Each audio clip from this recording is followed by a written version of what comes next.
through Washington, D.C. every year. And we believe that between 250, 500 billion is lost to waste, fraud, and abuse. And we think that the best way to stop that from happening is to keep it from getting out. Well, now we know why the leftists were so anti-Doge. Right? Doge started and the left lost their fucking minds. Because once you try to call it back, that's very difficult. So what we are doing, Treasury is leading an all-hands-on-deck effort. The Vice President has been tasked with the Fraud Commission. At Treasury, our lead effort is to integrate all the agencies and figure out where the money is going. We're setting up a do-not-pay system, which over time will allow us to follow the money. We will be able to follow, whether it's HHS or HUD or anywhere else, where is money going to? How do we find it? Are there unusual payments? Here at Treasury, we could collect something that the banks give us called suspicious activity report. You know, the people rose up, the people complained, and things actually happened because of it. Like, this task force is as a result of, in my opinion, social media conversation. You know, from Nick Shirley's videos to Asmongold or me or anyone else that's talking about it. You know, this is really an offshoot of the little people finally addressing things. Like, I don't fucking why do you got to be up there? I mean, obviously, why do you got to be up there? God created you for a reason. Sure, absolutely don't. But you impact American politics. All right, and that's insane. Sorry. So can we overlay the suspicious activity reports on top of these unusual payments, which we've been able to do in Minneapolis? And prior to this, what was the government doing to make sure that money wasn't going to fraudsters? Great question. Unfortunately, it was the opposite. They weren't fucking doing anything. They were the fraudsters. Under the Biden administration, to get money out during COVID, they took down all the guardrails, and they never put them back. I'm telling you, man, COVID was one of the biggest scams in the history of our planet. That scam was fucking diabolical. Bobby Kennedy. I don't think that they used it to, you know, inject us with microchips or whatever the fuck, you know, those guys were saying. But, dude, the fraud.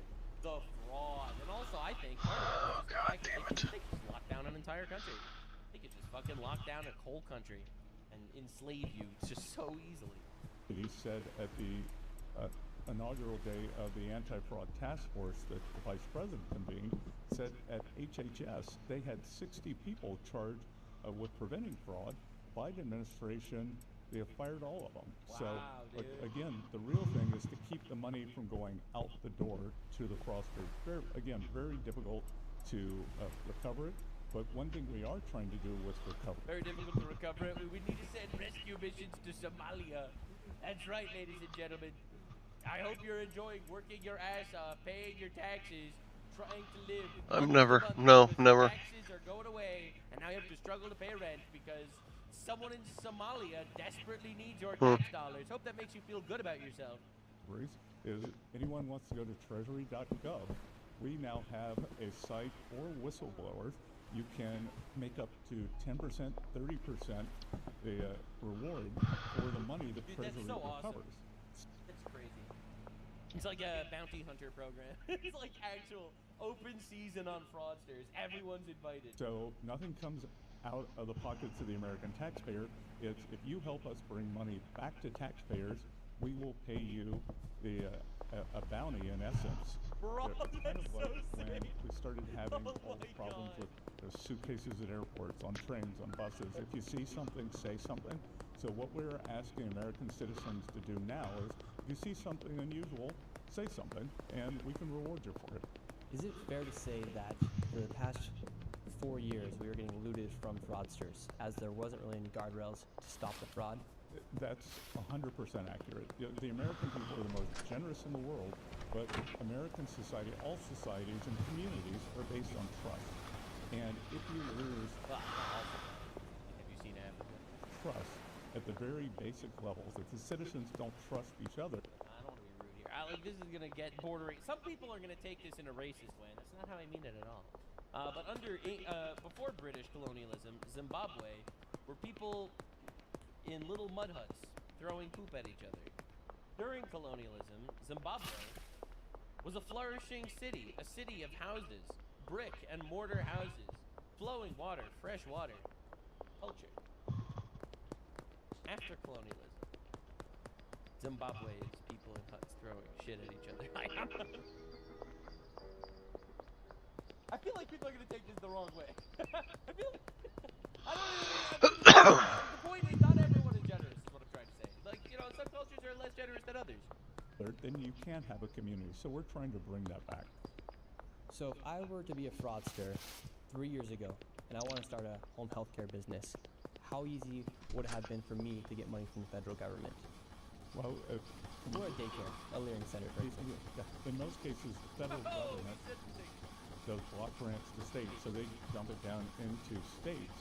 And like what you did in Minnesota was an incredible job of uncovering what had happened. But it's very easy because, again, the way the money went out the door, no accountability, and prosecutions are very difficult too because, and the fraudsters know. They know that if they keep their thievery below $1.5 million, $3 million, that the U.S. attorneys don't have the resources to go after them. Like, they want to have a big splashy 10 million headline.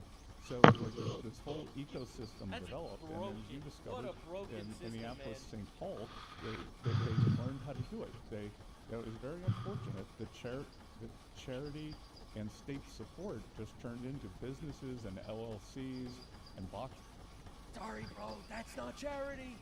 I'm really tired of people conflating the government stealing my fucking money through taxes and charity. Okay, I am a religious man. I give charity. I give 20% of all of my income to charity by my own volition. That's what I do. It's my personal thing that I do myself. All right, and it's nothing to do with the government. And that is aside from paying the government fucking infinite taxes because these retards are greedy bastards. All right, so the reality is very simple, and it's that I am getting bled dry by the government, and then my tax dollars are not going to charity. They're going to government organizations and nonprofit organizations and retard organizations. They're going to teach. Don't worry, guys. We're just going to teach the Ugandans how to have underwater butt sex and gay LGBT tap dancing in Nigeria. All right, and I don't want to fund that shit. I don't want to fund that satanic garbage over there. I really don't. I don't want to give the Somali fraudster, even the one that's not fraud. Like, think about how insane this is. If it's fraud, it goes to Somalia terrorist organization. If it's not fraud, it goes to Somalia gay people. Right? Do you understand the level of bullshit that we're dealing with in this country? The fact that we have our roads are like actual shit, full of potholes and everything, and there's nothing we can do about it. Right? It doesn't matter that you're paying taxes. They're not going to help you. They're not going to shovel your snow. They're not going to do anything like that. Right? They don't care about shit like that. That's not what's important to them. No, not at all. There was like the fires in California that happened. They rebuilt 10 houses since those fires. 10 houses. California has infinite taxes. What are you doing? Like, dude, charity comes from the heart. It comes from the fact that you want to give. That's charity. Taxes are an obligation. They are inherently not charity. All right? And I'm really tired of the government constantly trying to mix the two. Like, oh, the government's the good guys. We're just redistributing. No, it's not charity. Fuck you. Sorry, I don't care if you're Republican, if you're Democrat. All right, in my opinion, the Democrats want more taxes, so they're just bigger thieves. The Republicans want less taxes, so they're smaller thieves. All right, that's where I'm at. Get out of here, bro. And empty storefronts.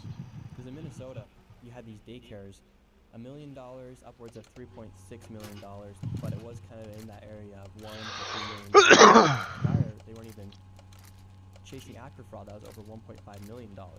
Now will that fraud get chased down and prosecuted? Oh, we are in the middle of that. We are actually going to the auto dealers, and we're asking to see the financial records for their finance subsidiaries.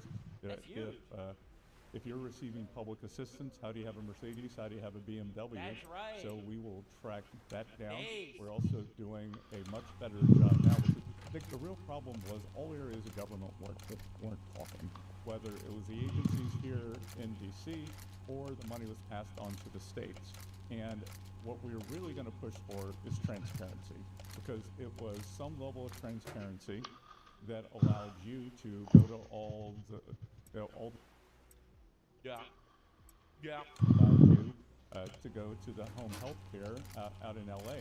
But I've spoken to reporters from all over the country. But let's take New York City, for example. Especially egregious there. Newspapers there, mainstream journalists, citizen journalists, want to do the right thing, but the state or the city doesn't want to give it out. So we are. It's unacceptable, honestly. Like, if I'm paying my taxes, I should know where the money is going, right? Like, I should be able to understand what the government is doing with the billions of dollars that they're actually claiming, right? Like, just think about it. How unbelievable is this? And then they claim it's charity. They're like, oh yeah, it's super charitable. Anyway, we're not going to tell you what we're actually doing with the money.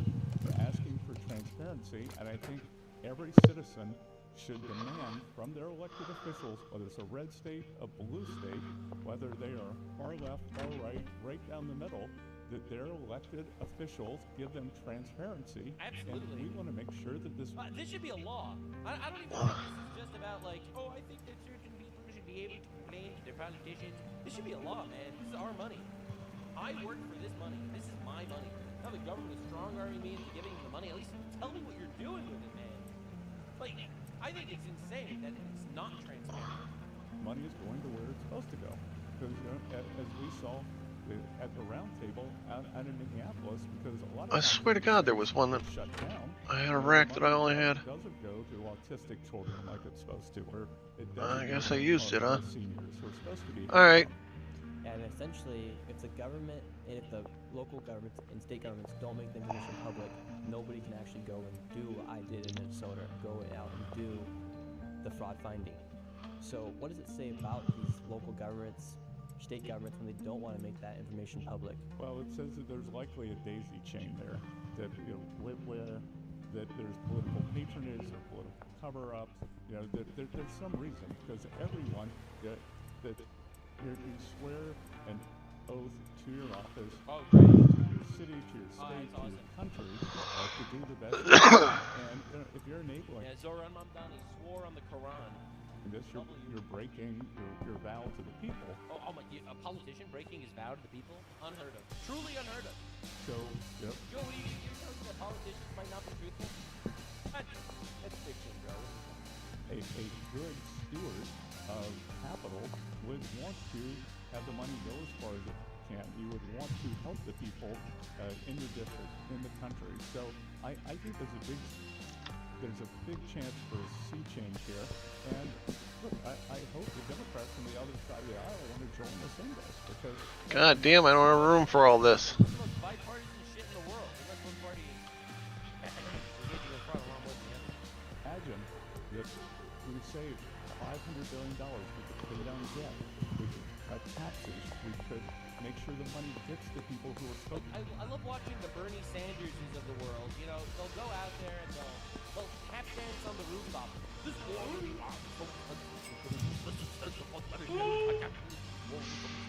Meanwhile, we're spending probably over 10 times what's on this war on fraud, like taxpayer fraud in the United States. And Bernie Sanders doesn't seem to give a shit about that. Post that. These people were able to steal and literally loot the American taxpayer for years on end, and there wasn't really a program to make sure that nobody was actually giving money to fraudsters. So now the Do Not Pay program that you guys have set up, how will that help eliminate the fraud? And like, for instance, was HHS talking with the Treasury when they would see a flaw? Never before. Never before. And That's crazy. the other vulnerability that we saw was TSA, which everyone sees at the airport, which is part of security, that if you showed up, you're not supposed to, well, you can, but if you had more than $10,000, you're supposed to declare it. Yeah, bullshit people rules. were actually declaring it at Minneapolis St. Paul Airport, but the declaration forms just went into a filing cabinet. So now Oh we are my mapping God, those dude. against people who are receiving benefits. Like, so much bureaucracy is just bullshit, man. And watch this space. But I think we're going to have some very, they were trying to take the money out of the country, disappears, overseas, To Somalia. perhaps goes into terrorist networks. But watch this space. We're going to have some big Perhaps. announcements on what we found going through and just matching up data. It's the data was always there. It was just getting the departments and the systems to talk to each other. That's So crazy. now essentially, I feel like you can get AI to do this shit. You put in all. Ultimately, you don't want to put a lot of info into AI, but imagine how easy it would be to aggregate all of the government payouts, and then just be like, hey, what's a red flag? AI would pick up on this shit immediately. all the departments will be able to work together, because prior they were not. correct? Not at all. Not It's at all. shocking. And we're going to restaff the departments back to their pre-COVID levels in terms of the people who are supposed to work there to stop this waste, fraud, and abuse. And so with all this fraud, how much money do you think each year the government is giving to fraudsters, or was giving? Well, we think it could be $250 to $500 billion, so roughly 10% of the total theft. For those of you keeping track, the Iran war was $20 billion so far. Like, dude, 250 to 500 billion dollars. Oh my God. Federal budget. And like I said, 20% of the whole. Oh, you GDP guys are in out the of US, seeds, huh? It goes through. Well, let me talk to the old man. If you take 20%, then 10% of 20%, 2%. This is what I mean. Politicians have no accountability for this shit. Of course, next to the mayor's house. Why would he be close by? And they have no accountability if they just let it disappear. And it's insane. And, you know, every job in the world, except for working for the government, means that you have accountability for whatever you're doing. All right, if your job is to fix cars and you end up breaking the car completely, you're going to have to pay for that damage. You know? Like, if you're a dentist and you're going to break your client's teeth, they're going to sue the shit out of you. Right? But with the government, we don't even know where the money is going. We don't know what they're doing. We can't sue them for defrauding us. We have no idea what they're doing. They don't even tell us what they're doing. It is a totally job where they have no accountability for their client's shit. Percent of our GDP was being lost to these fraudsters. And again, it's a complete loss of trust between our citizens. And at the end of the day, as we approach the 250th, I think we should kind of reaffirm everyone wants to be a good citizen. They want to help their communities. They want to help their states. They want to be proud of the U.S., but we can't be proud of this. I think something super important to talk about. Now you guys are going after places where people are buying cars, and you're going after the banks to announce other day. What will that look like? What does that do when you guys actually go after the banks for this fraud? Well, again, so there's the banks, there's the auto finance component, there are the money store businesses in the places like Minneapolis that was wiring money out of the country. So again, they have to. Just the idea that foreigners are able to come to our country and wire money out of the country is insane to me.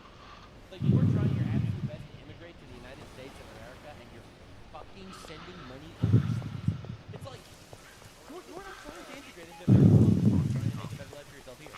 You're literally just here as a parasite to fund your little fucking shithole that you came from. Like, it's so obvious. I don't know why people don't care about it. To be unnoticed. They are supposed to notify us of suspicious activities, and it's going to be incumbent. We have something here called FinCEN, Financial Crimes Enforcement Network, and once we receive those notifications, it's going to be on us to follow up. The fraudsters shouldn't be driving around in luxury anymore. Well, they should be driving around in luxury, and the people who are supposed to get the benefits shouldn't be going without. If somebody does have a tip, they do want your whistleblower and get a percentage of whatever that is. What do you do? Be a bounty hunter. It's the simplest way for someone to do that. Go to treasury.gov. Top of our website is an icon in the corner. Click on that, and it will take you right to the site where you can report. And if you see something, say something. As simple as that. Seeing something, say something. You don't need to make a viral video to help your community. Oh, you're You can actually such do a something fucking to picky really son of a bitch. How many tips have you guys gotten so far? We've gotten more than 700. 700 fraudsters are on the watch now. They and again, citizens. That was the least threatening threat I've ever heard in my life. Journalists, good citizens who want to do the right thing and get a reward. When can we expect to see somebody get arrested and prosecuted?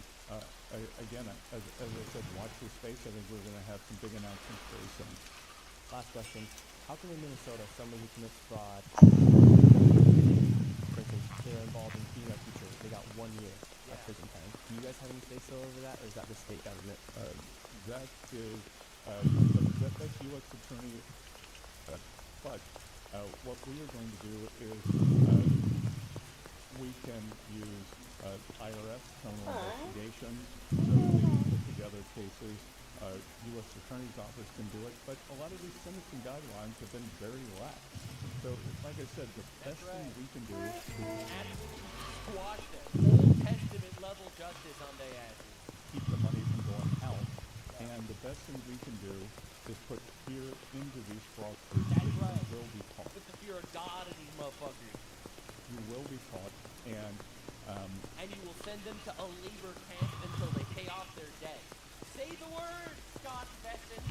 Do it. Man, I feel like it's moving. that it's going to stop.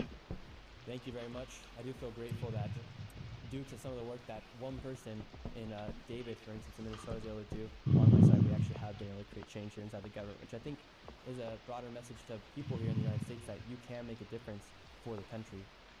And look, I think every citizen, like I said, the far left or far right, right down the middle, should demand transparency. Amen. Thank you very much. Good. Thanks, Zach. So right for that. Absolutely. No, that was really good, actually. It really is nice to see that the actual voice of the citizen does matter. You know, it really does finally matter. I feel like, for the first time ever, maybe, and not enough, don't get me wrong, or we've been seeing mass deportation, loading illegals on trains in Washington across the Pacific. I mean, that's what I would do if I was president. No one's voting for president, though, so don't worry about that, illegals. Don't worry. I would put every fraudster in a labor camp to pay up all every single cent that they stole. But don't worry, I'm not going to be a president. Not yet. So maybe not to the fullest extent are we being listened to. Obviously, I don't think politicians will ever fully listen to these people because I do think that just by the fact that these people are in government for like forever, they're all corrupt to some extent. But the reality is, they are listening somewhat. We are actually making a difference. And I don't think I've ever seen, definitely not in my lifetime, politicians care about what the actual individual citizens have said.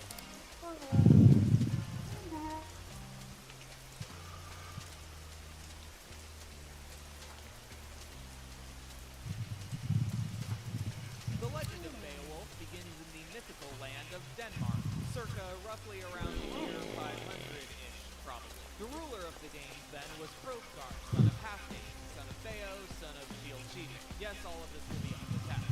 Hrothgar was a really popular king, and he built a mead hall called Heorot for him and all his Thane homies to hang out in. And each evening they would throw an absolute rating. They partied so hardly, in fact, that far off in a Dane swamp, a creature called Grendel was roused by all the racket. So after Hrothgar and his Thanes lay down to rest one night, Grendel crept inside the hall. He killed 30 of the men in their sleep, then made off into the night, taking their savage corpses with him. Geez, most neighbors would just complain to the HOA. From then on, Grendel would return to Heorot.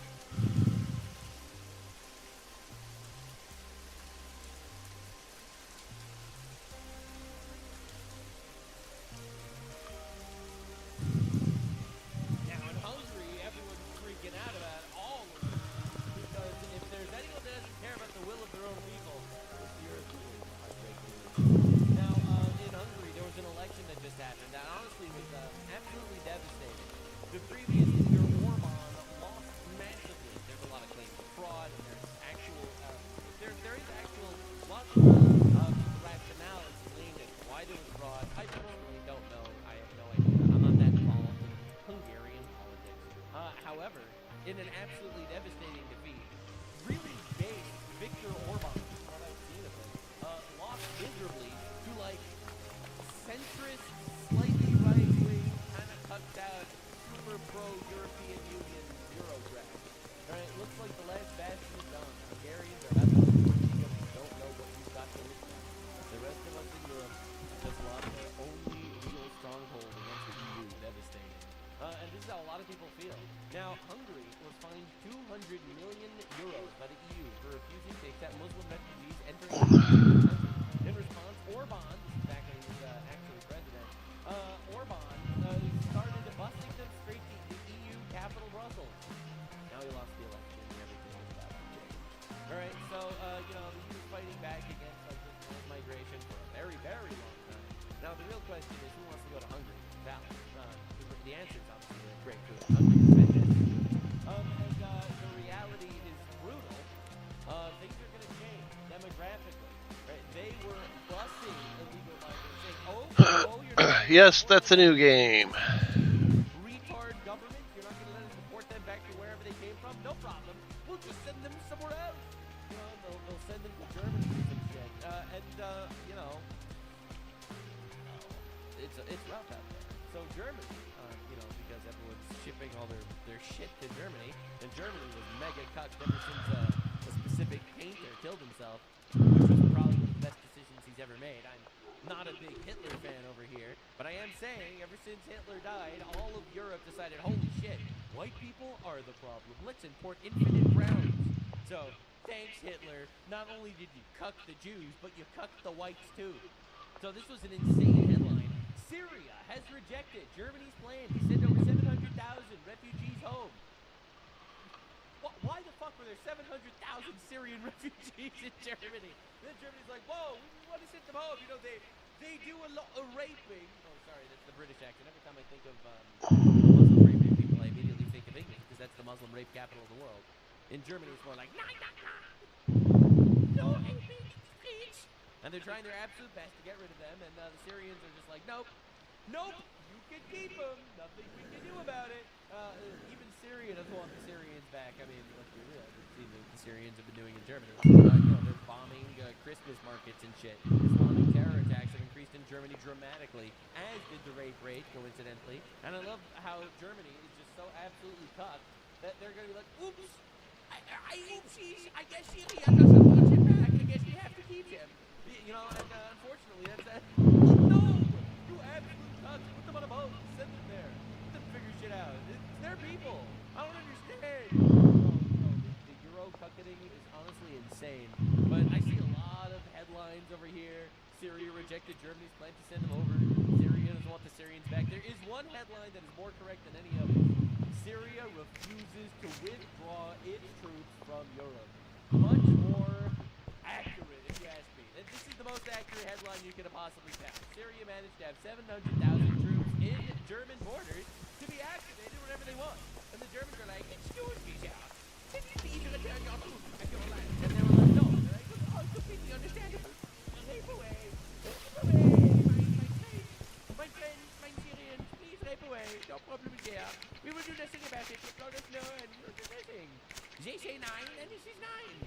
Honestly, what Germany should have said, they should have said, suck mine and Nazi balls. No, I'm kidding, Dave. That was a joke. Come on, calm down. Make fun of everyone.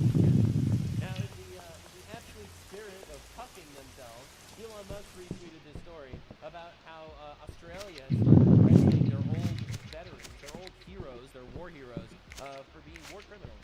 Court documents reveal that the Australian government war crimes investigations do not have names of two individuals that Ben Robert Smith allegedly killed in Afghanistan 20 years ago. No one identified the victims. $1 million were spent on war crimes investigation over 5 years. Think about how insane this is. So the Australian government sees a war hero. They're like, well, he's white. Well, he's white. We have a lot of Muslims in our country, so we're going to have to put him in court in front of Muslims to judge him on if he's actually a war criminal from what he did in Afghanistan for Muslims. Now, they spent $300 million investigating that, the taxpayer dollars, obviously, investigating the actual crime. They managed to find out that he allegedly killed 2 people in Afghanistan, illegally.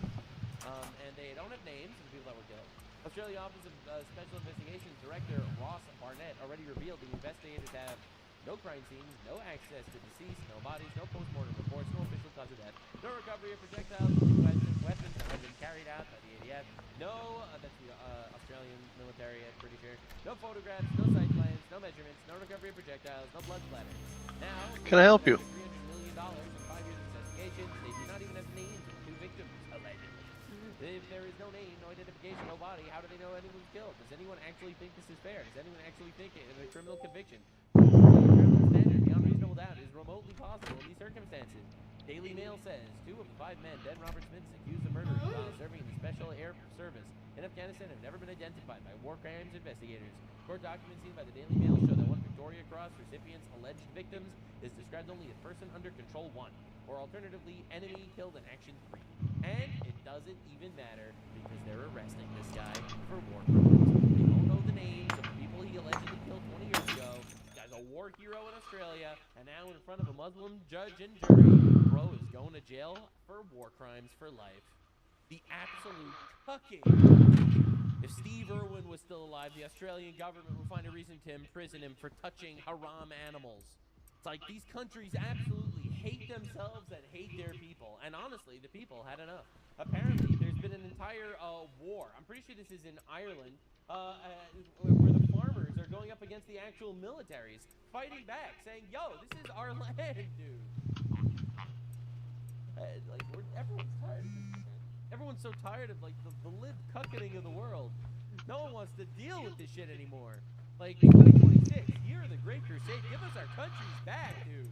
That's why I was shocked at the Hungarian election. Like, the absolutely devastating defeat. Ireland is going into its fourth night of fuel protests, and not I'm only guessing Hungary didn't know what they were missing. Right? Hungary didn't know. They didn't realize, right? That they actually had a decent leader for the last 16 years. So they didn't actually really know the fact that what it's like under a centrist party. Under a centrist party. Yeah, just like England is under a centrist party. are they fighting their own police or body, apparently even their military is getting deployed Holy shit. to defeat their formers to protect their taxes. Dog! They're sending the military against the farmers? Oh my god. Since the war in Iran, fuel shortages have begun countrywide, where their truckers began blocking the roads everywhere, bringing their capital of Dublin to a standstill. As for several nights, the citizens are blocking the streets, with the farmers leading the charge. We have got our port to the fuel depot completely blocked until we get a resolution to this current fuel crisis that's ripping through the country at the minute. God, he's so right. God, he's so right. It's so sad because, like, you'll have like the British government, for example, you know, and they're gonna cry about how actually the reason why we don't have fuel is actually Donald Trump's fault. It's all Trump's fault that we don't have fuel because he decided to kill terrorists, and the terrorists are now doing terror attacks in the Strait of Hormuz, and that's what's Meanwhile, these countries have absolutely cucked themselves with the woke bullshit that prevents them from drilling. Right? We're not allowed to actually drill for oil because it might be bad for the environment. So therefore, let's just fucking die. Actually, let's just carbon tax people to oblivion. Right? 30% taxes and on all oils and all gases because we want to de-incentivize people from actually buying it because it's bad for the environment. Do not go home. Do not leave. We have one chance here, and we have to grasp it with both hands.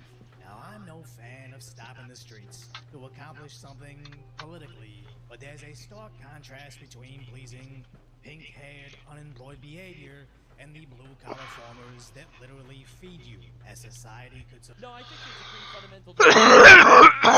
Farmers are not just like regular farmers. They are fighting back against a tyrannical government that's stealing their money. The blue-haired feminist, feminazi retards, they disagree with policy, so they decide to firebomb police officers, you know, to protect pedophiles or whatever they do. Like, this is not remotely the same, in my opinion. Not all standing in the middle of the road and annoying the shit out of people is created equal. Survive without moral activists forever. Collapse within a week. But rather than catering to them, the Irish sent out their police. That's right. Arrest the farmers instead of removing the bullshit woke carbon taxes. And mass standoffs appearing to be outnumbered 10 to 1. Peaceful protest, lads. Lads are linking up. There's 10 tankers coming down the road, getting a full yard escort. There's a tanker there waiting already. The tankers are just around the bend over. Absolutely nothing can get through now.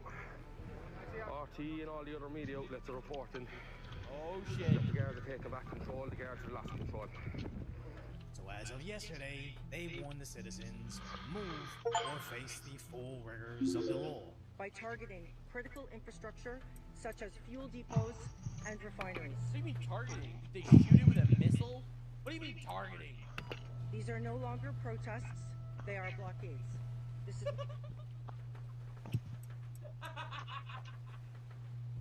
Palestine protests literally light cars on fire and, you know, pillage little villages, all right?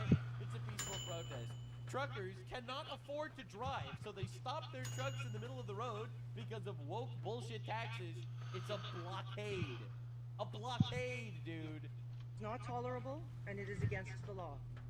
In dealing with protests, Garda Síochána is now moving into an enforcement phase in relation to those impacting on critical infrastructure unless they desist and disperse from... You do realize, literally in England, there were Palestinian quote-unquote protesters that firebombed military bases and airports.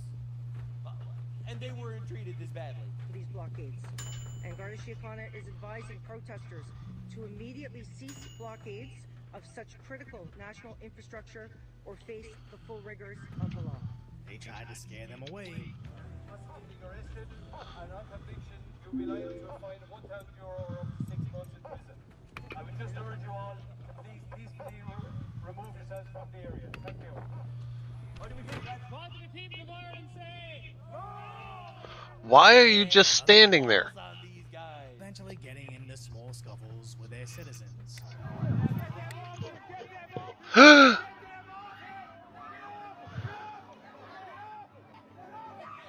This is going to become a civil war at some point. The civil war in Europe is really brewing, man. And you know it's going to be the government. God damn it. Islamic foreigners versus the natives. Fucking save on this screwed me.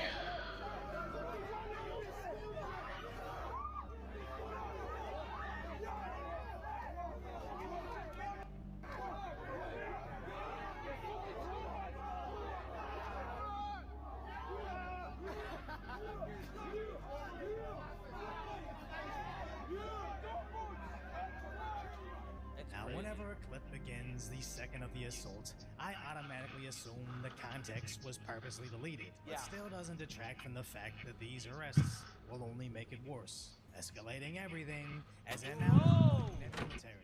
The numbers have swelled significantly. And that's like all their military too. There are hundreds of people here, and they say they are not going away. The impact of the fuel blockades across the west of Ireland is really taking effect now. There's no diesel in Achill, no fuel in Balmullet, queues in Erris, queuing for fuel. There is a need to respond and to respond effectively. The Defence Forces will always and can always, through their mechanisms, through the aid to civil power, provide that support. That request was asked this morning of the Defence Forces, and they have responded immediately, and they will, of course, through engagement with the Defence Forces, respond in the most appropriate way. Stop pushing. We have capabilities that Garda Síochána may not have. They've asked for certain capabilities for this particular operation, and we'll provide them. I can't go into the details of those operations the wrong way, but we will This is big. I didn't even realize it was this big. I knew that they were using the military, but that's crazy. Ireland is maybe weeks away from complete collapse, and their justice minister can blame outside actors all the the Irish That was probably the big deal right there, was missing the... As the protesters are nowhere near defeat. I'm gonna redo the laundry. Alright. And everything. Like, it's crazy. Every time I see some shit come out of an Irish politician, I always roll my eyes. Not gonna lie, sorry if I have any Irish guys watching, but your politicians are fucking horrible, man. My answer to the army coming to the States is we're actually a bigger army. So we're not afraid of the army. Whoa! The army will win this protest, and if any vehicle is touched on that protest, there'll be 10 more to replace it immediately. With people pointing out their prison capacity is less than 8,000, as at this point, this is still a genuine peaceful protest. The media can villainize the formers all they want, but as allegedly the gaudy cars are running out of gas, the protesters are given passage to fuel tankers that supply emergency vehicles. And even ambulances are free to pass their blockades. Wow, dude. This really seems... It doesn't really sound like a blockade anymore. It just sounds like good people caring about their country. It sounds to me like they're patriots. I'm not gonna lie. The Irish military has an unwinnable war, as more farmers are born in support. Reinforcements have arrived from Killarane, lads, with more on the way. This ain't moving tonight. Block it up and solid. And for anyone that doesn't know, there is 1000% an army recovery unit in the Garda station in Wexford. We need to block this place solid. Utilizing untowable logging trucks to block the roads. Even bringing in little horse carriages with kids driving in their own trucks to the cause. With UFC superstar Conor McGregor. Look how peaceful it is. No firebombing, no looting, no broken windows, no toppling monuments. Oh my God. It's like right-wing protests, and it's just like everyone loves their country and comes together. And there's like left-wing protests. It's just like fucking terrorism. McGregor is now supplying food and support, but authorities are allegedly freezing the bank accounts of reporters. Yeah, I'm not surprised by that at all. That happened in Canada. I remember that very clearly. During COVID, there were truckers like, yo, we would like to drive during COVID. And the actual, in my opinion, draconian COVID rules in Canada were like, no, if you drive your truck, we're going to freeze your bank account. And they did that. They did that to truckers across the country. Unbelievable act of fascism, even though no one ever complained about that. And they'll just scream at Trump for fascism because he wants borders or something.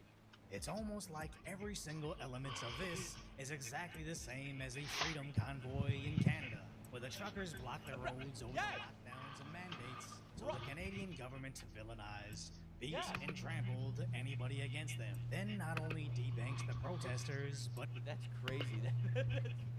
I totally did not know he was going to go there. Anybody that dare support them, showing that even though Ireland's protests are about the rising cost of fuel, it's actually an uprising that's been a long time coming.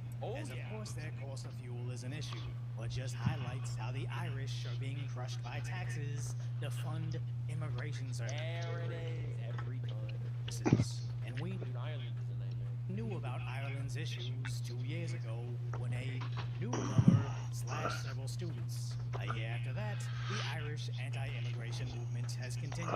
Fast forward to this week, another mass stabbing occurred on Irish kids, where of course the Irish Times won't show an image of him, despite never having an issue showing someone's face before. As of course, hidden inside the article, the attacker is there it is, a Somali. Exactly Irish.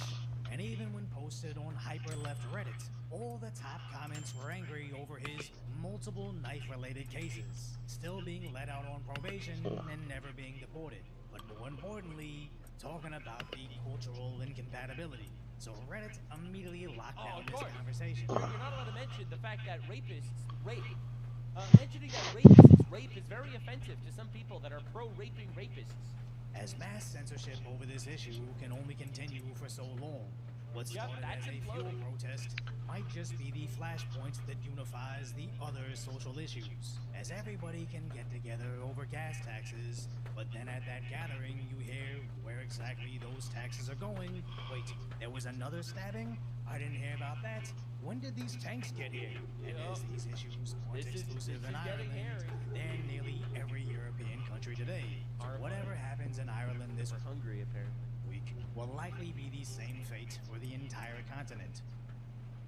So if he's right though. This is massive. It really is. This is an uprising. The public opinion is really shifting.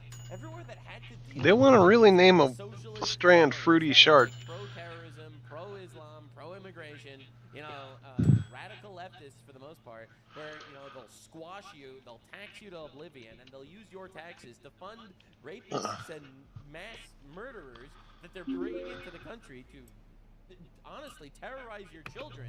People are just really tired of this shit. There is an awakening going on, and a lot of people are willing to address things and talk about things that they were not willing to before.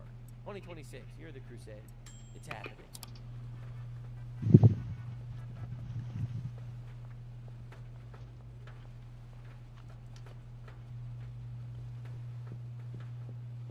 A couple months ago, there was a massive story that blew up and became more popular and more well-known.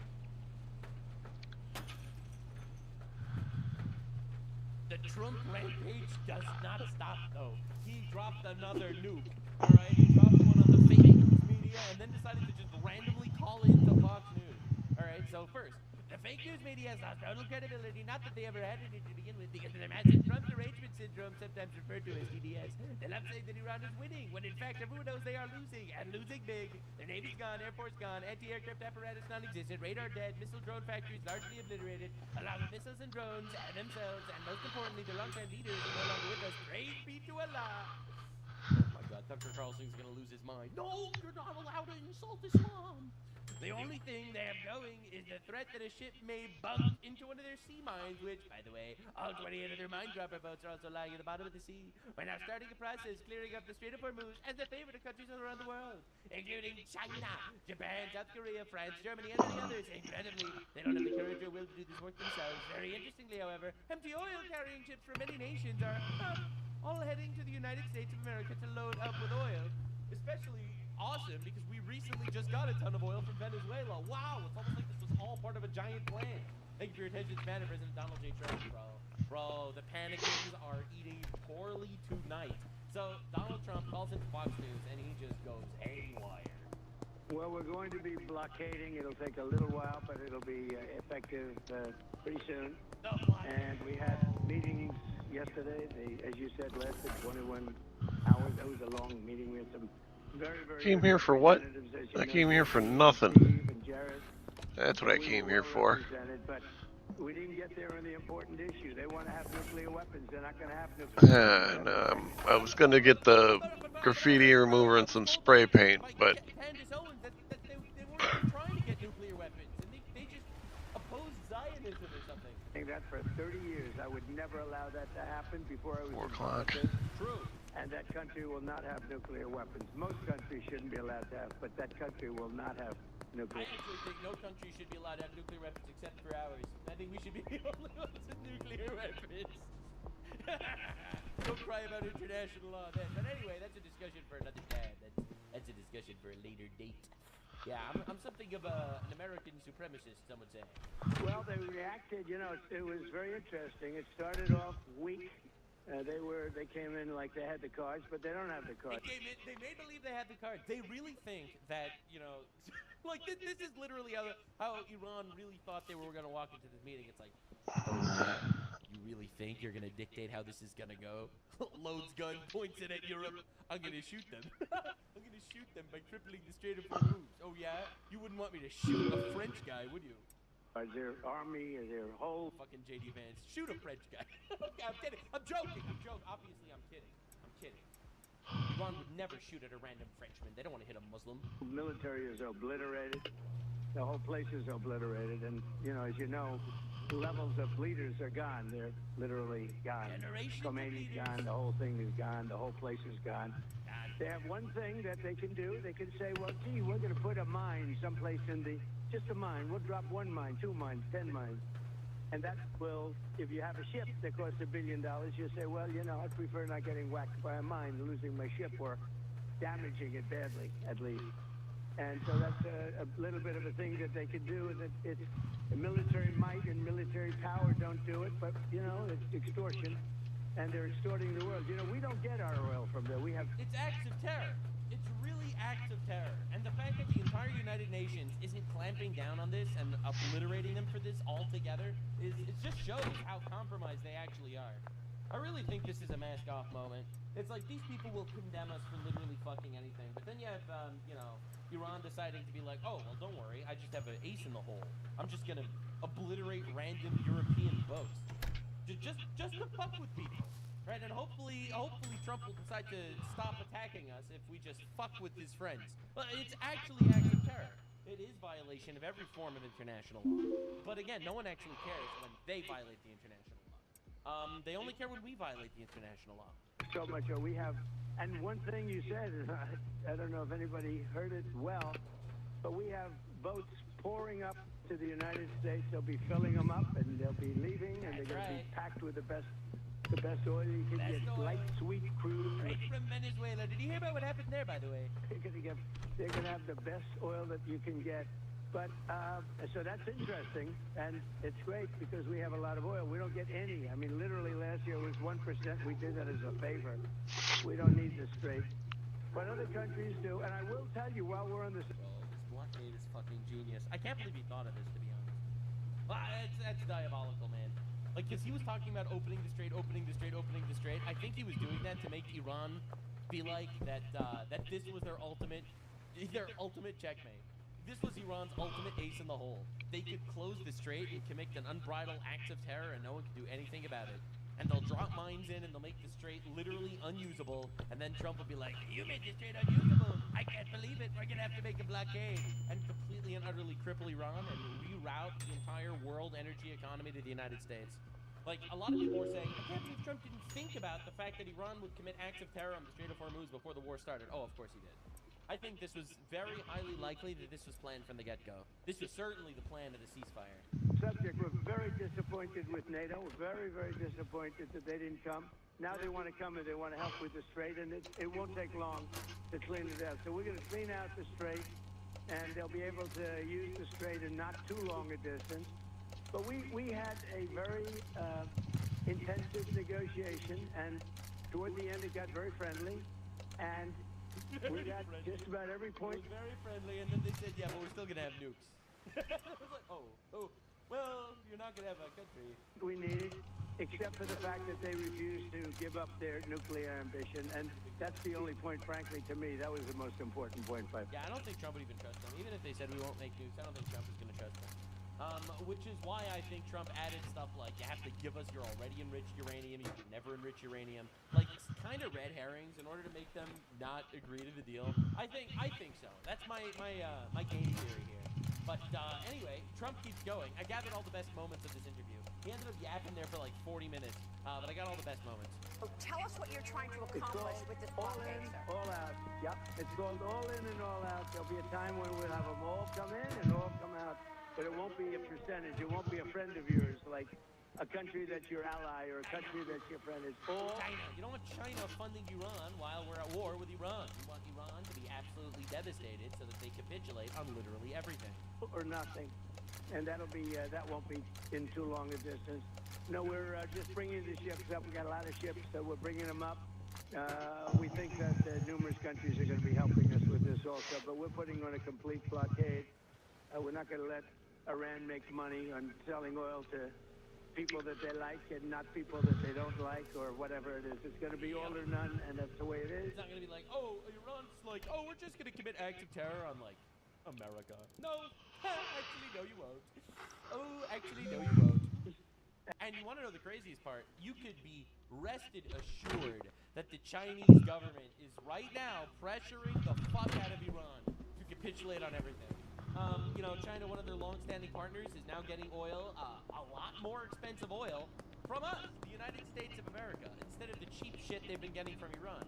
And the reality is, they are going to be pressuring Iran to stop this conflict immediately and give up everything. And it'll be, you saw what we did with Venezuela.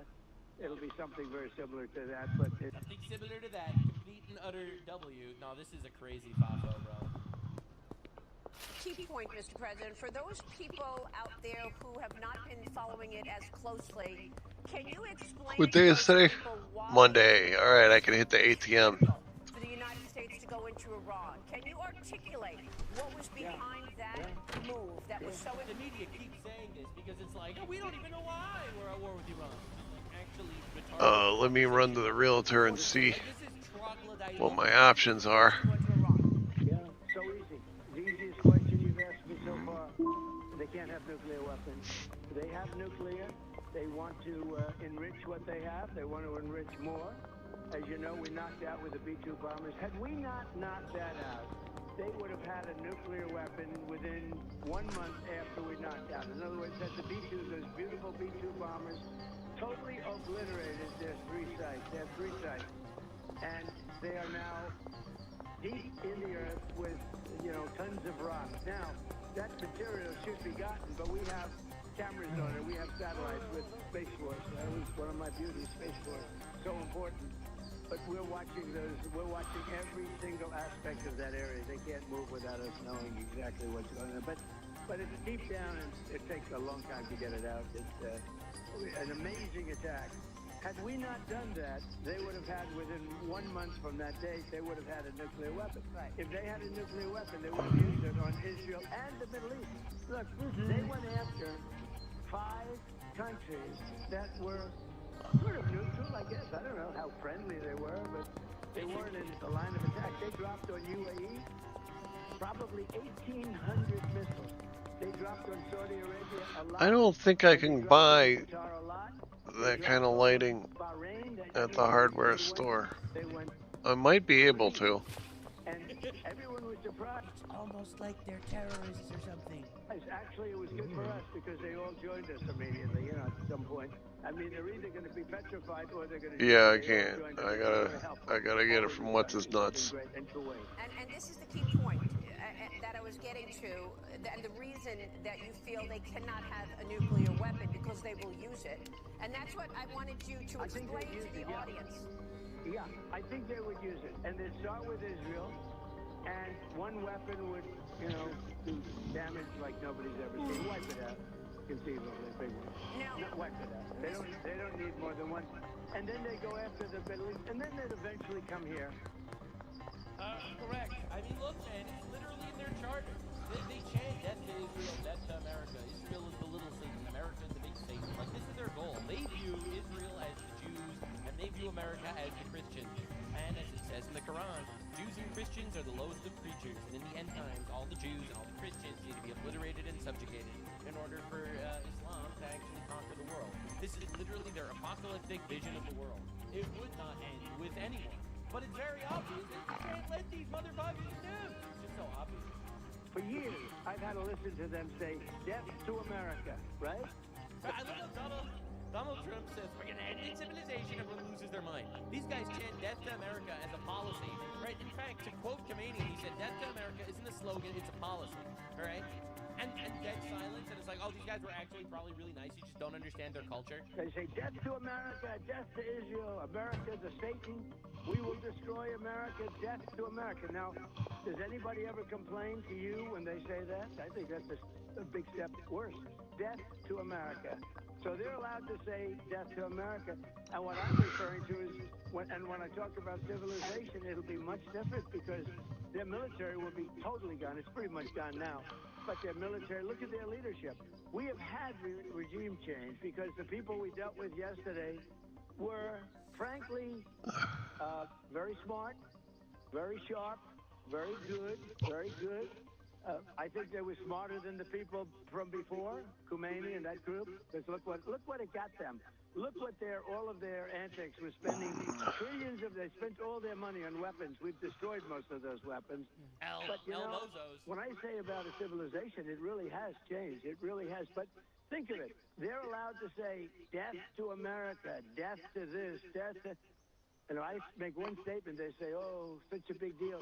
Let me tell you, that statement got them to the bargaining table. True. And Exactly. This is what I've been saying the entire time. All right, Trump says, if you don't make a deal, we'll end the civilization. Everyone loses their mind. Trump is genocidal. Impeach him. 25th Amendment. Get rid of him. Everyone said this. All right, and my guy, he made a fucking tweet, and then immediately Iran capitulated, and then they started having negotiations.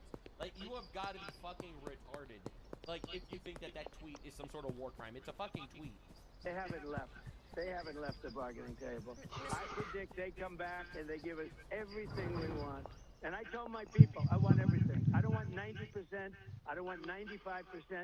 I told them, I want everything. Well, and what they have no cards. Maria. Yep. They have no cards. Their Navy is gone.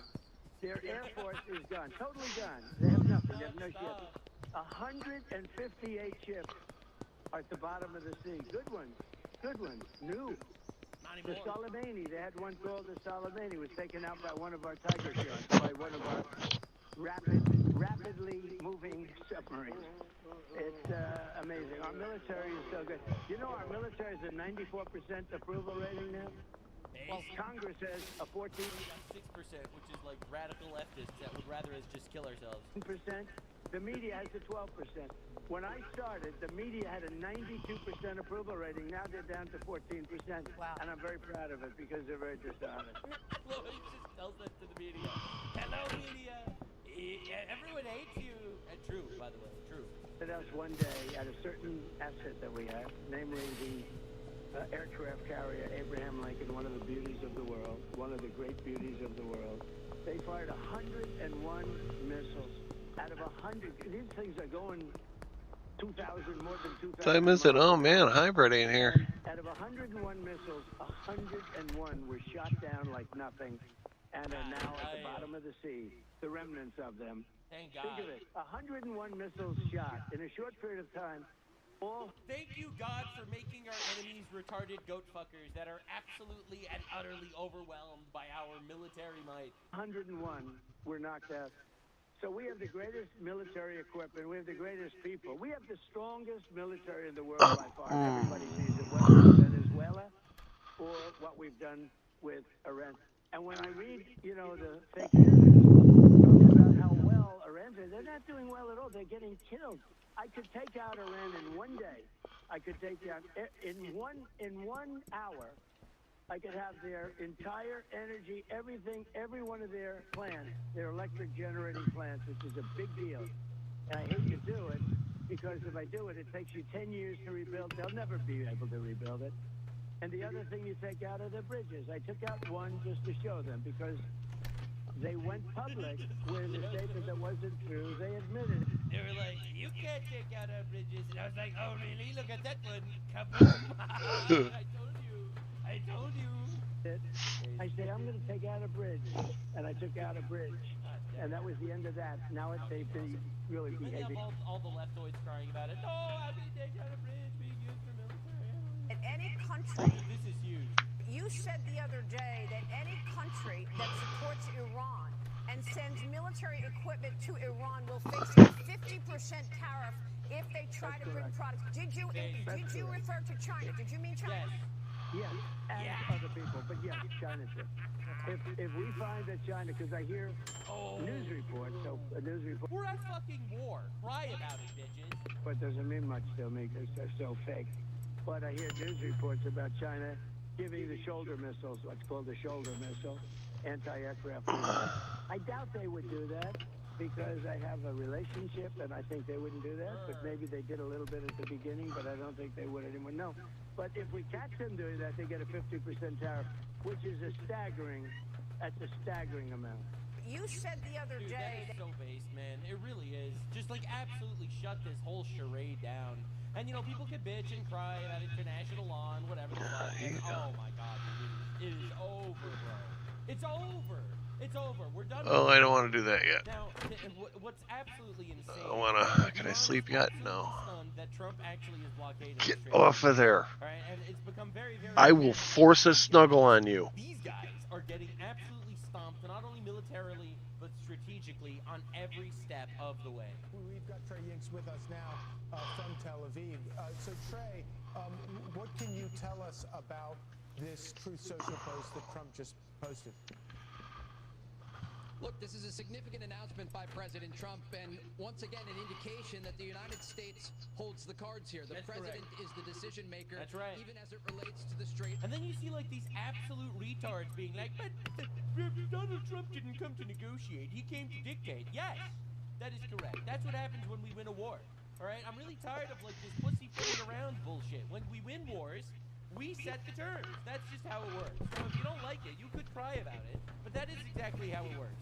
And now you can scream international law, which doesn't exist, and it's fake and gay. All right, you could cry about it, but the reality is that's not going to change. Of Hormuz, and we heard just yesterday as these two Navy destroyers passed through the strait, threats from the Iranians claiming that they would fire on these vessels. And the president is very clear here in his post on Truth Social. This will not be tolerated. Threats or strikes against U.S. forces or vessels. There's a ceasefire. You can't strike our ships. Dude! And if you do, you're going to die. You're going to die very efficiently. Have consequences. And so once again, the president is showing who is in charge, not just at the negotiating table, but on the battlefield. You think that there's a ceasefire, and during a ceasefire, you can't show military dominance. But he's just like, we're just going to go through the Strait of Hormuz. Like the epic chokehold, the trump card that Iran Alright, we're gonna try the new game then. Goddamn caught without my gun. I was outside for no reason. Choke the entire world's energy. And then you have Trump be like, actually, fuck you. Not only can you not do that, but we're going to blockade you from making any money through oil ever. Now, starve. Let me go do my things first. Talk about the Iranian Navy and what is left of it. There was a systematic campaign by the United States and Israel over the past 40 days when Operation Epic Fury was ongoing that showed the Iranian Navy had no way to defend its own vessels, whether it was... What was the name of the game? Or even these larger ships. Most of them are at the bottom of the sea. Windrose. And that is a result of the heavy U.S. strikes that were ordered by President Trump and executed by U.S. Central Command. And so with this decision to order a blockade of the Strait of Hormuz, Oh, you motherfucker. if they are unwilling to make concessions at the negotiating table, the president will force them into those concessions on the battlefield. And of course, take away all the money that they're making by letting those ships, the ships that they're letting that have paid the toll pass through.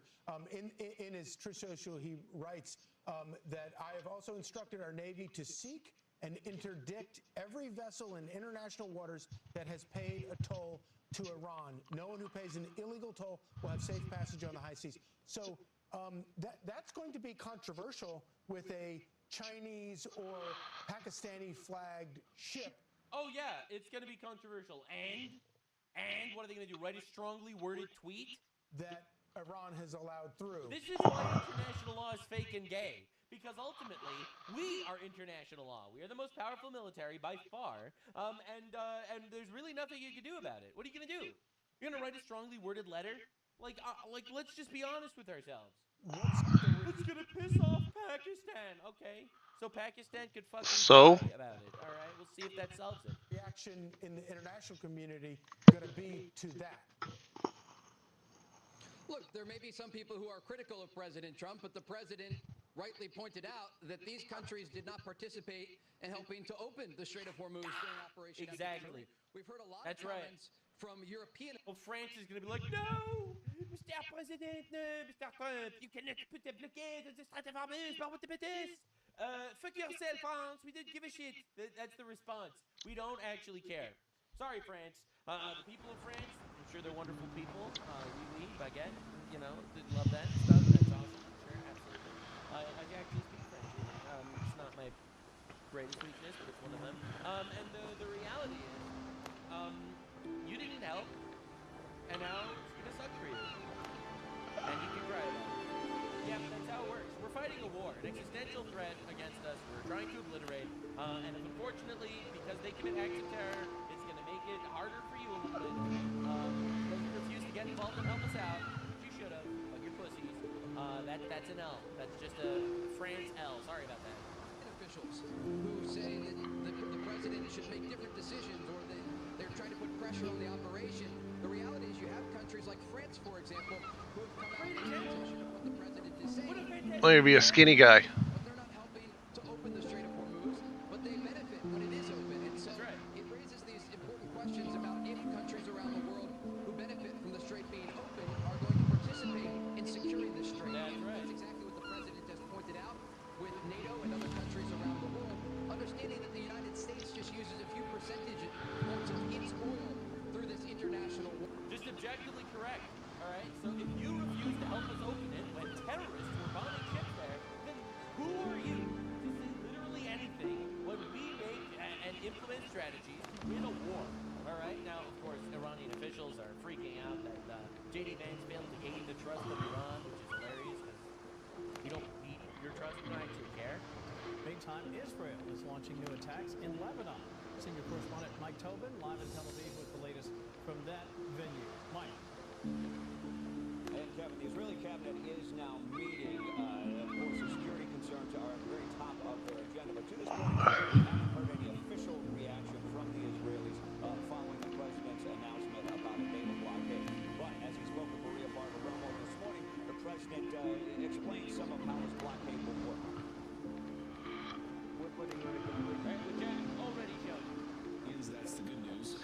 The bad news is that we have not reached an agreement, and I think that's bad news for Iran, much more than it's bad news for the United States of America. While the lead negotiator for Iran, Mohammed Ghalibaf, posted his take. The opposing side, he wrote, ultimately failed to gain the trust of the Iranian delegation. Oh, well, too bad. Anyway, we're going to continue blowing you up now until you see things differently. Oh, we don't care. We don't care about your trust. That's what happens when you lose a war. In this round of negotiations, indicating that there may be another. Still, if he wants there to be another, because if we're not doing more negotiations, we're going to get back to bombing. Now, and everyone knows that. So the reality is, we don't need your trust. We don't care if you trust us or not. We have completely dominated you. So you have two options. You either capitulate to literally fucking anything, or you die. When you're a terrorist regime... I'm going to do a solo offline first.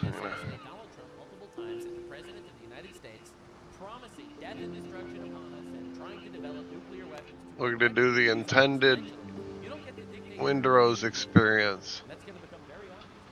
So, no, you don't need to trust us. That doesn't matter. You're already existing because of your faithfulness, and the only reason why Iran is still a country All right, is let's do because this. of American benevolence. We could drop a nuke on you, and we're not doing that. You're welcome. Now, of course, Iran, actual terror state that's been bombing ships, building Hormuz, landing mines, and all that shit. Killed 1 million Iranians since 1979, murdered murders critics of the regime, denies women basic rights, bankrolls global Islamic terrorism, allows child marriage and child rape. The UN anti-terrorism policy. Just understand exactly how absolutely fucking raped we are by being part of these globo homo organizations. And that shit, that's coming to an end.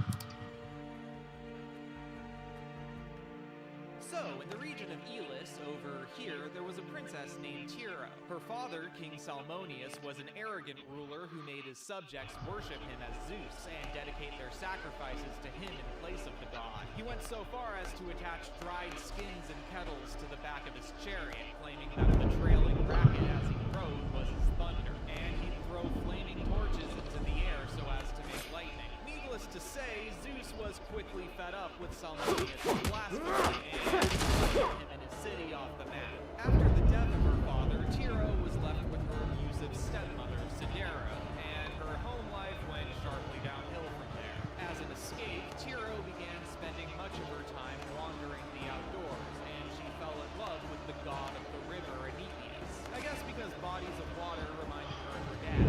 That was my best attempt at making a salmon joke, because Salmonius it has the word salmon in it. It wasn't good, and the Freudian implications kind of came out of nowhere, but I feel like if you have a character named Salmonius, you need to at least try and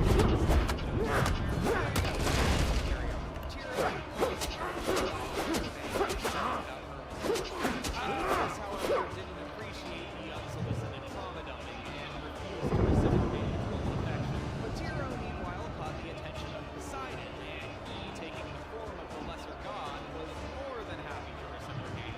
Tiro then gave her to the boys, who, to avoid scandal, she was forced to abandon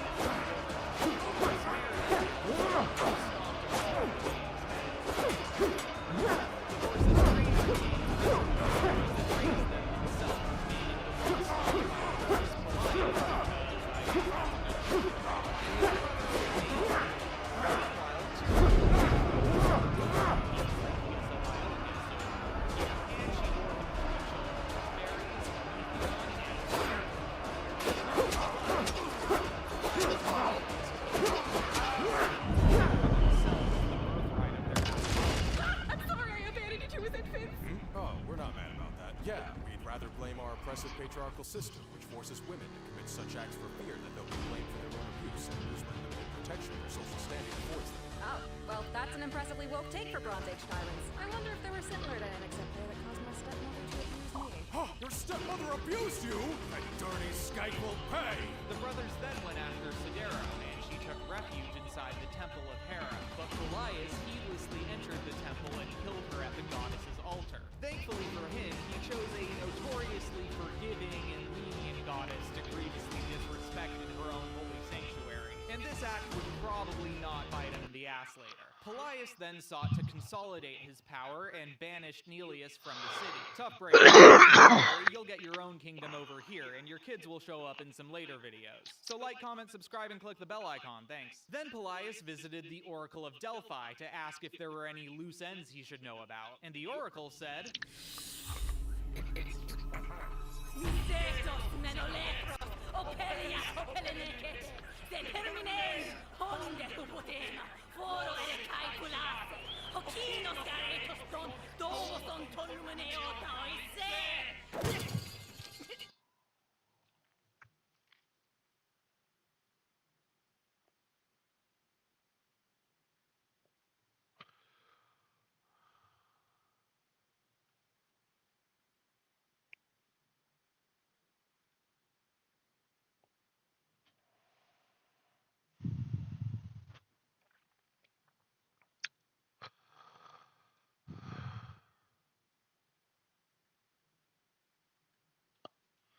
Before we begin the video, we have a live event going on the 11th of April 2026 in Swindon. It's going to be huge, it's going to be brilliant. Link will be in the description. I'll see you there. Because I have some great stuff to talk about today. And you know what I love is when, on a long enough time, the right wing perspectives. Now, just to recap, back in 2013, I started my YouTube channel because I was just against feminism. I was just like, this doesn't seem very liberal. this isn't very fair. Why should we be privileging one sex over the other? I thought we were going to arrive at the complete meritocracy. We're not going to judge people based on race, based on sex, based on gay or not, blah, blah, blah. And I was there just living my life, just trying to be a normal person in the world. And I really didn't have any particular interest in politics or any of this stuff at the time. I was trying to make a video. And this kept invading spaces until it became just one of those things where I found myself employed.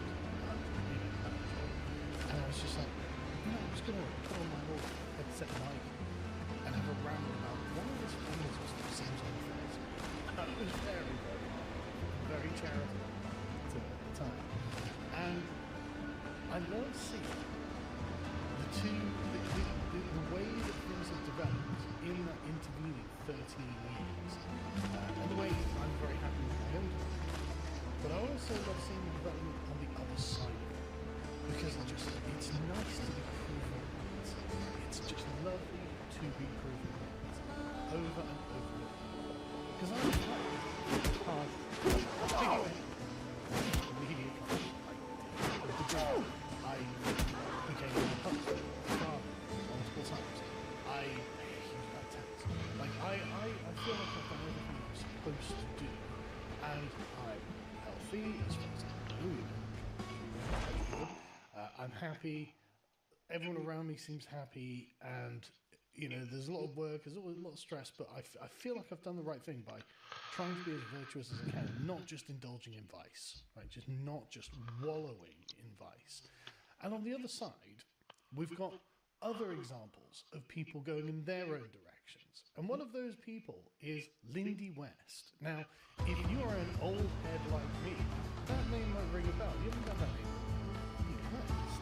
Yeah, she was a gender writer back in the day when it was gay things. And she was a fat pride activist, as you can tell. And she wrote a book called Shrill. Notes from a Loud Woman. I mean, do you want that to be a legacy? Hello, I'm fat and loud and annoying on the internet. Yes, please buy my book. West's memoir is full of wild, joyous vulgarity and rages, from body images to rape threats to puberty and love for her husband. Oh, well, very interesting. If you're part of a particularly niche audience, back in 2016, she published this. But she was really interesting. You forget how radical these people were, and they still are. But you forget how much of a break from common sense morality that these people took. For example, she was the author of the hashtag Shout Your Abortion, because of course she had an abortion. Of course she's proud of the fact that she had an abortion. And of course she wants to chip away at stigma and eyes like climate shame. It's like murdering a baby, your own baby.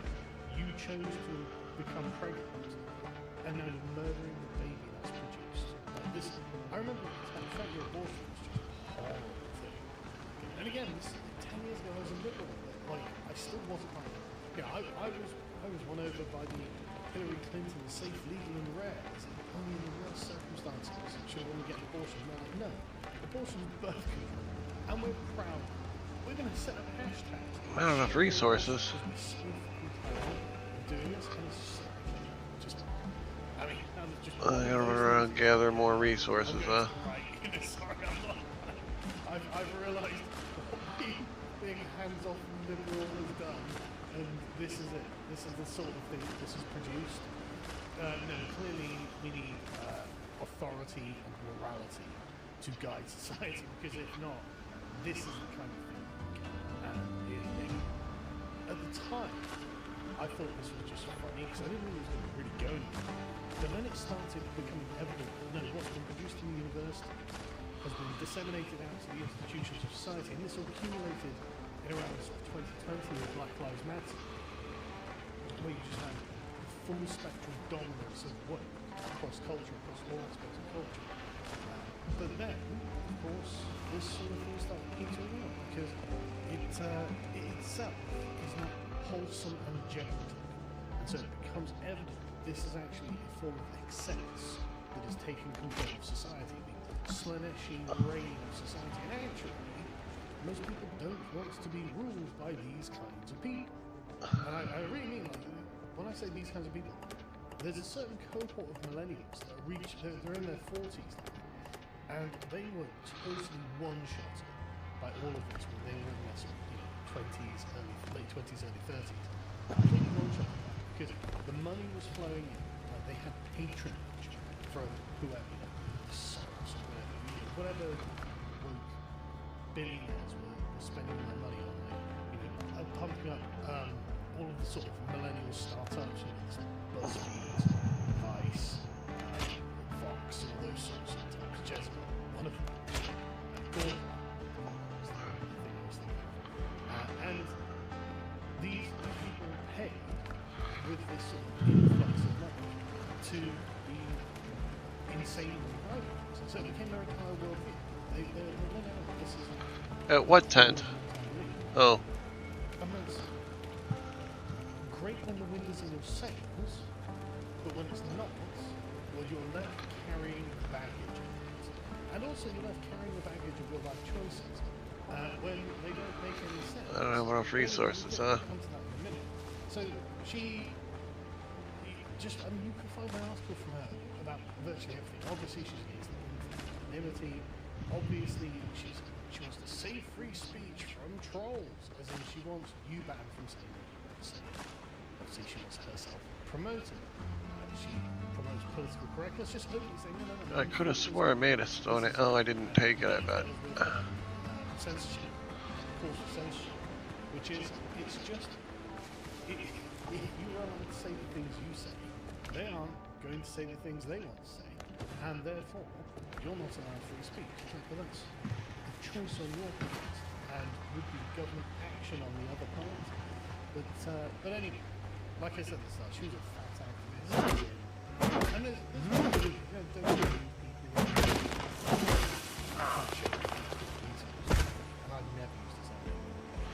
I just started playing it. This was a decade ago. But my wedding was perfect and I was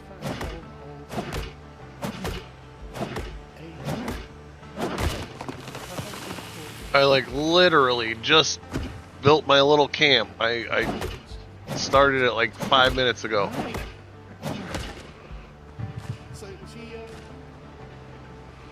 she is interested in abolishing stigma around unhealthy lifestyles. Now there's a stigma around unhealthy lifestyles because there are consequences for being unhealthy. Now I think that these things, when you get to that sort of stuff, are a choice. You are choosing to eat too much, choosing not to exercise. And I'm not saying this is, I've still got the family meat, but there are layers to this. But also there's the, okay, fair enough, if you eat way too much, you put on weight. That doesn't mean it's good for you. That doesn't mean you should. That doesn't mean you should be an example to others. And that is actually destructive to other people.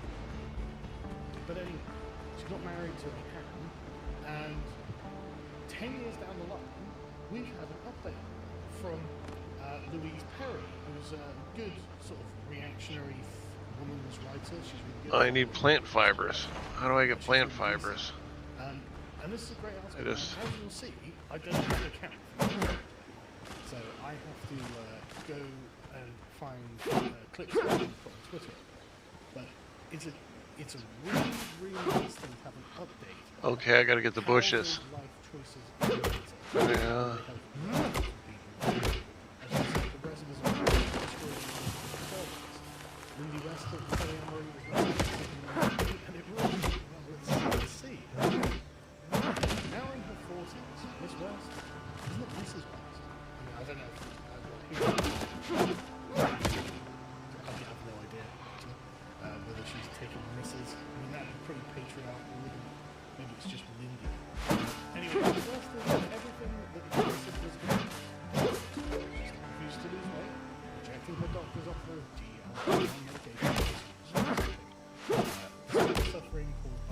here's the thing. Stamps on any sort of conservative thinking. There was a guy called Arthur Chu who had posted this thing about how he may kill himself, as in he has doubts and has thoughts that are not woke and progressive, and he actively controls his own thoughts. That's true. And weirdly enough, Harry did a book club of James O'Brien's books, and in one of the books, James O'Brien had exactly the same thought process. Sometimes I see things like, oh, what is that? And then I realised that's the reactionary me. When you get killed off, I need to fight myself from observing reality around me because it's counter-progressive. And of course, Lindy does the same thing. She's made her activism her identity, refuses to engage with psychology. She even avoids spending time with her extended family because they have unknown so far it's alright. I gotta go hunting boar now. I gotta. What a disruptive thing. Like, by the way, just to be clear, look at yourself. And the divergence, as I've gone to the right, and she's obviously carried on going further than the left. I just want to be clear, it is your relationships that make your life worth living. Right? With the people around you. Nurture your relationships. Be caring and loving and considerate to the people you're with, and help them out. Spend time with them, have fun with them, and that's what they will appreciate. That's what life worth living from. Well, I don't know if I politically agree with you there, I must never talk about is cancer. It's absolutely evil. Miss West's previous memoir included a Pacific Northwest version of a fairy tale ending, with our heroine marrying, a Haneyful J. Luke. So, his name's not just a musician and artist who nowadays identifies as non-binary. My wedding was perfect, she said in the 2015 column. I was flattered how... Have you played it yet? In Adult Braces, which I assume is we learned the reality of this relationship wasn't perfect. They were odds from the outset, particularly on his insistence that he be permitted to sleep around to use the vocabulary of their subculture. I'm probably going to need one of those. Their marriage had been accompanied by crying, panic attacks, and endless therapy. I mean, that is just remarkable. He got married, which is one of the first patriarchal institution anyway, to someone who demands that he still be employed theoretically, basically. And for some reason, he went along with this. I'm not even going to speculate why. And this has not been good for you. This has not been good. And so actually, the right-wing traditional view of what relationships are and what marriage ought to be turns out to be the correct view, and your... How the fuck do I make boots? ...seems to bear that out. All of this radical left-wing nonsense that was honoured, all of these were just prejudices. Alright, first of all, I gotta figure out where the fuck to put this chat box. Because every time I fuck, it's always in my way.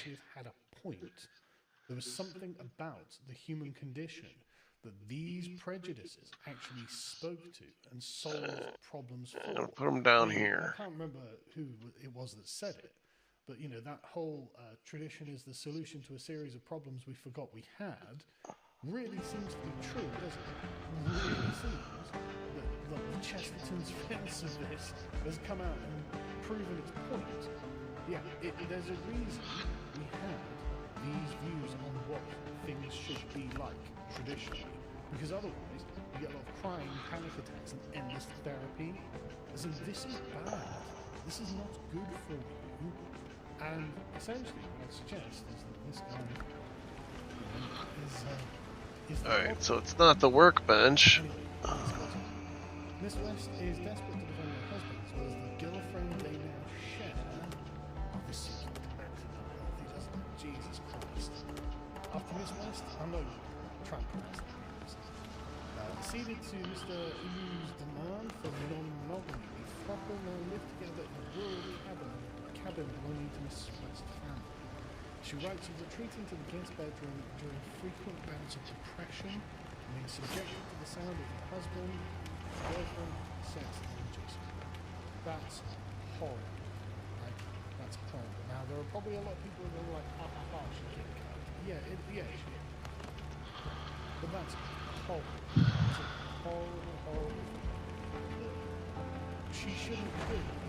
The only reason that this isn't any I don't want that. is because she got one shot in her late 20s, early 30s. She left her alone. And now she is this far down the rabbit hole. Her husband is shagging some other woman in the next bedroom. She's just sitting depressed and crying alone. But that is just awful. That is awful. Why would you want to belong to a political philosophy that does this to you? This is awful. Ah, there we go. I gotta build one of these goddamn things. Not enough resources. What the fuck do I need? I can't tell because, the goddamn chat box is in the way again. You know what? I'm doing this. I feel bad for them. I mean, there was such shit back 10 years ago. But just looking at how badly things are working out for them, this is like Anita Sarkeesian getting married to herself on her 40th birthday or whatever, where it's just like, oh, I'm going to get all my millennial friends around and pretend that I'm having a wedding. It's just like, oh, God, this is the saddest thing I've ever seen. Like, I'm sorry, this is awful. It's just really awful. And like I said, there's no place to put this. Because they've been sold a worldview that was progressive and edgy and counterculture, and now they're saddled with the consequences of this. And yeah, I know people are gonna be like, well, I don't feel sorry for them. They had their time, they made their choice, and I know they did. And you know, you're completely right. You're completely right. It's honestly, I appreciate that I'm just soft-hearted when it comes to this sort of stuff, but I appreciate this is me being soft. But man, I do feel bad. Just it didn't have to be this way. And this is always what I was doing back in the day. It's just not wise. It's not a good idea. This is not what like a good person is supposed to do. And honestly, Well, I gotta go to coarse fabric. I found myself realizing that Aristotle was just right about teams for life. If you want to Man, it's the tutorial really ain't doing you any favors, man.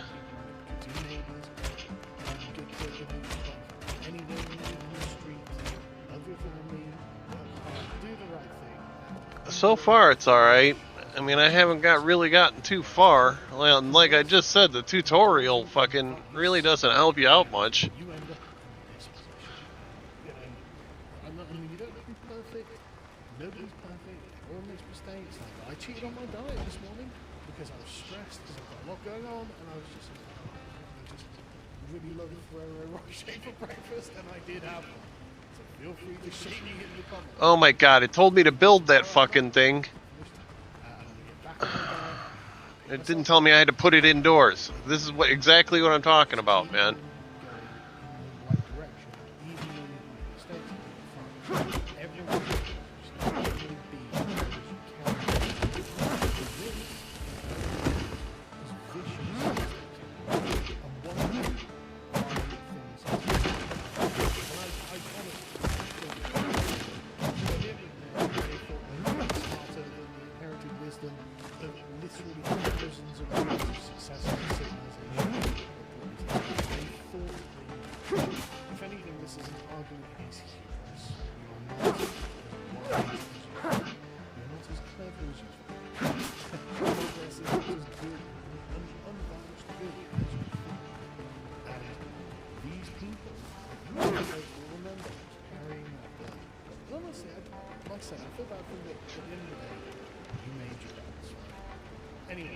Join us at the live event on the 11th of April. It's brilliant. Link in the description. I'll see you next week.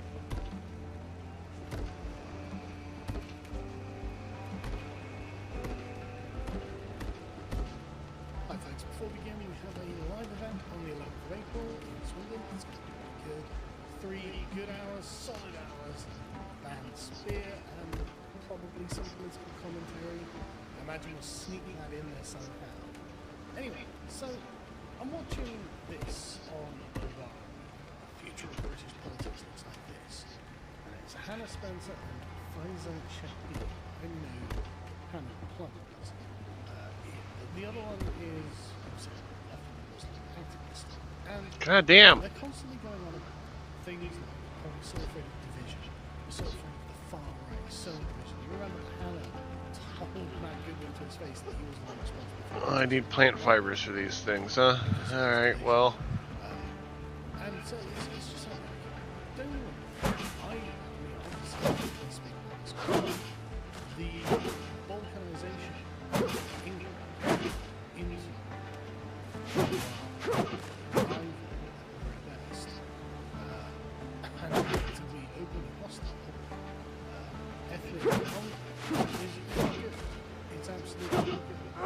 But I'm quite tired of being told I'm the one who's about to this is happening. I haven't been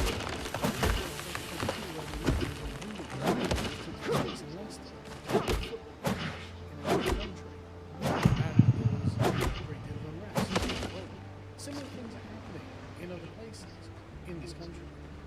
And so they're like, okay, well, we're really worried this is going to... There wasn't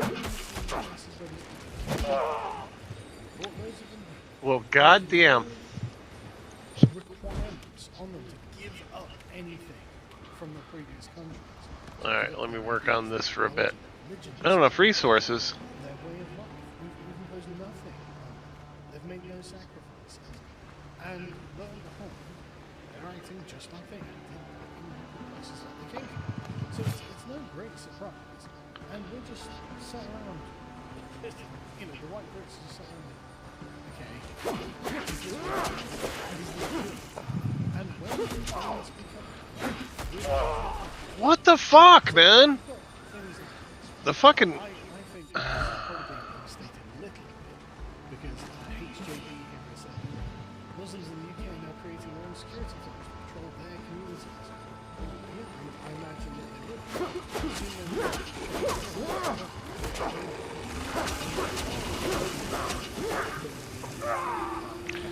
Goddamn, attacking me two at a time. Oh, goddamn, come on. Because it's just not how the system works. What they will have is an armed, not necessarily an organised response. Well, they probably drop your weapons off in the mosque. They probably will have.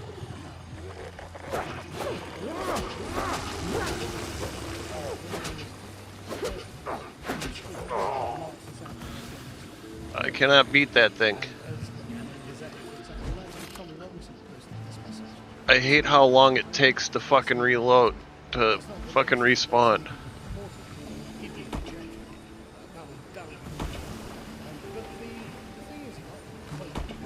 the fuck away from me.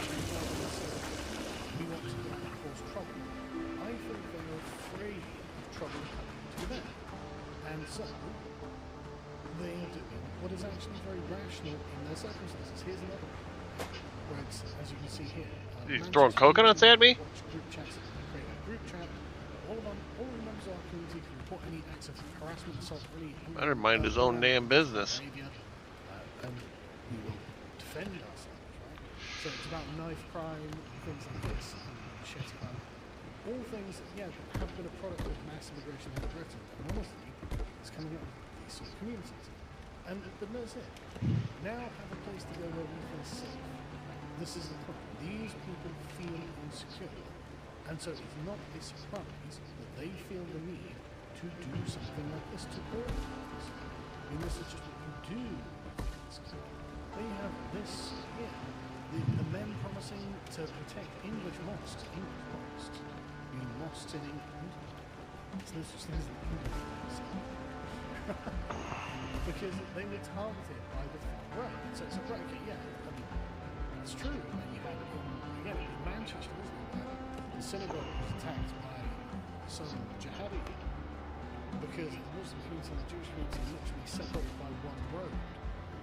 And it turns out they don't like each other either. So you've got like a strange sort of quadrangle of communities. Can I crouch? Get out of here? Well, not necessarily. No, I can't. It's hostile to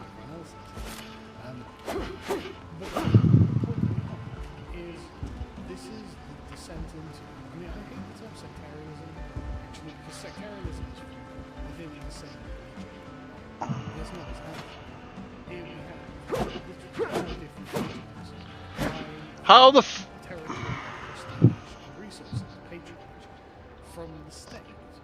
And one of these groups, like Christians or atheists in Britain, they're the ones right at the very bottom of that. They're the ones being extracted from. And that's why you get these kinds of attacks. It's very clear that there is express privilege that comes with what is with being a part of a minority faith in the United Kingdom. Right? Oh, motherfucker. They're the face of Britain, modern face of Britain.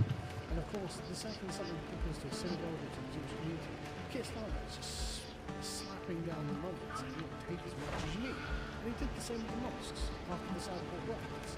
He placed £30 million or £50 million for 10 mosques. And it's just like, right, I see this. I see. God damn it. I am fucking stuck inside my fucking fort. Oh my god, this game's pissing me off already. Yeah, no kidding, you don't feel safe. Not only do some communities feel safe because of this community doesn't feel safe because of another community doesn't feel safe because of that community and that community. And the Jewish community were not far right under them. Alright, now how do I fucking destroy shit? It's one of those things where it's like, right, okay, this hasn't worked. It hasn't. I mean, this is just the way that things are. You apparently can't. So I gotta start over someplace else. Fuck it, I'm restarting the game. God damn. Fucking piece of shit doesn't tell you how to fucking do anything, get trapped inside your own fucking base. He's not supposed to be a political agent, and he's not trained for media, I imagine. Is it an increase of foreigners joining the British police? Make it as diverse as possible, because certain boroughs have different cultures. We want to encourage everyone to sort of join. A priority for the police is to make it diverse? In terms of dealing with the public, having cultures within the police also help. So you would prefer to have a Muslim police officer there? Not necessarily, but I gotta get up, fucking open some windows. It's fucking hot as hell in here. where English is not the first language. Yes. So having a diverse officer with us, a part of the team. So there's many neighborhoods. Just, I love that. Having a diverse officer with us. Like, being diverse is property. An individual obviously cannot be themselves diverse. They're an individual, but this is the way that they conceptualize it. But this, and the thing is, you can hardly blame the police for taking this approach. Now, one might say that if you move to a foreign country, you should expect to have native police being people who keep an eye on you and keep control of the country on the ground level. You should expect, if you move to another country, if I move to France, I would expect to have French police. If I move to Paraguay, I would expect to have Paraguayan police. If I move to another country and I found that the people in charge that were not of the native side, I would think it was weird. But like I said, conversely, you can understand why the police would do this. Well, we need local knowledge, because this isn't the police's choice. They're not the ones who bring these people in. But the reality on the ground is, well, you have a bunch of people who are from different communities, different customs, habits, expectations, and actually having someone who has this kind of local knowledge is actually an advantage. Alright, I hope that fucking helps. Too goddamn hot in here. And so another reason they have these police is to try and Get my back pillow right. Ugh. the kind of sympathetic bonds that people have within their own ethnic groups. And so they're like, yeah, okay, well, have Muslim police. Alright, let's see if I'm a little less useless now. Wait a minute. This is just trying to essentially sort of bandage over the problem rather than solve the core of the issue. I built a fort, I got stuck inside of it. I couldn't get out of it. I couldn't knock down a wall. I had to restart the game. Under the same governing Because the fucking tutorial's fucking retarded.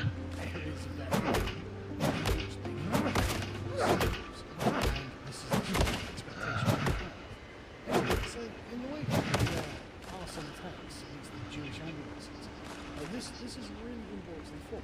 The fact that these communities are living in these separate enclaves, to the point that I don't think the Shire patrols is not that there have been Shire patrols, but the sort of the security patrols in Muslim communities to a more advanced version of this, which is the ambulances, but also they have police officers as well, police forces as well. And this is like some Jewish police force, right? That's weird. And I mean, at least I think it's weird. I think it's really annoying. Well, for the same reason the Muslims are creating their own community, this is just much more advanced. But we saw this as well in the two Muslims on horseback at the vigil for Ayatollah Khomeini. I mean, these guys. This is like Ark, man. I don't think they are. I think stripes on the The fuck? But again, it just really put the wind up. It's like, right, this is. And the police, when they were confronted with this, someone went up and said, look, they had a Union Jack. The hell killed me? Whatever killed me, it killed me in one fucking whack, man. What's this shiny thing over here? But instead, they just allowed them to just trot around on their horses. And the horse are massive animals. Like these are used by the police for a reason. The cops are just like, yeah, well, I guess we're not doing anything about this. And so it looks again like these communities are basically formalizing themselves into their own self-defense.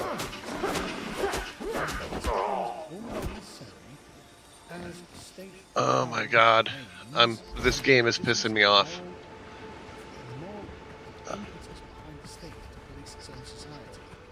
We already have this. The British police don't really feel like they have the authority to police like the black community, the Muslim community, or apparently the Jewish community. We already see. The fucking thing is guarding my corpses!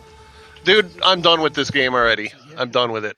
It fucking sucks. Legalize crimes under £200, or just ignore certain kinds of property crime or whatever. Maybe these are just not Fuck bad. that game.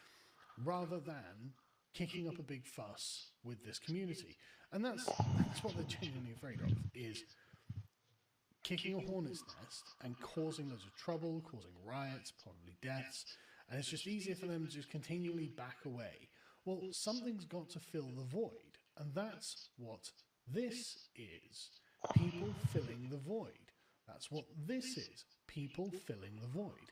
And that's what this is. People filling the void. And the more the state recedes from where it is actually needed, which is in keeping the peace, the more people will have to do this themselves. And that's hardly good, is it? And that's hardly good. This is the kind of... Motherfucker, how did I do that before? Of what are essentially successor states to the British state.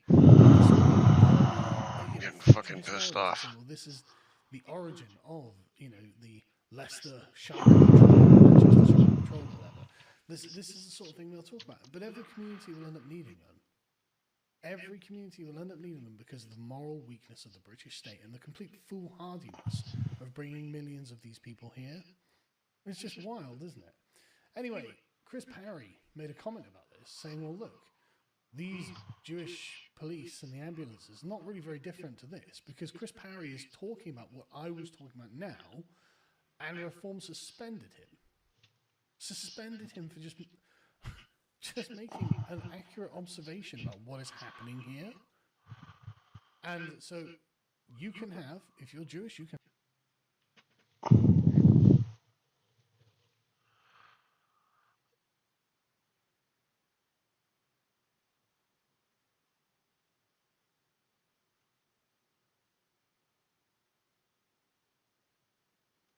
heard that you don't know how to get spoiled by a man. I know that you guys need my help. That's why I'm here. Right, the Wizard Liz is here to help women improve their relationships. As if there weren't enough low-quality people in the dating pool, we have the spoiled girly movement making things worse. A movement that is full of sex workers and rad femmes who hate men, so they have no problem abusing or manipulating them. Make your man believe that either your friend, your sister, I don't know, some female anyone that you know is getting treated so well by her boyfriend, by her partner, by her husband. Oh, he just bought her this and that. See, how men are is competitive. They're very competitive. So if you tell a man that your friend is being taken care like this, then their competitive nature comes up and they're like, okay, this is what I'm competing with. Okay, if you want to compare me to other men and talk about how they're better than me, then I'm going to tell you about how all of your friends are more attractive than you, just so I can activate your competitive nature and turn you into the best version of yourself. So this is sort of the modus operandi of how these spoiled girly princess treatment channels like the Wizard Liz operate. They run under the guise of women's self-improvement with videos like, study yourself to become confident, or how to become extremely seductive, which granted sometimes make decent points, but those decent points are mixed in with some of the most toxic relationship advice, where not only do people like the Wizard Liz make women undateable, but will also actively give advice designed to poison relationships that are already ongoing and may be perfectly fine. And if you are already in a relationship and your partner, he didn't spoil you yet and you want him to start spoiling you, just tell him like, hey, I really would appreciate it if you gave me some money, like an allowance. Start small if he has never ever spoiled you. Like, oh, say like, oh, can you pay like for my car to get it fixed? Oh, so you want a little allowance from your boyfriend like you're a 10-year-old. Okay, I'm a believer in equality, so if we're going to make the relationship completely transactional and I'm now required to do extra, what are you going to do extra in return? Nothing. The answer is nothing. These women think their presence around you is inherently valuable, so they shouldn't have to be pleasant or do anything nice for you if you get them that Gucci bag. And not to say that the manosphere doesn't preach similarly toxic relationship values under the guise of self-improvement content, but the problem with both is that they're lying to you and selling you a fantasy of what the opposite sex is like or should be like because they know it will make them money. In the case of the manosphere, women should permanently have their mouths sewed up and let you cheat on them all the time, and if you're a spoiled girly, then you need a golden retriever man who is in his divine masculine and showers you with money constantly. Well, here's your golden retriever.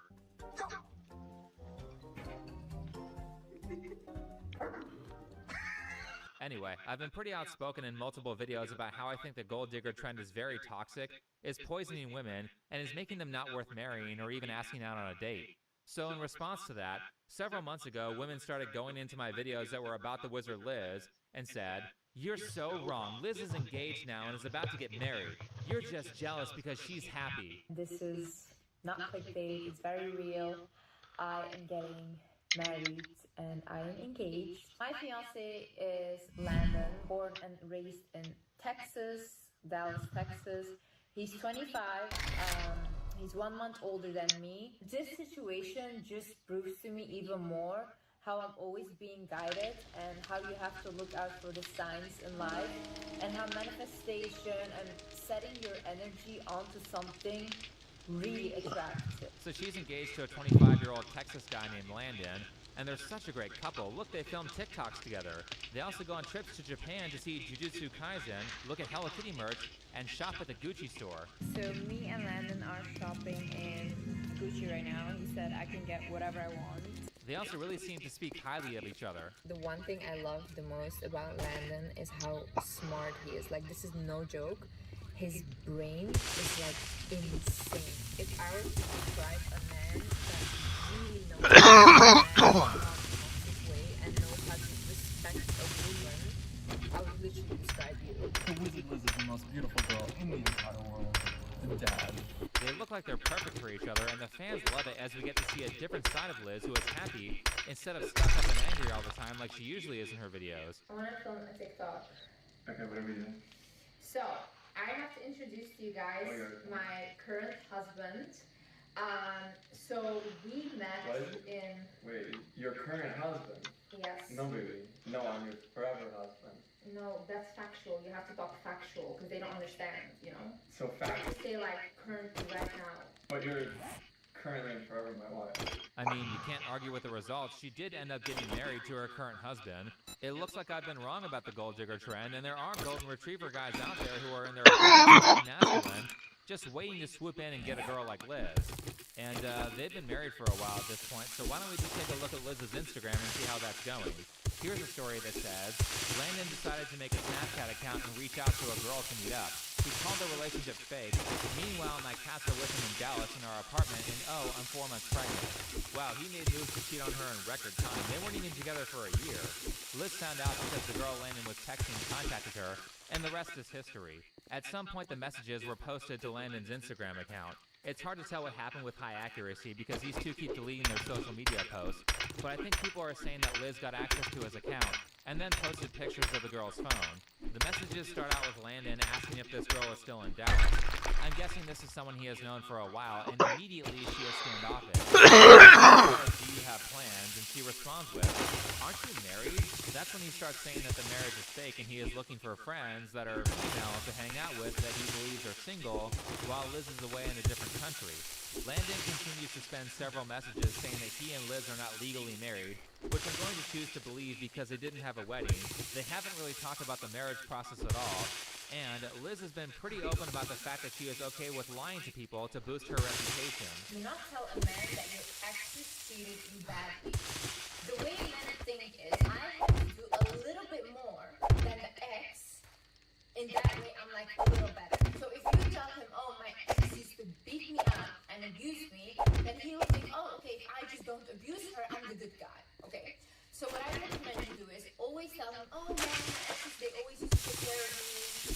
Like, I was always financially taken care of. Or you have to tell him that. And maybe later down the line, when you're already in a relationship, you can tell him, like, how it really was if you want to tell about your exes and you can open up. But especially in the beginning stages when you guys are dating, do not say that. Right, great. Do you think it's okay to misrepresent yourself in a relationship until a person is too emotionally attached to say otherwise?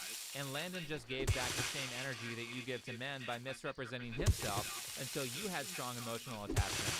That seems fair to me, but the fans are pretty upset about this whole thing. I'm convinced that all men cheat at this point. Just woke up to the most devastating news. Wizard Liz just posted that her fiance, Landon, cheated on her while she is 4 months pregnant. I'm so totally freaked out. My fucking god, I'm literally shaking. Like, fuck men at this point. Literally, fuck men. Men literally have no boundaries. Now, despite Liz's fans being upset, honestly, I have no sympathy for her at all. I mean, I feel bad for the child that these two retards produced. I'm sorry that he or she now has to grow up in a broken family. But the reason I don't feel bad for Liz is because of all the terrible and sociopathic advice that she gives. Like that time she told her audience to break up with the guy if their relationship is too comfortable or too stable. Well, you wanted some instability and you're okay with lying to people, so this is what you get. Enjoy the chaos.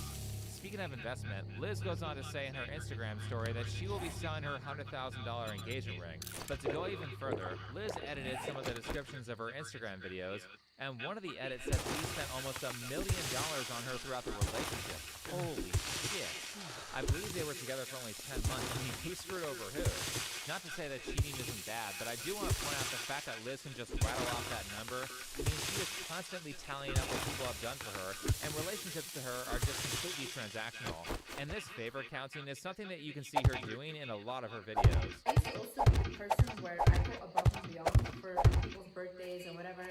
And I really put so much effort into doing that. And then I realized when it comes to my birthday, these same friends of mine wouldn't do the same thing for me at all. Like, it was so disrespectful. And I felt so bad because I was like, I put so much effort into your birthday. You don't feel the same way about me. So I stopped doing that. Now I give them what they gave me.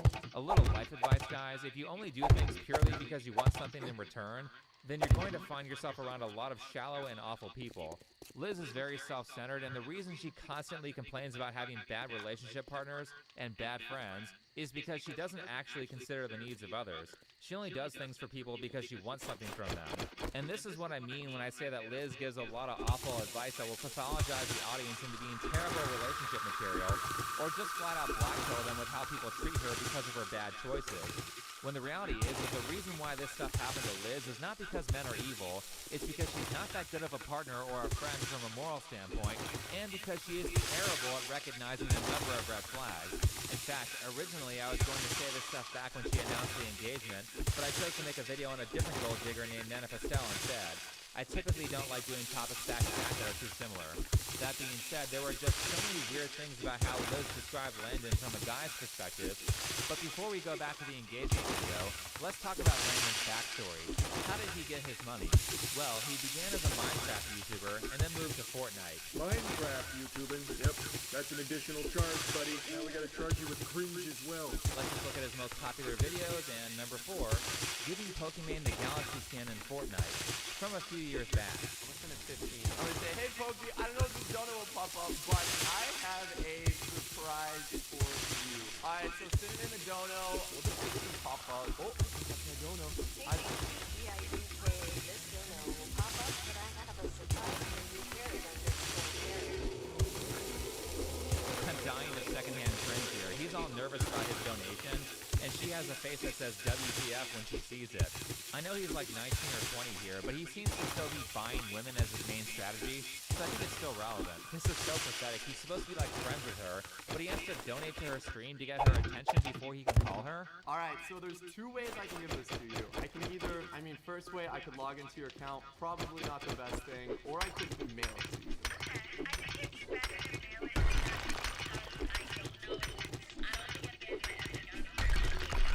Could you send me your address? Would you mind? Okay, awesome, dope. Wow, was I nervous, dude. I'm nervous about that. Okay. Liz, come on. You got engaged to a tier 3 Pokemon simp? Holy shit. I thought she had high standards. I mean, it's not like she didn't know about this video. It's at the top of the list. I know how women like to become little detectives and snoop on the people they're in a relationship with, and I don't blame them for doing that. They're just trying to make sure they aren't dating some crazy stalker. But okay, now that we know a little bit more about Landon, let's talk about the obvious red flags. For starters, let's do some math. The relationship was roughly 3 months long, and she said she was 4 months pregnant, meaning they decided to have a baby after only dating for like 6 months. Like I said, these two are very stupid. This was a very irresponsible choice for 2 people who barely know each other. The second thing we can do some math on is the fact that the engagement was announced 7.5 months before the breakup, meaning they got engaged like 2 or so months after getting together. Now, let me clarify this for the normies who don't research TikTok for a living. There's this trend where TikTok girls say, if he wanted to, he would, which is sort of a way of shaming guys for being in a relationship for like 5 years without proposing. And I mean, fair enough, women shouldn't be burning major segments of their young life waiting for a ring, but oftentimes the if he wanted to, he would mentality is used as a justification for super quick engagements just to have the title of wife, and not because the relationship is good. So as a warning to people who are young, it takes time to get to know someone. Anyone can put up a facade for a few weeks or a few months, but once you hit that 6-month point or that year point, it gets pretty difficult to pretend to be someone else. So you should be waiting for at least that long before a proposal, and longer if you're under 25. This is all important to point out because my first reaction to Landon when I heard about the engagement last year was, this guy is nuts and he's not mentally stable. In the engagement video, Liz describes how they texted a couple times over the past 3 years, and finally got together after randomly seeing each other at the airport. Here's the story of that airport encounter. All of a sudden, I decided, let me book a trip to Santorini with my friend. We had a flight to Santorini, but there was a stop in Athens because I had booked last minute and all the flights were full. Okay, they're full. So me and my friend, we go to the airport, and mind you guys, I'm wearing a cap that's like up until here. You can barely see, you can see like this in my nose, and I'm wearing a mask, okay? No one would recognize me. I think probably people couldn't even recognize what gender I was. I'm walking in the airport and we stop in Athens. Me and my friends, we quickly go get like some food and stuff. Me and her were sitting and I'm like, I pulled the mask a little bit just to eat my food. This is how much you can see of my face, okay? Like nothing. I'm sitting and all of a sudden I hear Liz look up and I'm like, Landon? And guys, I do not know how he recognized me. I do not know how I recognize him. I've never seen this guy in my life. Never in real life. I don't know what he looks like, and he definitely didn't look like how he used to look 3 years before. That's the only time I saw his picture. So he's like, yeah, I'm going back to America. He's like, I forgot my bag where you were sitting. That's why I came back for my bag. And then he starts telling me about why he's there, because he lives in America. Like, what are the odds of us meeting each other in the airport in Athens? What are the odds, guy? Like, I don't live in Europe. He lives in America. Like, that's crazy. Guys, can you imagine the coincidence here? You know, look how divinely guided that is. Liz, this guy is so obviously stalking you. That was immediately my first thought when I heard this story several months ago, and apparently everyone else thought that too. Like, that is a crazy number of random chance events occurring together. They both happen to be traveling on the same day to a random part of the world where neither of them live. They both randomly got connecting flights at the same airport at the same time. He randomly recognized...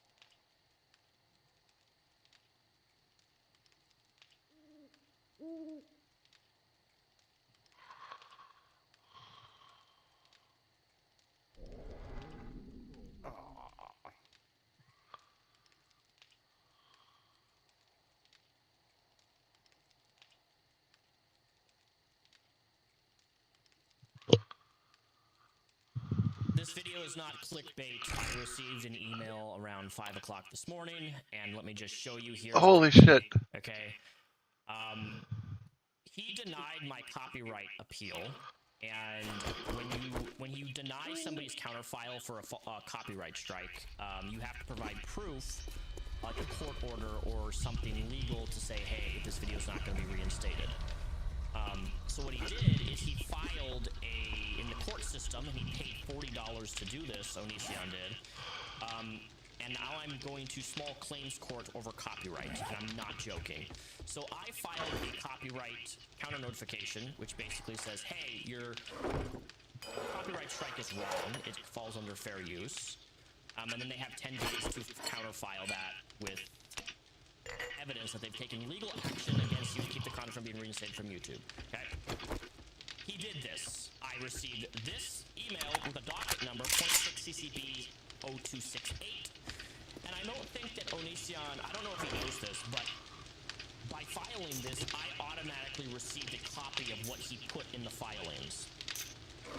This means that I am going to have to go to court, small claims court, for $5,000 is what he's claiming. And let's open this and see what it has to say. So here is the filing receipt with all the information provided. So I have this bottom is blurred because it has his address and his emails. But it says, would you like to proceed in small claims proceeding, including a 5,000 monetary limit instead of the standard CBC small claims proceeding? He posted yes. This is a claim force infringement, and he filed it was $40 to submit this. So this was very recent in the last couple days. The video of the infringing work was enough is enough on his YouTube channel right here. Author Onision has this work been registered by the Copyright Office? No. Service request number, I don't even know what that means. Type of work, motion picture, and audio visual. And look, this gets interesting because describe of work, original audio visual vlog consisting of original spoken narration, original footage, editing, original graphics, original blah blah with limited third-party screenshots and meme incorporated. Claim is limited to claim its original audio visual. Whatever. Distribute copies of the work, publicly displays the work, publicly performs the work, and reproduces the work. Is the infringement ongoing? Unknown. Infringement dates. That was the date that I uploaded my video. The alleged infringing occurred on YouTube, blah, blah, blah, blah. Blah, blah. Is the alleged infringing work exact copy of your entire work? No! So this is where it gets interesting because in this paragraph right here, let's zoom into this. Zoom in. Alright? I want you to read this. Claimant, which would be me, has direct knowledge that Respondent saw and heard the work because Respondent recorded him so actively watching, playing, and reacting to it in his own live stream. Respondent navigated to Claimant's public YouTube channel, identified the video by its exact title, explicitly stated on the record that he was watching the Claimant's newest upload, and then the broadcast substantial portions of it to its own audience in real time. Respondent has also acknowledged on the same stream that he has been actively monitoring Claimant's public content for the last 15 years. I actually don't think it's been 15 years, it's been a little bit less than that, but okay, whatever. Yeah, I check your channel from time to time because people send it to me. Like, oh, Daniel, he uploaded this. You want to talk about it? You want to respond to it? Most of the time I say no. What are the similarities? The alleged interpretive work does not merely contain expressives similar to Claimant's work, it incorporates direct literal reproductions of the comment's actual audio-visual content. Respondent played portions of Claimant's actual video file and segment, whatever. Based on YouTube's content ID matching system, the response video matched approximately 56 of the visual content on the reference work across multiple segments with substantial audio matching also observed. These similarities arise from the response for production. First of all, I think he's using AI to write this, genuinely. That's okay, whatever. Claimant owns the copyright titled Enough is Enough, blah, blah, blah, blah, blah, blah, blah, blah, blah. This is where it gets a little bit more interesting right here. Without authorization license, blah, blah, blah, he links the video directly. And then it says, scope of the video taking, YouTube's content ID system identified 5 minutes and 38 seconds of matching content from the Claimant's 10 minutes work within the response live stream, representing 56% of the visual content. So mind you, my entire live stream was, I think, 2 hours and 50 minutes. It was almost a 3-hour live stream. But because I responded to 5 minutes, well, actually, the 5 minutes that I respond to, it's broken up in almost like an hour-long segment. There was like at least a 30 minute, maybe 40 minutes. I don't know how long the segment is because I don't have the video because it was a live stream. It wasn't an upload. So I don't even know the exact amount of time that I discussed and broke down his 5-minute video. But I know I know I broke it up in a bunch of. The video's 2.5 hours long. But I find this fascinating to me. Representing 56% of the visual content ID further confirms that the match content appears to be in large continuous blocks spanning the full length of the Claimant's original work, demonstrating that the respondents broadcast the video extended uninterrupted segments rather than brief isolated clips. The video was not fleeting, it was sustained broadcast with overwhelming the majority of the short original work. I'm not sure that's what I wanted to do. If you watched your entire video without stopping it and talking, you would have a point here, but that's not what happened. But I don't even have the original video, so how do I prove that? This is going to be interesting to see how this goes in court. Alright, I'll try it again. Discuss or reference Claimant's work. Respondent loaded Claimant's actual video on file and played directly to his audience. The infringement portions contain the same original spoken narrative, blah, blah, blah, blah, blah, blah, blah. Respondent was actively solicited and received monetary compensation from a... He's just reading court papers. I don't care. I promised I would watch it, and I have to keep my promise. Gentlemen, we are going to figure out. I live in Texas, okay? It's called Exposing Texas's Indian Invasion. Oh boy. I don't know what's going to happen. Am I going banned for watching this? I don't think I'm going to get banned for it. Why would I get banned? This is Frisco, Texas, a once quiet farm town turned home to one of the largest and fastest growing Indian communities in America. This is in Texas? From India. I'm from India. Holy I'm in H1B. I'm into IT. Motherland India or Texas, USA? Obviously Motherland India. Obviously. Obviously Motherland India. As the Indian population exploded from 3% to 33% of the population. 33%? Holy shit! Since the year 2000, what? Many Texans are outraged. From wait, that was in 25 years? Indian invasion. But how are all these Indians coming to Texas? God. And is Frisco the only town in Texas where Indians are seemingly spawning out of thin air? They're spawning? spawning? Up to the Frisco Town Hall meeting to witness the clash of heritage Texans and their new Indian neighbors. We need more or less H1B people here? We need a lot less. I got laid off 20 years ago. I worked in IT. I have 2 master's degrees. I was making over $100,000 a year. They said, you're too expensive, we're going to hire an Indian. But So they basically fired this guy, and then they hired some guy from India that's way cheaper. Okay. I haven't been able to find a job in Coursera, and it's really sad. And you know what? I don't have another home in India. I don't have another home in Bangladesh. I don't have another home. I can't move to Somalia.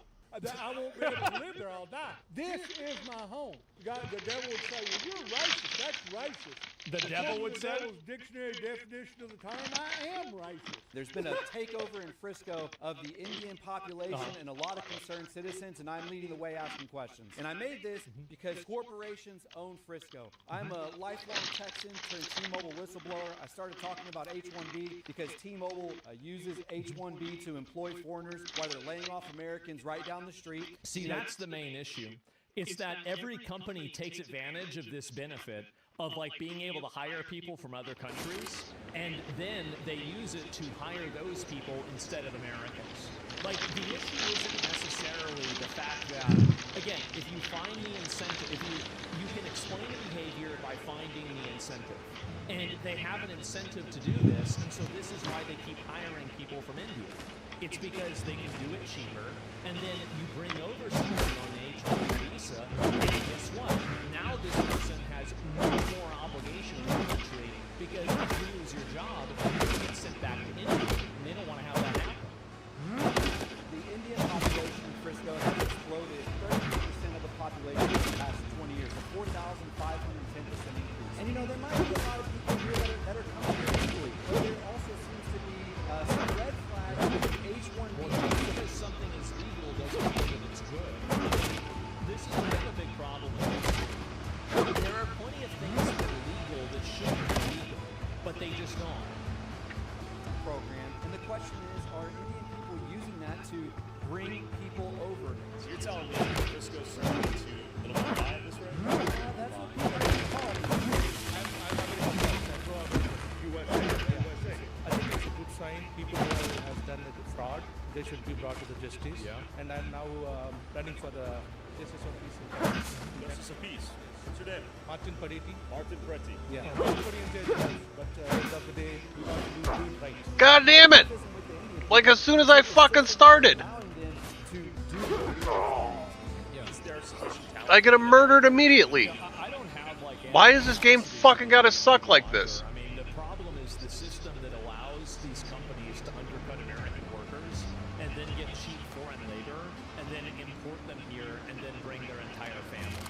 I think this is an unsustainable, like, I mean, if you have inside of a city where it goes from 3 to, like, what did he say, 33% population in 25 years, what is the probability that those people are going to be properly assimilated? It's zero. It's way too fast. Motherfucker. Infinite H-1Bs, so to speak. We do have enough talent in America, strongly believe, because you know, the Americans landed on the moon. When all of these H-1Bs. All right, hang on. To be fair, we did borrow a few Germans. See, we got a lot of natural citizens also became Americans, right? So they're also getting laid off. Do you think there should be a strong limitation on the number of H-1Bs? God damn it. Limiting the H-1Bs. It is a great country. We respect pluralism, and most of Indians, they enjoy the American part of the American society. Yeah. And I know you guys I can't put it there because it blocks the... I do enjoy tikka masala. Yeah. I've never had Indian food in my life. I don't know where to keep this fucking window. Somalis, if we just give everything to them, willing to cut your own throat, we'll die. H-1Bs are the scapegoats. The employers, those are the people who are used to giving. You know, even this guy knows. That's exactly right. Yes, it's not the Oh, guys that I are can't. doing it, I it's can't the system pause the that's game. making it That's happen. awesome. That's right. one of my friends told me Yeah, give me a minute. most of Indians go follow the practice, the caste. If you're not in the same caste, they will let you go. Yep. Caste is what's happening here in Texas. So we have imported another foreign, weird cultural problem. So now we've imported the cultural problem of the caste system into America. I got killed by a dodo. I was hoping we'd get that. Absolutely. My Thank heart God. for all immigrant people, but man, we got to do it the right way. And ask infinite legal immigration that will still alter the fact fabric of any place, right? Would you be a proponent of infinite legal immigration? Don't understand it quite what you're saying, but yes, I mean, if it's I done. don't understand what you're saying. I think that a lot of people are not ready, like, societally, I don't think people are ready to say that even legal immigration is a big problem when it's done in mass and the people are not being assimilated and becoming part of the American culture. When you bring over a huge amount of people and you don't give those people time to disperse into their own, into the community, they make their own insular community and they never... Well, I can't get anywhere because I immediately get attacked. Hang on. So I don't really draw a distinction, like obviously... And I hate the fucking controls on this thing. Worse, but at the same time, the same problems that manifest happen in both. Because to what I've seen, countries have been blessed when immigration is involved. When you have different kinds of things involved, doing it the right way, following the law, I think it's a good thing. I think that it can only make sense if both are related. We're back. Frisco, Texas has allowed Frisco's Indian population to go from less than 2% to almost 20% in the last 20 years, turning Frisco into a majority minority city. Look at this. Oh my God. Bringing Indians to America to support our labor force or to replace it altogether. Oh boy. This is insurrection. This is the overthrow of the United States government, which is why 20 million people walk across the border. I can't go to Somalia or Mexico. This is my home, America. The H-1B visas, we don't need them. Well, not right now, okay? But not now. And now, late 2025, T-Mobile USA opened a global technology hub in Hyderabad, India that employs thousands of Indians while they're paying Texans in America. They've even sent Americans to go train these Indians in India. T-Mobile USA... So wait a minute. So they're sending Americans over to India to train the Indians so they can hire the Indians over the Americans. Easily opened up this technology hub in the United States of America, and they could have ran it out of one of the two Frisco offices on Warren Parkway. On top of that, T-Mobile spent $81.5 million on salaries for H-1B employees in the United States in 2025. All salaries that could have went to Americans. Is it a coincidence that T-Mobile has a new Indian CEO as of November last year? Probably not. We are the entrepreneurs, high skilled professionals, fueling the tech and medical corridors that make our Gordon County a national leader. In Frisco, you will find us serving in our churches, seeking peace in our temples, practicing charity at our mosques. We are guided by timeless wisdom that transcends borders.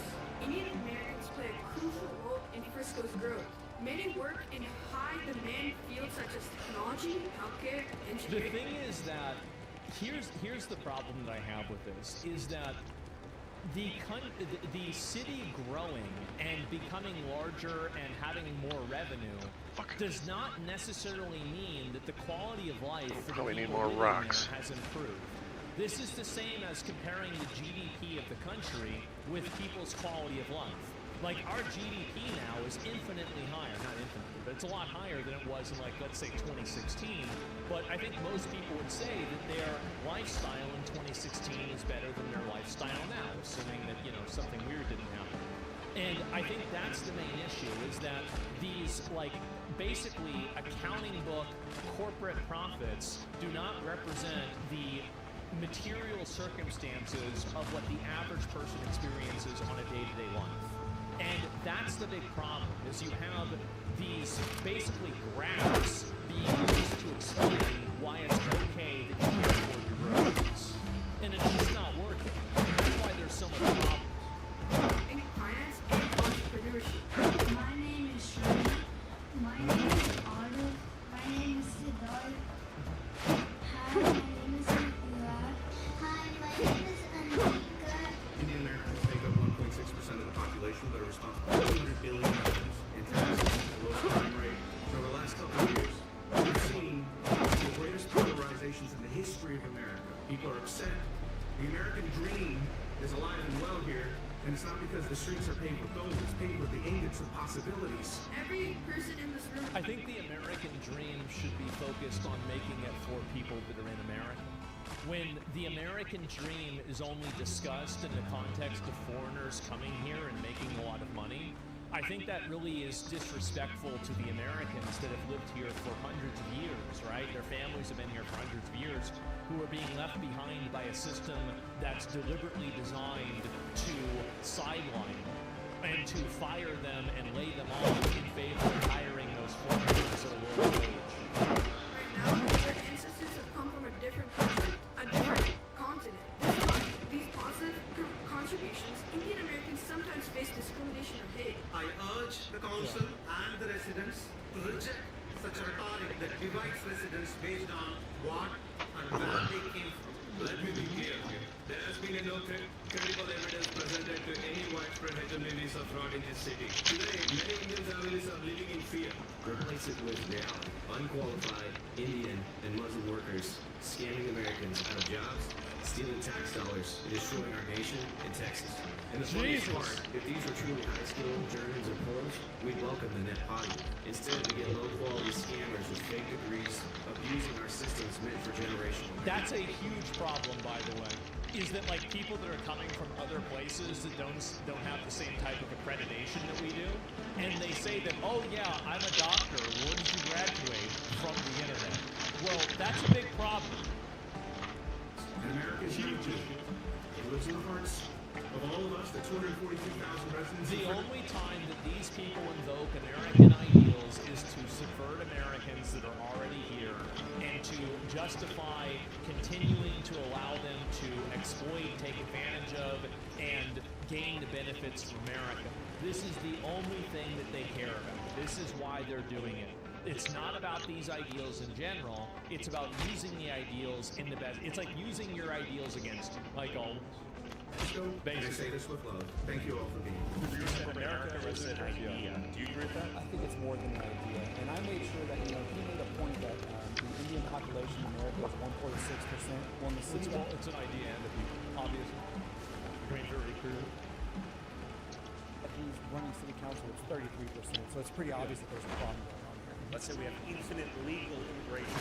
Is it better than illegal immigration? It's funny because we've almost been tricked. We marketed a thing where we believe that it's good to import people for jobs that we can't do. We built the jobs. You're telling the people who built the jobs we can't do the jobs. So it almost sounds like scam. Well, they threaten them with the H-1B visa and they hold that over their head because if they don't have a certain amount of hours, they won't sponsor them. So how they totally unfair relationship with the employees. And that's the big thing that a lot of people don't talk about with these different companies, is that these companies disproportionately take advantage of and benefit from these companies, these H-1B workers, because now they can hold your entire residency in the country over your head.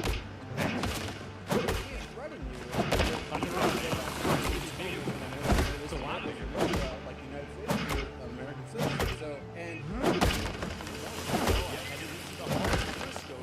Facilities illegal H-1B engineers imported from India save our economy from our unqualified, lazy American labor force. There is the August V. Hanu Temple, the god of courage. Where are you from? From Andhra Pradesh. From Karnataka. I'm from India. South India. Hyderabad?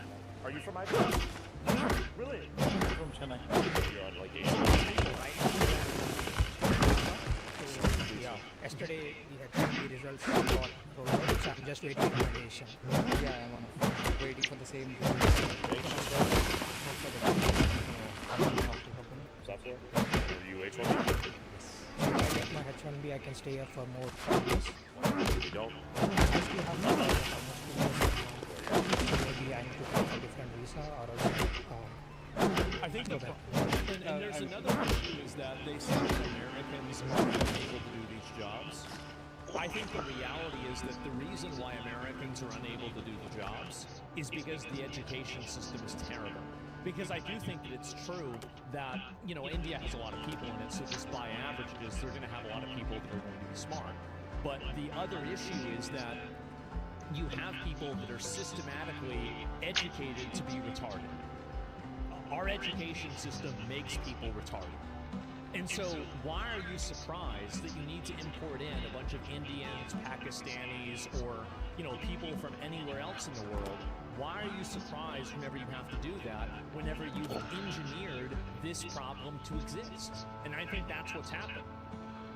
H1B. Did you come here as H1B? No, I studied here. So F1. They can't read anymore? H1B? Yeah. It's not true. You have amazing universities. You're absolutely right. Our universities are really good. Our school system, our public school system is really bad. It's a very, very weird system. Common pipeline. Come here as international student, get green card? That's what it is. Yeah, that's what I did. Have you seen the new wave of people from Telugu? A lot of them. A lot of them. How long have you been in the States? Around 10 years. Are you on H1B? Okay. Okay. Are you like on F1 visa? I see. Why did you end up here in Frisco? Did you have friends and family here? Okay. Uncle's restaurant? Your goal to go from F1 to OPT to Alright. H1B? I'm gonna definitely need more rock. Or Texas, More stone. I thought I saw one in here. Yeah, what about that? I'm gonna grab that. Let's grab that. These are Indian immigrants. I mean, they're not going to have the same type of... they're not even citizens of America, right? They're on a visa. I mean, I don't view this as being a bad thing. My motherland is India. I'm born and brought there, grow here, and I'm here to serve the US. So it's a second land for me. Because I'm getting here, respect, job, and obviously I'm going to go back to India. So. Your daughter is a citizen of the US? Okay, so you're going to bring her back to India one day? Definitely. Oh, that might be challenging. Hyderabad or Frisco? Hyderabad, of course. Why are you here? Yes.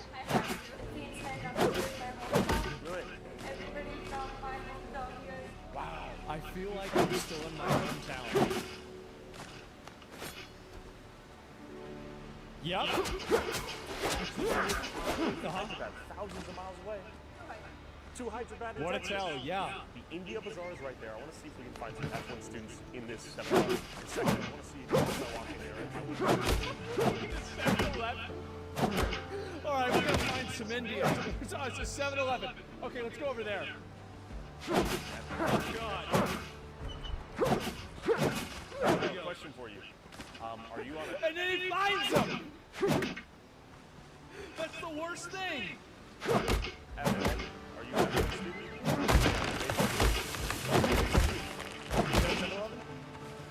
Okay, where are you from? Wait a minute. I thought they said this wasn't happening. So you got H1B. I've got wood. Well, I'm clearing an area to build a base here. This looks like a good spot I'll start with. Are you kidding me? What's going on? It gets worse? I know. We're in India. Floors. Stone. Is that close to Hyderabad?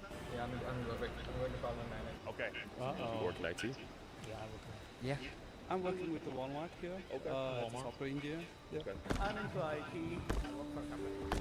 It's really funny because I know another guy that works with Walmart. He's high up there as a software guy. And he's in India. It's really IT? I knew this guy, by the way. Love him. Great guy. Have you tried to work for IT? IT. Yeah. Why do they dominate IT? Just dominate IT because they have a master's degree in computer science. They study back in India. Okay. Complete engineering, and that's how they just dominate. I'm a student. Hey. And you work in IT? Yeah. Okay, so my question is, are you F1 visa holder? So as an F1 visa, how many hours can you work per week?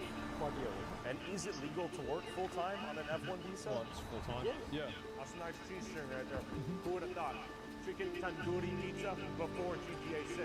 Frisco has become Dallas's unofficial Little India. You can find H1B Indian spawn points all the way up in small... Wait, did he just call it a spawn point? Little India. You can find H1B Indian spawn points all the way up in small Texas towns like Argyle, Texas. Okay, we're in Argyle? Denton or in Argyle, Texas. That sounds like the kind of city where they still have slavery, or at least segregation. How did we get here? You gotta tell me, as a Pakistani, why are there so many Indians here?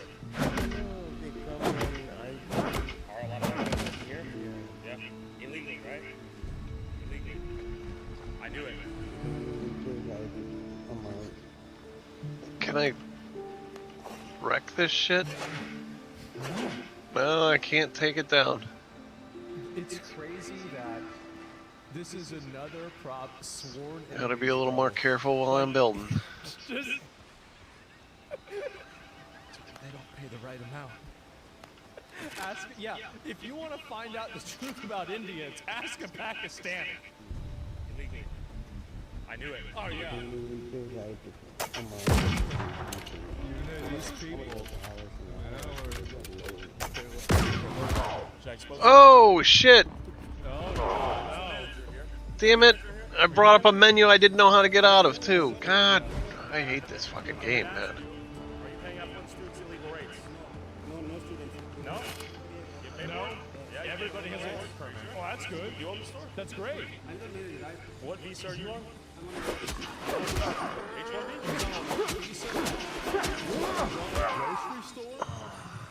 I thought, well, we can't find somebody. Come on, respawn already. Jesus Christ. We can't figure out a way to get an HEB going, and we gotta bring a guy over from India to show us how it's done? Damn, man! What kind of car oil, by the way, what kind of car oil has a dude's picture on it? I mean, it's a fat dude. Did they get the oil from him? Oh. I was told on good authority there may be some F1 employees here being paid under the table illegal rates. That's what I'm asking. Is that true or false? This is a busy time. Is it true or is it false? Where are you from? Hyderabad. I'm from India, Hyderabad. I'm from Hyderabad. Is it Hyderabad? Yeah. In India. They really like that red, huh? The same state, but in a different city. What visa are you on? F1 student? No. You study? Computer science. I'm on green card. Do I need to specify that? Yes, you could. Oh, you don't want it? Why? That's my wish. I see. I imagine you're on not an F1 if you're working, right? That's okay. I'm TN visa. Does I at least get my stone back? You prefer India or USA? US is good. I know Okay. US. That's why I'm here. Is your wife here? No, yes, yeah. But I hope. Okay, all right. Now we have. Okay, do you like India or USA more? I like the USA more. You're wearing with the flag of the United States. Okay. All right. See, this is what I'm talking about. All right. Now we're locked in. Okay. Exactly. Is That's she what on? I'm saying. Is she All on right, Saturday? there, I fixed it. she's in the same green card. Same green card. And you have kids? Yes, yes. And are they here? Yes, they're here. They're going to school. Everything is so- All right. Oh, okay. What are you working? The building is fucking a pain in the ass in this thing. All right. So we need more of him and less of the shrieking Karens. Send the shrieking Karens. Maybe send them to India, and then we can keep him. That's good. I like that. Software. Can't I build wood walls? Education in India or the USA? India. Yeah, I work in IT. IT. Why are Indians so good at software engineering? That takes a And he just answers it. lot of math, physics. I think you're on F1, but then I converted to H1. And So you came on F1 and then graduated to H1? Yeah. How hard was that process? I don't know. School actually. I'm from Canada. You're from Canada? Yeah. Another one from India. You came from India to Canada to Texas. Most people who come here on an F1 have the intention to get an H1? Yeah. Yeah. Do you think that's fraudulent? No. No. Because it is valid that you can convert from Step-by-step process for Indian students to convert to F1 to H1. Secure a job, work in ops, STEM op before applying. Ask your employer to file an H1B petition. Understand the H1B visa lottery system. Change stat. Okay. on to H1. That is the reason most of the people come here. Isn't F1 just for people who are coming here to study and not to work? Yes. Do you think it's a bit of a fraud to come here to study and then end up... Go back too. Did you go back before you got the H1? No. Okay, so you came here on F1. Ah, yes. And now... Oh, they have to go back. Did you go back? No. You're... Are they getting paid legal minimum wage in Texas? Here, no F1 students. No. We all have work permits. We have all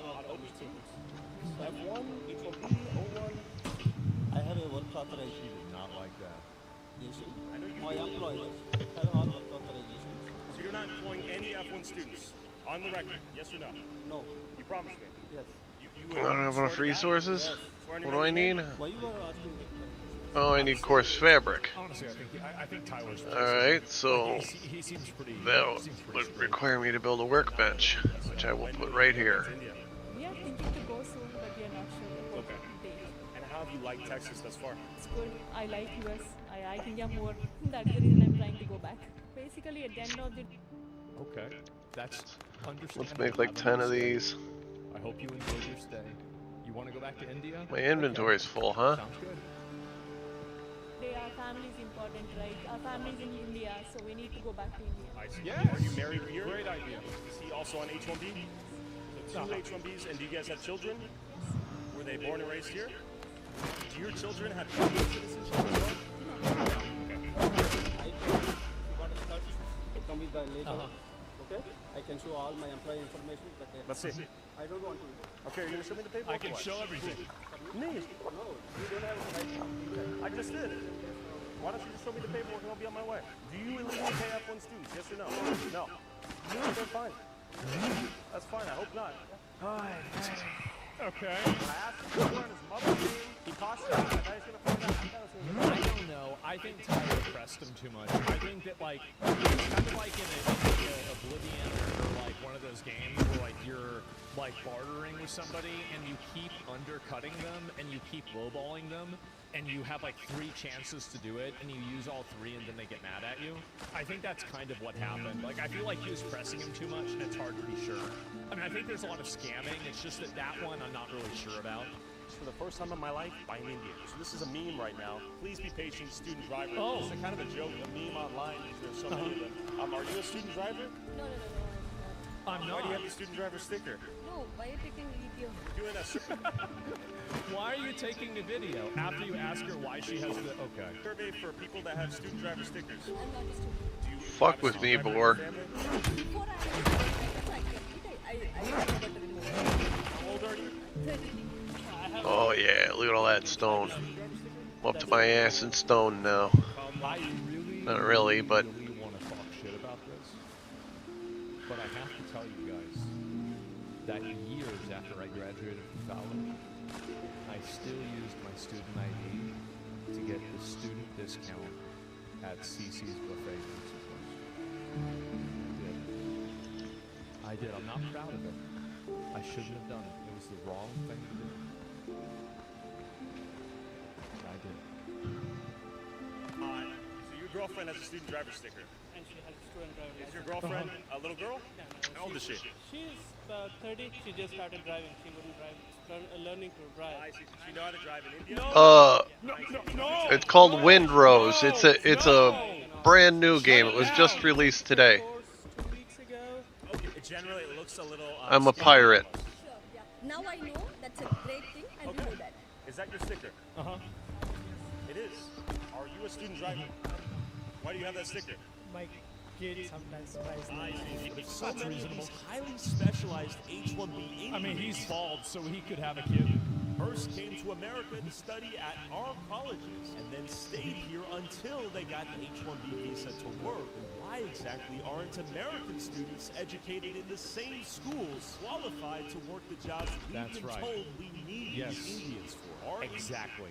That's, yep. Indians somehow vastly more overqualified than every other nationality on the planet, and therefore receive 70% of America's H-1B visas? 71%? U.S. Foreign Service officer with 21 years of experience in national security and foreign policy, who worked as a visa officer at the U.S. consulate in India to understand what's going on here. I'm not representing the U.S. government. I'm not representing any other entity. It is just me, myself, and I speaking from my personal experience as a consular officer in India, which is 20 years ago. So an H-1B visa is a guest worker visa. It's a temporary status visa. You abide by the laws of the United States as a non-immigrant, and then your permanent residence needs to be in India, so you have to return back. When I served in India, my job was initially to Yes. basically focus on what is known as non-immigrant visas, that it is a travel document which is meant for temporary visitors. What I saw in terms of industrialized fraud was there was systemic corruption and fraud happening because everybody and their mother wanted to go to the Yeah, it just came out today. Chennai, we were mainly seeing a lot of fraud patterns come from Telangana. Kerala fake degree scam accused widens nest. Only over 500 fabricated documents. The Telugu community and really Fake varsity, fake certificate. 45 years of age people to basically use the visa loophole in order to Massive. Wait, what did it say? Here's another one. Massive India-wide fake degree scam cracked. Over 100,000 certificates seized.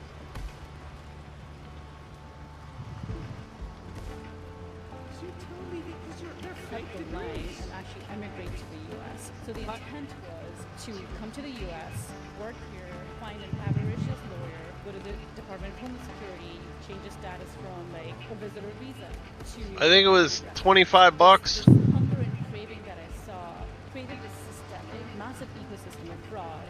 For instance, when I went as part of the fraud management unit to this place called Hyderabad, there is a huge back industry called Amir Gate. There's a visa industry where you have Alright. storefronts I need focused boots. on- Not enough resources. I'm trying to read it. I need 2 hides and 2 cloth. basically creating fraudulent documents. A lot of F1 students, I'll give an example, there were 400 of them and they all had the same bank documents, but they had the guts to present these documents which basically were So 400 of them use the exact same documents? fake transcripts, fake bank statements, and also, fake degree certificates or high school diplomas, etc.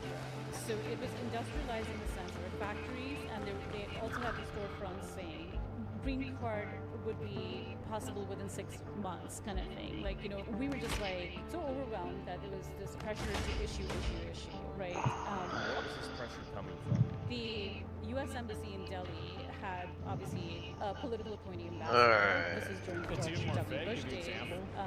And then we had obviously the consul general, but there were politicians who were. I gotta find a whether cave from now? That doesn't the, sound very good. South India arena or from Delhi itself saying, you need to issue visas in order to make a better, stronger bilateral relationship happen. Even if that individual is not qualified, at one point we had this ludicrous pressure to say if that person is not a terrorist, go ahead and issue thing. And so we. If they're not a terrorist? We started the system in Chennai to revoke H-1B visas where we saw a lot of fraud happen. The United States spits out Holy 150,000 people a year. Amongst 800,000 students, you have 100,000 who've gone through this rigorous, computer science coursework, and then they're told they don't have an opportunity to work in our industry. I think this is all the shit I'm gonna need on me. H-1Bs come in with just a Microsoft certification. Some don't even have the chance to present us with graphic designing, which is very different from graphic design language, SQL, What year is this? Calculus. That's very different. So it's interesting how we had a very hard time revoking this because it's not like a simple revocation. It's a bit of a uphill for public servant consular officers to revoke this, where the burden of proof falls on us. Got a long, grueling day of interviewing 200 people. We have a stack of. How are there not accreditation of whiteness? I don't understand this. Shouldn't you know whether it's fake or not? I mean, they're not even a test. And I think this is the other big problem is that I don't really know how true this is, but a lot of times people accuse the people that are coming from India to come here and then only hire other people from India. And this is, I think, the way that it gets kind of covered up, is that if that's true, and they're actually just doing this through nepotism, then that explains the reason why it doesn't get exposed and it doesn't get discovered and fixed. Because In a normal system, this would come out, it would happen, they would be exposed, and then removed. So if that's not happening, then the odds are that they're preventing it from happening. H-1B revocations that you have to type up and send to the Department of Homeland Security and say, this is why we suspect fraud, which means, you know, you're providing pictures and documents. Do you remember what I was saying, like her explaining the process about how I said that this is the way that you have malicious compliance inside the federal government? Is that they process documents as legitimate instead of fraud, even if they think that they're fraud, because processing a fraudulent document takes 10 times as much time. And if you're being graded on how many documents you process, and then you're detecting fraud documents that are taking you 10 times as long, well, then that's hurting your numbers, and now your performance at your job is lower, and so now you're at a disadvantage with your employment. So that's what happens, and that's the reason that there is a system of malicious compliance that is enforced through the federal government's through the federal government's analytics, basically, for like grading employees, and they do that in the purpose of, I don't know if this is on purpose or not, but I think it's certainly what's happening, is that there is an incentive to ignore fraud, even at the lowest level, because you're graded on how fast you process documents, and processing fraud takes a lot longer. It's that simple. It's in a narrative, and et cetera, et cetera. We don't have that luxury Not good. of time. So I saw the cracks, and I warned people. Are these H-1B visa Maybe, I don't know. superior to Americans in every way imaginable? Absolutely not in screaming letters and OT. You know, so that's the halo effect that they have benefited from, essentially because of, you know, the Indian lobby. You know, everyone's benefiting in this whole like system, right? Like, There's no handheld torch. Yes, the visa-backed industries there. So people have created this narrative. It's almost like information operations against the United States, right? Where are somehow inferior to the labor supply in India. And I say India because 70% of the H-1B. There is such a massive, insane amount of psyops that are going on right now towards the American people, whether it's Iranian, Israeli, Chinese, Russian, Indian, etc. And the problem is that America it reminds me of a game called Ark that I used to play. Americans are retarded now. Holy shit, there's a lot of boars in here. And we're becoming more retarded every year. And so what's happening is that you have all of these foreign powers that are competing for the mind share of the American voter, so they can convince the American voter to vote for policies that are in the better interest of the foreign power that they represent. That's what's happening, and everybody's trying to take a piece of the pie. It is so insanely bad, and I don't know why nobody's seeing this. I don't. It makes me so annoyed. Are coming from India. Exactly, right? And there is a visa category that they could leverage called the O1 visa. But these are not exemplary individuals. These are run-of-the-mill people, but when they come here, between 16 to 45 years of age, and the ones who have basically taken the F1 visa route, and then they get sashayed into the OPT program, and then they get preferential treatment by Silicon Valley managers and the various IT industry. Why are they getting preferential treatment, though? That's the question. Managers who are basically get seated in the H-1B managerial position. They work for their own Indian. It's not about necessarily, God damn. or because the Indians are the best and the brightest. You know, bribery is quite normalized. I saw a lot of H-1Bs as well as J-1s, special physicians and others who have got their seats into medical school, and you have 40% percentile on your score sheet. India's elite exams hit by corruption scam.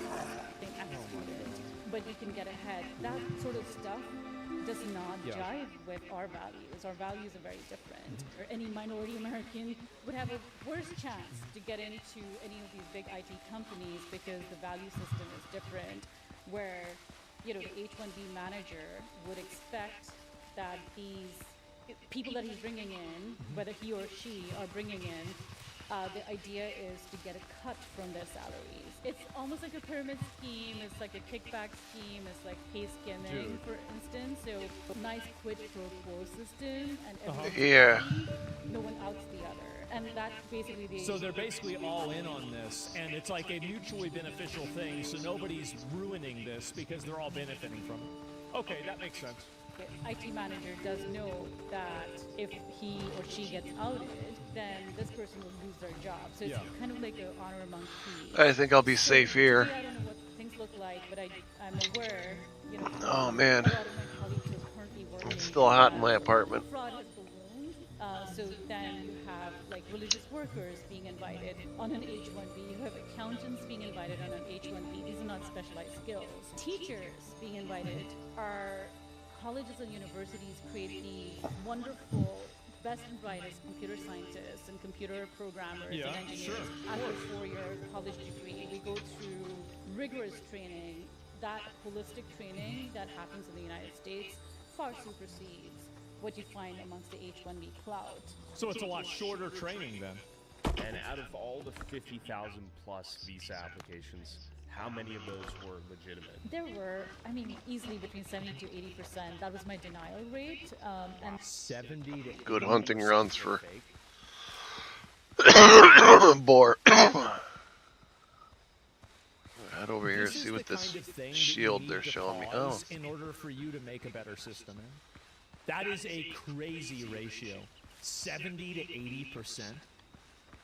Or denial rate, not fake. Yeah, but why are they being denied? And we created that gold rush. One example of how H-1B Indians are used to suppress American wages. It all starts with this guy who needs some more the headache and costs of hiring an American. He outsources the job to an IT staffing company. This IT staffing company claims to have an army of high-skilled H-1Bs to fulfill the contract, all at a cheaper cost. And most of the time, these IT staffing companies will rent an office like the empty ones you're about to see. Put that address on their H-1B's employees' paperwork, basically telling the government, don't worry, here's the office where he'll be working. But the reality is the IT staffing company won't use that office for anything. And so they're just going to have everybody working from home then. The employee directly to the client's worksite. The client gets cheaper labor without the responsibility of sponsoring the H-1B. The H-1B makes great money compared where the hell I'm going? to India. They can work towards getting a green card in the U.S. And most importantly, they don't have to live in India. All while the IT staffing company and what the client instead. It's just a pyramid of malicious compliance.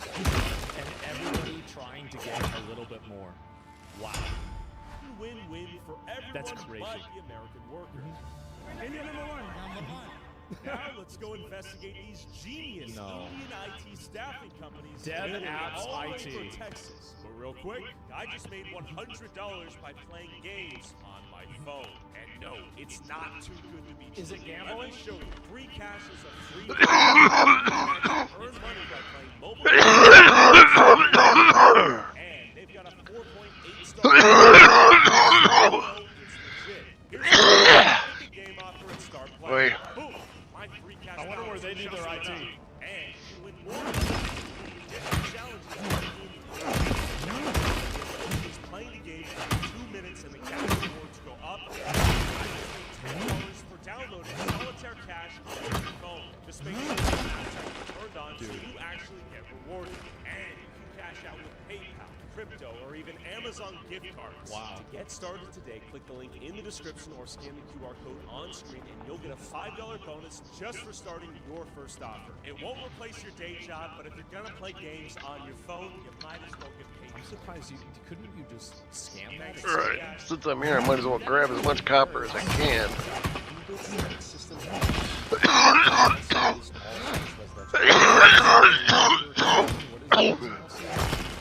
Waiver condition application, and how many of them did they have? Single company, qubits, systems, all from this resident. There's 8 of these? There's 8 people working?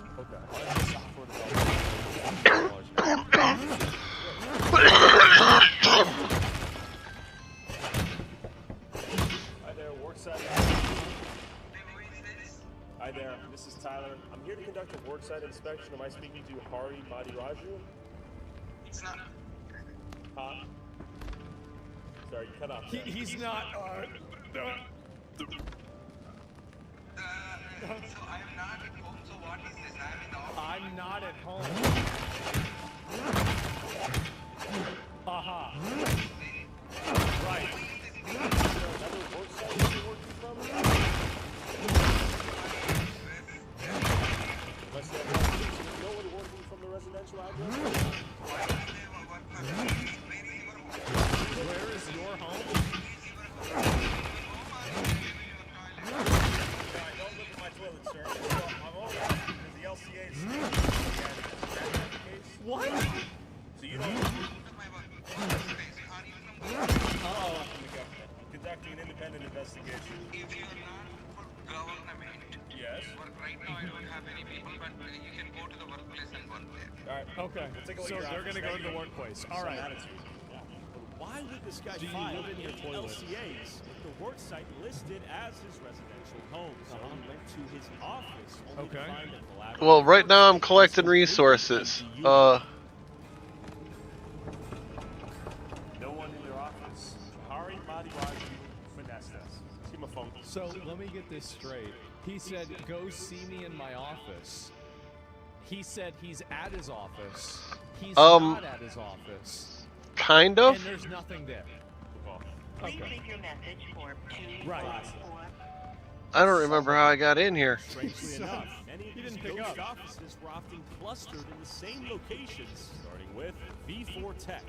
V4 Tech, very official. Okay, take a look inside. We see some sort of Eastern monk-like statue right there. That's We have Buddha. an empty little meeting room in the back here. It's almost like no one's here. Who would pay thousands of dollars a month to rent an office with no signs of human life, locked during work hours in the middle of the work week with no employees in sight? I have a question for you. Do you know where they're at? Your neighbors? No idea. No idea? Okay, thanks so much. A little... It costs money to rent this place, and it's during business hours during the week. It's a ghost Okay, office, there. a That's shell. how I got out. They have All right. it for compliance. They have the physical location. They can register their It's, information, and then they can send them off to go work elsewhere. I would say it's more like Everwind. They should be here. Someone should be here. 420. This is gonna be a good one. There were more. So now ghost there's. Okay. That's perfect. offices all over this complex. Are we on no side of this one? Hello? Hello? They ever show up here? Yeah. I don't know what they're leading me to. That's a great question. So, how is it that it seems like every immigrant community is exploiting or scamming some version of America? Okay, that's How just does telling this me where the happen? clay's at. Really? Like, he knows? Of course he knows. It's obvious. It's a good question, right? They dispatch contractors of the companies, I guess. Because we're convinced that it's a body shop. They have paper compliance. It's a body shop? No one actually works out here. right. There's like 9 separate units Got in it. this business complex. No one's here. There's ghost offices. I'm ready. Are you ready? It's on. We're ready. Let us know. He's thinking correctly. He is thinking correctly. Unfathomably fucking based. What do I need? I need more clay. Oh, I got clay. NG Talent Tech Group LLC, based in this I got office. clay right here. 3 LCAs. There wasn't a soul. Alright. Everything was empty. Wow. Hello? Knock, knock. This one didn't even have a So sign. wait a minute. They just walked in the office. It was unlocked, and there's just nothing there. Hello? Look at it. I mean, the only thing that's surprising to me about this is that there's not homeless people living in it. Like, you would assume that there would be a bunch of, like, random hobos living in these rooms. Knock, knock. That's This just one me. didn't even have a sign on the door. Talenton Technologies claims to have 6 H-1Bs. No one's here. An office presence on the following days: Tuesday and Friday, 9 a.m. to 5 p.m. Where were our elite Indian engineers and programmers holding the American economy on their shoulders? So they're doing the same thing that the Somalians were doing. is that they're basically probably running these businesses out of their homes and then using these offices as effectively just like as a sort of ghost office. These things produce a lot of smoke. What's happening. Dev outside. This is the best. Yeah, they're all working remotely. 11 H1Bs. No one's here. Hello. I'm Sam Bigger. Yeah. You know if your neighbor's here? Correct. We think they might be running a body shop. Here in Frisco. Yeah. What do you think? 4 months ago. That's crazy. The Indians? Yeah. Maybe here to be body shops? Basically all I'm asking is, are there revolving doors and empty office complexes with a bunch of And there's revolving people. revolving people, different people? Okay. Okay. So you see a new group of people coming in and out of there? And most of the time it's empty. It's empty. But probably 11 months out of the year. If you found out 11 months out of the year, it's empty. There were 10 body shops running out of this complex, what would your thoughts be? It wouldn't surprise me. It's just the way that things are here in America right now. Just This is what's so frustrating to me is that there's such a acknowledgement and like such a passive and just implied acknowledgement that we're being scammed, ripped off, and taken advantage of, but nobody really actually wants to do anything about it. And every time that something is proposed to do something about it, everybody's like, oh no, we can't do that. Everybody knows this. That's what's so insane to me. How can everybody understand and see this, but nobody wants to do anything about it? It's crazy. You think we're cooked? Oh, absolutely. Yeah. It doesn't seem like Abbott really cares that much. Like, he's probably getting paid himself. So our whole government's cooked. To my surprise, we finally found an office with an Indian inside, but the sign they had hanging in their office listed a different Executive company than what Software they Guild? filed. This Grand IT LLC? You guys work here? Yeah. Is this a body shop? No. It's a product. You guys are a staffing company? We got Shane too. Sweet. What's your name? Sachin. Tyler. Good to meet you. Here we go. Are we cooked or Grand not? IT LLC, Yes. right? Grand IT LLC and Wait, what's this? Yes, You guys share offices or what? No. Like Is it Rand IT or Executive Software? Both. Okay. Okay. You're Still not share a offices. Who was Executive Software Guild Inc. and who is this product ripped Indian? Where were the other employees? What do we got? We got a brand new TV right here. yeah, it's a brand new TV. It's like a Dude. Don't wait for opportunity. Create it. So true. So true. it's like a regular stadium. Okay. And how many people work here? Seems that works. Okay. What are their names? I mean, we have multiple people training. We Yeah. have Vishnu, Yeah. we have Hari. They are working directly from the client area. And tell me some of the clients where they Directly from the client area. get staffed at. Right. Like Verizon, like Deloitte. Yeah. We have multiple clients. We work for USAA. We also work for Verizon. So I gotta ask, why would anyone print out LCAs and pin them on the wall? I mean, if someone All right. ICE department, we can just show them directly. If they come for any verification of the candidate, Yeah. we can show them, yeah, we are doing the... That doesn't seem like that's too unreasonable, We're a right? software developer. We have. Who's this guy? What does he do? Vishnu is the owner of the Okay, he owns the company. Okay, we got another sort of empty office set up here, and I like that quote. If it doesn't challenge you, it doesn't change you.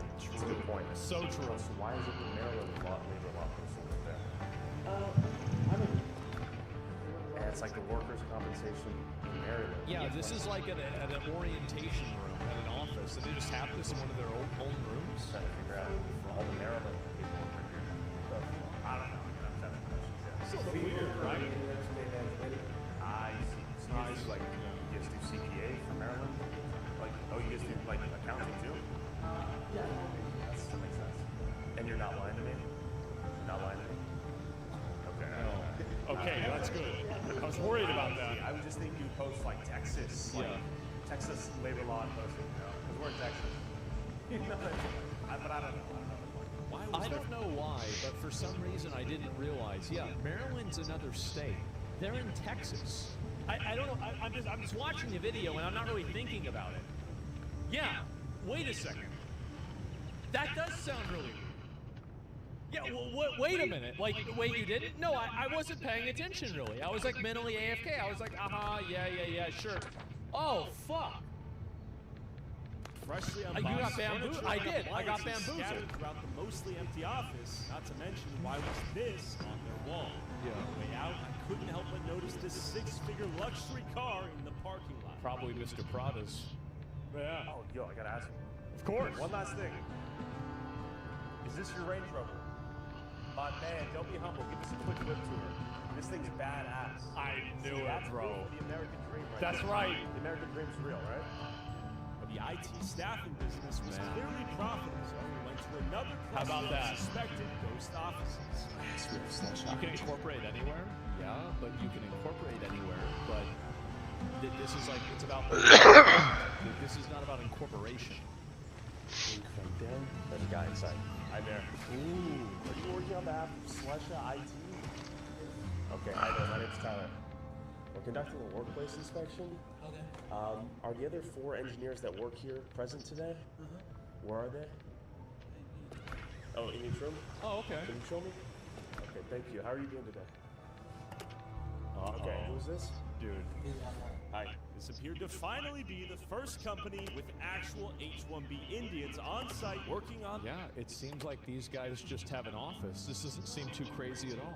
their laptops as you Yeah. might have hoped. While they are replacing American Yeah, you work- can tell that guy's.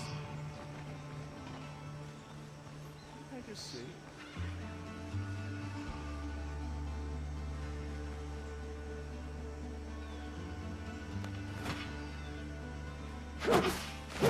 It's the other one.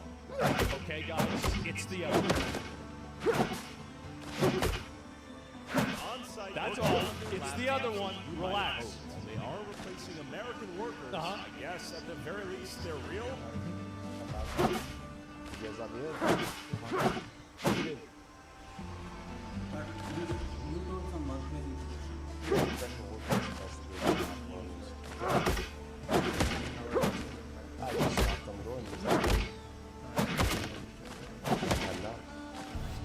That one doesn't sound that crazy. Honestly, it just seems like, again, like, of course they're going to want him to leave if it's not the government. He's doing like a news thing.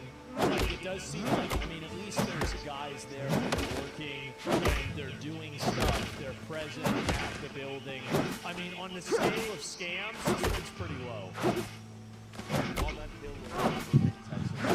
At least there's people in the building, right, guys? In a hasty time, when knocks were met with silence and a locked door. There you The American economy seems baker to me by the margins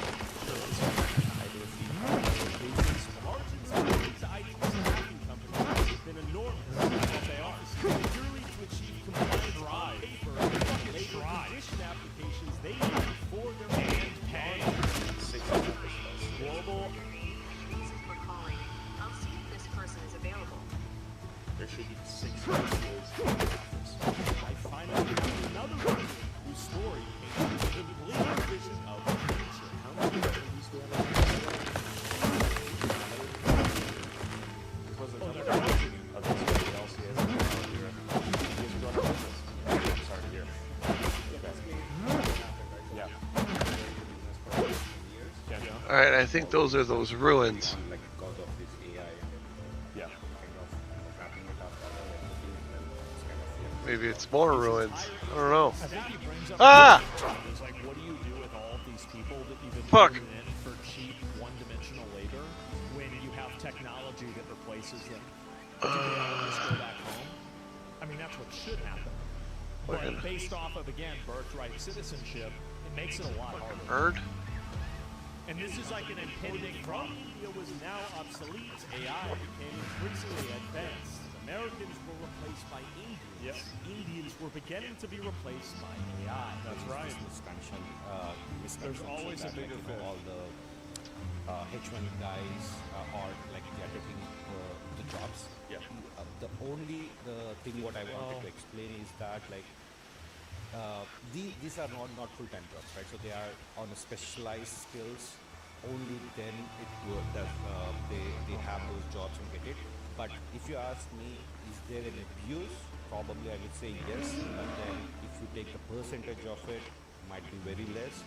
And definitely what I would say is probably USCIS.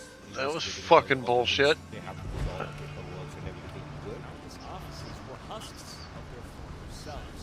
Perhaps the IT gold rush was over.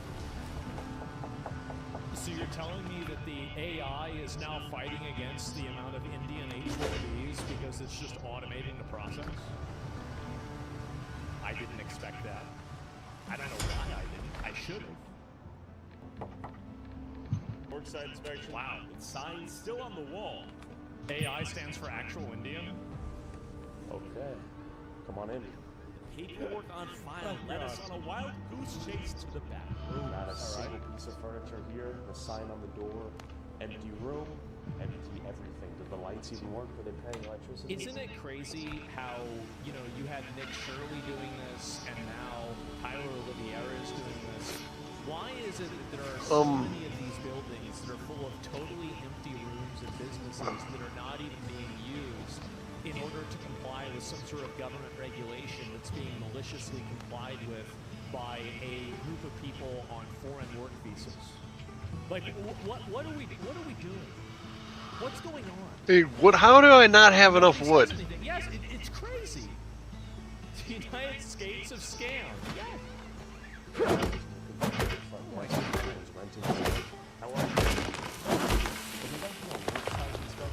For Anand Pad Inc. Are they paying rent for you guys? 2 years ago. Those doctors liked us with even more than who the fuck was. Hey, look out! Worksites were in fact legit, and that the H-1B Indians weren't locked up in a basement somewhere being forced to code. I think that they're all working remotely from home. I think that's what's probably happening. They just use the office as like a basically. Alright, I'm starting to get the hang of this now. That's what logic is. I think my afternoon stream, I'll start a new game of this. But I understand what I'm doing now. Wait, so you think they're in India? I just want to figure out how I can start building my ship.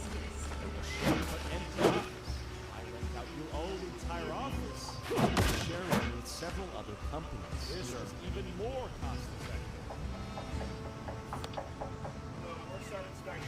How much of the commercial real estate economy is propped up by companies like these renting out units to have Bonfire range. on paper for their H-1B employees that are nowhere to be found. He's actually bringing up a very good point there. Is that, like, yeah, think about how expensive real estate is. And then think about the fact that real estate is being clogged up by a bunch of people that are Who the using fuck's it as this guy? offices and not actually even being in the building. Inspection. This country is Careful an now. illusion. Health before it happened. So they should have 4 people working on site. Do we have anyone here today? No one? Okay. No You one pay is $20 here. a month to get an office space in the ether, maybe a mailbox. So you have paper compliance. But where are these people working? In the digital mailbox? In the cyberspace? Where are all these Indians? This country is a joke, and you're living in it. Oh yeah, he is.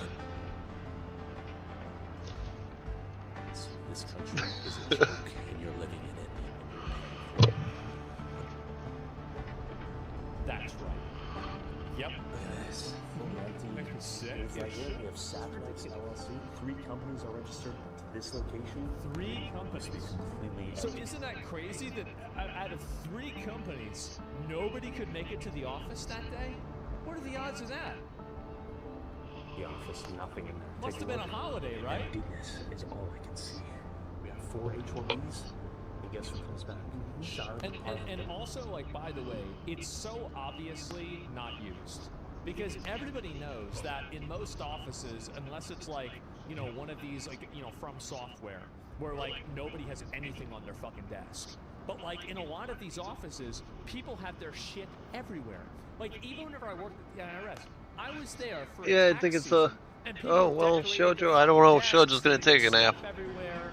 And, like, that's another thing. If you don't see shit everywhere, the reason why is because there's nobody that works there. That's how it is. Worked on our side, I did.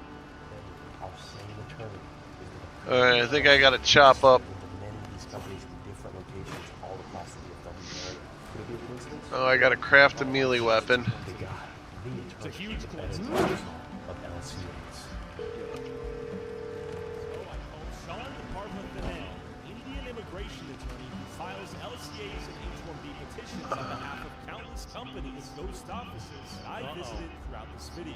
Could he perhaps explain what was going on? I don't think he's going to. Fuck, I gotta go fight a pig now. Now you can support our work at TylerRaw.com to get access to videos we can't upload on YouTube, exclusive bonus content, We hotel access desks? to Nobody all kept personal things on their videos desk? before they go up on Really? YouTube for as low as Okay. $5 a month. I've never check seen it that. out at TylerRaw.com. Thanks for your support, and back to Tyler Raw? I mean, that doesn't sound like a journalism website. Questions. I know I keep seeing your name pop up. Sure. And like I said, I mean, I want you to ask. I need 2 more rocks. Because the program has a problem. You want the best for this country. I want the best for this country. Listen, we've gone through the LCAs. I see your name pop up, over 20,000 times from 2020 down in 2025. And you're saying the burden to update all this information is on behalf of the employer to then update you, who then complies with the paperwork that gets gone in, right? That is correct. And the number of times you see a lot of companies don't do it. They clearly are not compliant. And my responsibility is not to go, I keep on educating them, but if they don't do it, there's a site visit and the employee is not working where they're supposed to. So let me get this straight. So they're supposed to update you. They don't. But you can't hold them accountable. This is it's another badly designed system. This is retarded. Non-immigrant person in this country. Anybody. They have to let you know. Oh my God. It's a mandatory responsibility. The It's not government the has access cops? to this. Well, apparently nobody is. That's the problem. Is that like it would be okay if, oh, that's not his job, somebody else does it, but nobody's doing it. That's the issue. So when you talk about fraud is that I know somebody is paying. That is where things start going haywire. The company goes doesn't start paying. The employee is not working, and that is where it starts. Not at the time of filing, because the time of filing is very hard. Let's not be silly. But also, you could file a bunk LCA. Alright, trade spices. Put as many of those out there. What would it do to somebody to be obligated to say, hey, I want to pay somebody $100,000 and $30,000? You just tell me. They don't pay the taxes, and you get a lot of it. And No, we don't get a lot of it. But I don't. I mean, oh, he's getting mad. You're killing it. Wow. That's great. No. I actually want this. The law firm that other attorneys working, and that is where the problem is. And then I know it wasn't too far away. I know what lawyers make. For a different perspective, I want to show you an office in Plano, one of the largest IT staffing companies on earth, Tata Consultants. Companies like Tata build the blueprints for these rinky-dink mom-and-pop staffing companies with ghost offices we've been visiting. But the difference is they have real offices and real H-1B Indians doing work. Can't even tell if that's it. They are at a massive scale. Wow. Prove to corporate Oh, Americans but that they can outsource IT work to an Indian firm like theirs, get the job done with H-1B workers at a fraction of the cost of directly hiring Americans. They can hold their H-1B Indian Army captive due to their visa being tied to them. Ultimately, companies like Tata are at the forefront of the replacement of skilled American laborers for cheaper interchangeable Indians. For example, in 2015, last job of IT workers for Disney World Orlando. Alright, I'm struggling with the fighting here. Brought over by Cognitive. These employees didn't train their new replacements, were not eligible for bonuses or their severance packages. So in order to get your package for being fired, you have to train your replacement. It's crazy to me because like some people think that the American companies are somehow like on like America's side or in the best interest of the American voter. Like, make no mistake, I mean, these problems are started, engineered, designed for, and in the best God damn, interest of I'm getting a little better. big companies that gain a huge advantage. That's That jump back button is in a weird place, man. They're the ones that are the winners. Big outsourcing firms like Tata rarely even bother to sponsor green cards, and often just import I gotta set up. H-1B Indians replace the previous one once their visa expires. I pulled up to one of these outsourcing firms' offices in Plano. Got the fat bastard on the beach. Spawner hole is a flesh. A spawner? Hi. We're here to verify the 12 LCAs filed on behalf of 12 H-1B employees. Fuck. Are on site and they have the paperwork on the wall. Yeah, where are they?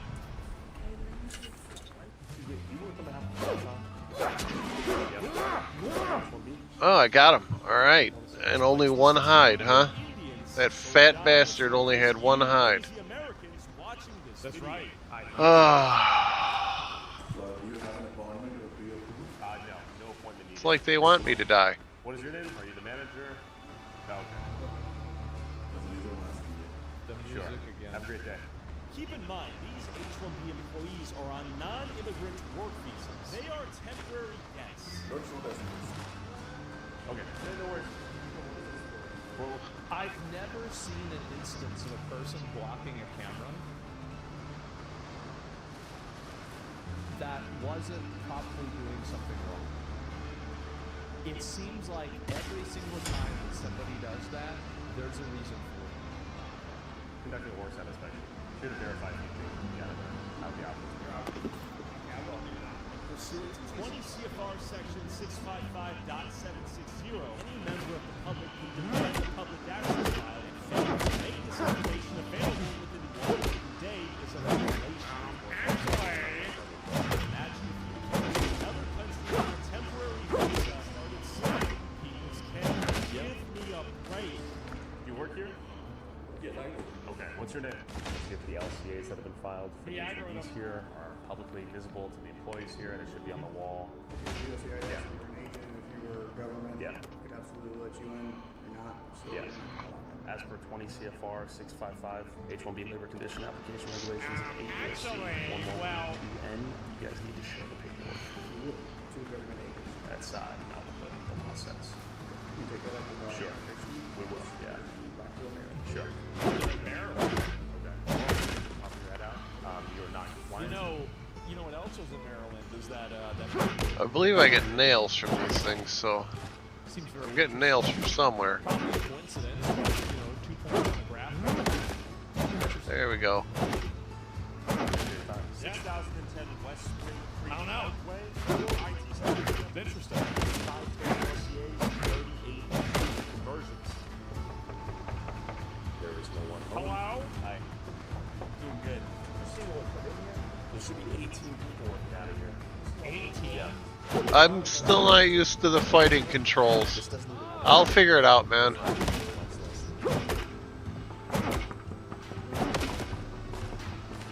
A lot of shit everywhere. With a building permit signage here indicating this place has been under renovation or construction since March 6, 2025, where the employees gone to work. No. What I'm seeing here Let me run over here and on site. fetch all my corpses.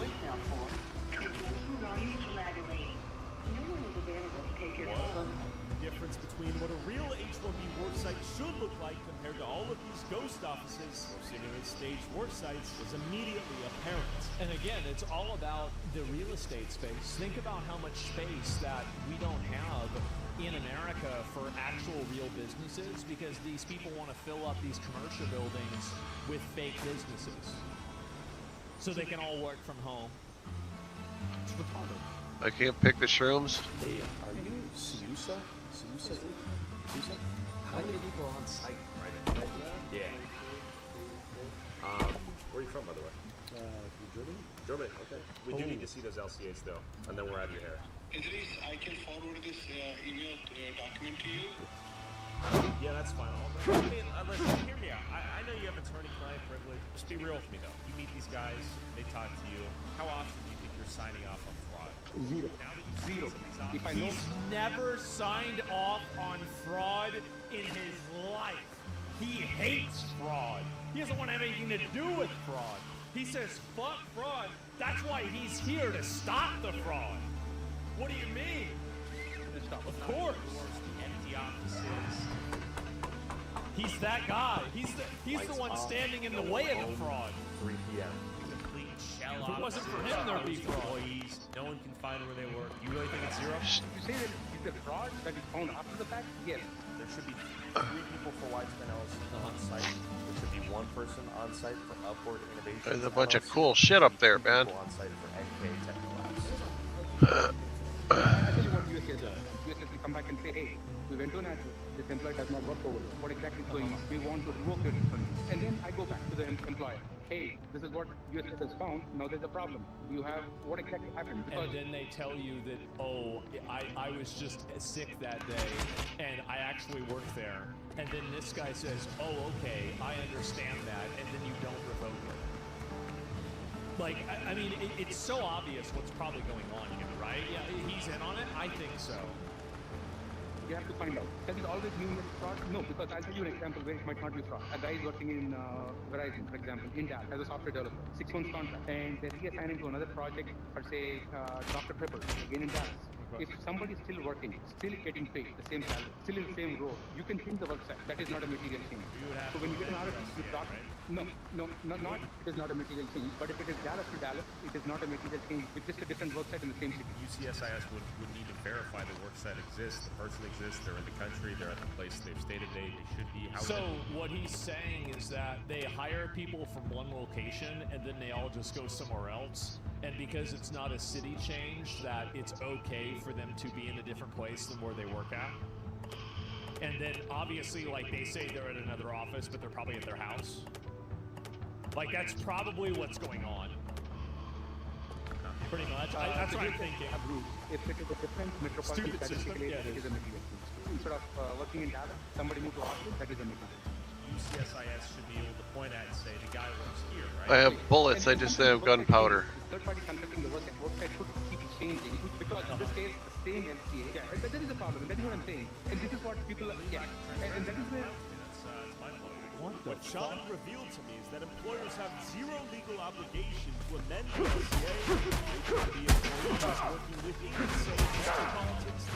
Where this Dallas, Fort Worth, Arlington Metroplex encompasses. So it's designed in a way that they can just fill up the office and then never act. Okay. That's what you get. 13 North Texas counties. Wow. 9,286 square miles. That's not good practice. It's designed that way. That's the way it's made. No, an IT staffing company like the ones we've seen can file an LCA listing at a ghost office in Frisco and then freely move that H-1B worker to a client site in downtown Dallas, Arlington, Fort Worth, Plano, Irving, McKinney, Denton, any of the 200 plus cities and towns across 13 counties without ever filing a new LCA or amending the H-1B petition. See, this is, and you have to think about it. I mean, these people are just simply taking advantage of a system. This system is obviously broken. It's very clearly and obviously broken. Like, you have him explain this, and it's like, yeah, there's something wrong here. So why isn't it being fixed? That should be the question. Well, on a day-to-day basis, USCIS... It said I could, DOL doesn't know. The client is not required to report anything. By the way, there are 50 Venture. By design, is blind as to where this H-1B employee actually works, allowing plenty of room These, like, for things weird like underpayments, misrepresented job duties, and proxy work from India going unnoticed. The contract is what shows there is availability of work. The problem with fraud, the contract is for 6 months. Everything goes good.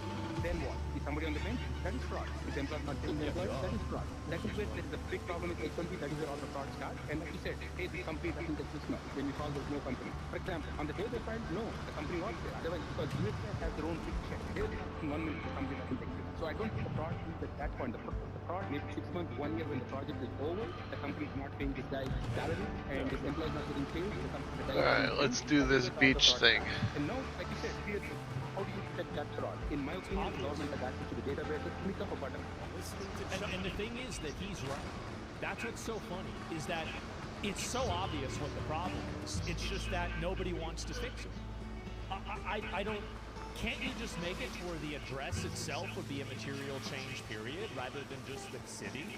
I mean, like, you just change the way that things are applied. Let me run back and see if I can upgrade this club. But they're not complying also? Well, yeah, but like, I mean, but they are complying. That's the problem. It's clear the system, by design, demands little to no real transparency. Heavily relies on the Maybe the problem is my weapons are shit. USCIS was not inspecting all of these work sites, verifies their legitimacy, begging the question, where are these Indians? I feel like I'm in a library right now. Icon IT Solutions, here you are. Are we talking about an entire empty building full of fake offices? Like, I mean, icon solution. 13 LCAs. Oh my god. Open up, goddammit. Okay, Commander. Next. Beyond. Hello? Is this ESK? Oh, there's somebody. Okay, Hey. hi. My name's Tyler. Good to meet you. What do you guys do? Okay. Where do you guys put your LCAs? Your H1Bs? H1Bs? Yes. H1B guys? Yes. Ice and ice? No. We're just doing a little video. Oh, okay. Yes. H1B guys, like This guy seems legit. I mean, they got a ping pong table. They're watching TV. They've got bullshit around here. This is like a legit office. To me, it does. But yes, we keep showing up to like empty offices. You're the first office we've shown up to with human life. Yeah, you can pick out. We can check it out? Yeah. Okay, let's go. Hi. I really just want to fucking advance. Here we go. I think only 3 H1, 3 H1. 3. You said you know how these guys operate. Like, no, I mean, like, you know, most of them, the offices are. Yeah. So tell me about that. So I want to make sure we make the difference. Oh, we've no. knocked on a Is he gonna give away the game? that appear to be like shell offices. Post offices? Are you familiar with that term? I'm familiar with the same. Okay. I'm not familiar with a lot of people here because I don't talk with a lot of universities. Yeah, because they're not there. Why do some people rent out the offices and never actually show up and do any work? Maybe most of them don't, because most of the IT guys don't work. But I don't allow to do the remote work. I prefer my guys to do it. Okay, thanks again. Hey, win the game. See you guys. This guy brought up a good point. Good for them. When our H1B prodigies are working remotely from home. Pulled up to Houston and met up with Nick Plum, a former Amazon L7 engineer laid off by You know what? My inventory's full. Now it's the Indianification of America. Again, our inspection of an apartment complex with several H1B work sites listed as the apartments these individuals lived in. They're required to have a public access file available the moment an LCA is filed. Oh, I think I know which one it is. At the employer's work site within 1 day. Fine. Let's see who has the paperwork for you. Hello? How are you? How are you? You want to show me? We're here to review the public access files because this is a public website for foreign workers. You should have your LCAs posted in your public access files. You have those coming in? Hi. Tyler? Good to meet you, Tyler. You work on behalf of Cognizant? Yes, sir. You should have a public access file for. I mean, I think it's a little bit more. I mean, like, most people aren't wearing shoes in their own. Like, I don't wear shoes in my own house. I'm not wearing shoes right now. Like, I don't think this is not. There's nothing wrong with this. Yeah, it's not. This is unfair. It's unfair. What do you mean by public access file? Well, what it includes is the LCA, your labor condition application. It includes Just my opinion. wage study. Just what I think. Sure. What you're really seeing here is how rare USCIS compliance It's alright, I just took it for a quick little spin. At least you had a corporate office where the public access file could be filed and LCA notices could be posted on a wall. The H1B's worksite is Alright, just this so guy's apartment. All of this info becomes harder to verify. that could go in there. While the Department of Labor doesn't have enough resources for in-person audits like these, Let me go run to see what I could cook. It's not that bad, guys. Like, you're giving them a hard time over nothing. I mean, really? I mean, what? What's one roach in the house? I mean, come on, guys. members of the public to demand the same info. The only problem is nobody has Alright, that's the only thing I can cook. This engineer vibe could be a good road. Oh. Just look at this guy's screen. By law, you should have it here. Drop off the rest of this crap. Medical, vision, and then dental, all those medical, whatever has been provided as part of my LCR petitions. So I do have it. We will be reporting that we were unable to review the public access file locally. Yeah. So what's your job title? Yeah. My job title is senior. I'm glad to see that there's more like citizen journalism. You know what? Give me a minute. I'll be right back. I'm actually, let me back out of the game. Like a lot To of the main people, menu. like, I'll this be will right only back. Stop happening when people stop it from happening. And the problem now is that nobody actually wants to go out and take any action on it. They just let it happen, and things just keep getting worse. California's making it illegal? Well, yeah, of course. They had your flight secured before your arrival into the United States? Yes. I mean, here's the thing. I mean, the guy's house is a shithole. It is, but like my house is a shithole too. Like I can't really criticize. It is what it is. Sure. You want to talk? Sure. No, it's not. What the fuck? There's food everywhere. There's shit drawn over the walls. The paintings, I think, are like they're tacked to the wall. There's roaches there. It's a shithole, man.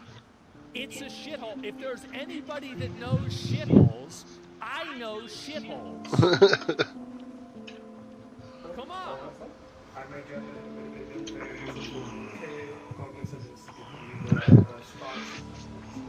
Alright, now I can build a serious fort. You're gonna move.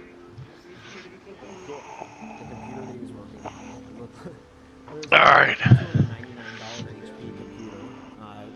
Come in, you can see ChatGPT up on the screen. He's not Alright, let me get situated. Alright. Play. So, yeah. So it's Microsoft Co-op. Oh, is that a new one? I don't know that. It's not doing anything. I think the biggest myth that we have is it's high skill integration. I think it's a lie. I think most of the integration that we're getting is not highly skilled. Try to quantify. I'd say 70% of the folks that I actually saw. No, we'll keep it there just for training purposes. I'd say 70%. Let's do this. Alright. Is this map accurate? Should I be even paying attention to this shit? It's like it's just easier to hire. You know, you've got a network of people that are willing to relocate. If I'm sitting here in Texas, not paying taxes, I may not want to relocate to California. Yeah, sure. But if I'm sitting in India and I want to do anything I can in my power to get out of India, I'm willing to relocate to California, pay those taxes and high utility bills, etc. Not classically trained in computers. I self-taught effectively, and I did that through on-the-job training. You know, like, if you're a pretty smart person, which a lot of Americans are, we're not doing things that are super complex, right? Business analytics you can learn, and especially with AI now, you don't have to have years of training learning how to write SQL.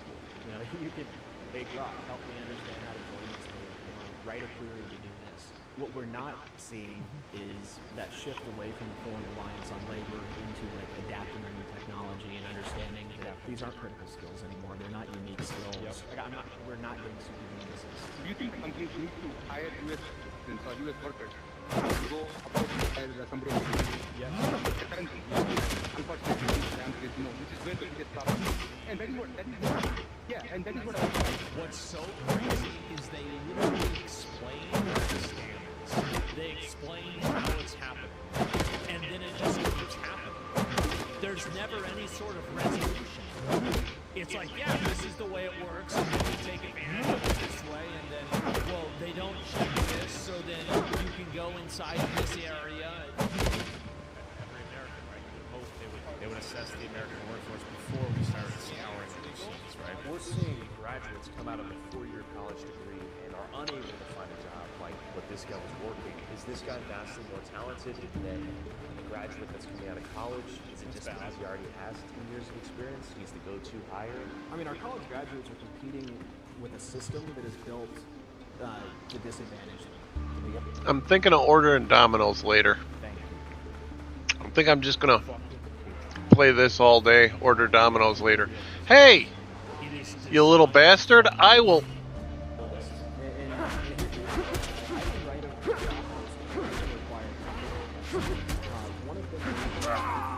Damn it. But by adding this antiquated requirement onto the job posting, any recent grad is not there. I can filter them out as a technical review. If you're not getting algorithmically... Come here, you little guy. There you go. I never even thought of that. It's like, what, asking people for COBOL? Like, yeah, like if you don't... That wasn't fair. I kind of got jumped. Filter it out of job postings on LinkedIn, find job postings online, hiring... You know what? Where's the... Hi there. How are you? You know where Suite 678 might be? We might even... Hang on, I'm gonna have to shut you off for a second. Yeah, we're just trying to confirm. see if they're actual suites. Yeah. 678 is the first one. Anything that's over a 200 is not going to be here. Okay, so 534. No. That's not they're there. reporting there's people working at that mailbox. Like they work inside that mailbox. Can we look inside the mailbox? Are there any people inside the mailbox? 7? No, these are all like literal mailboxes that I put. Okay.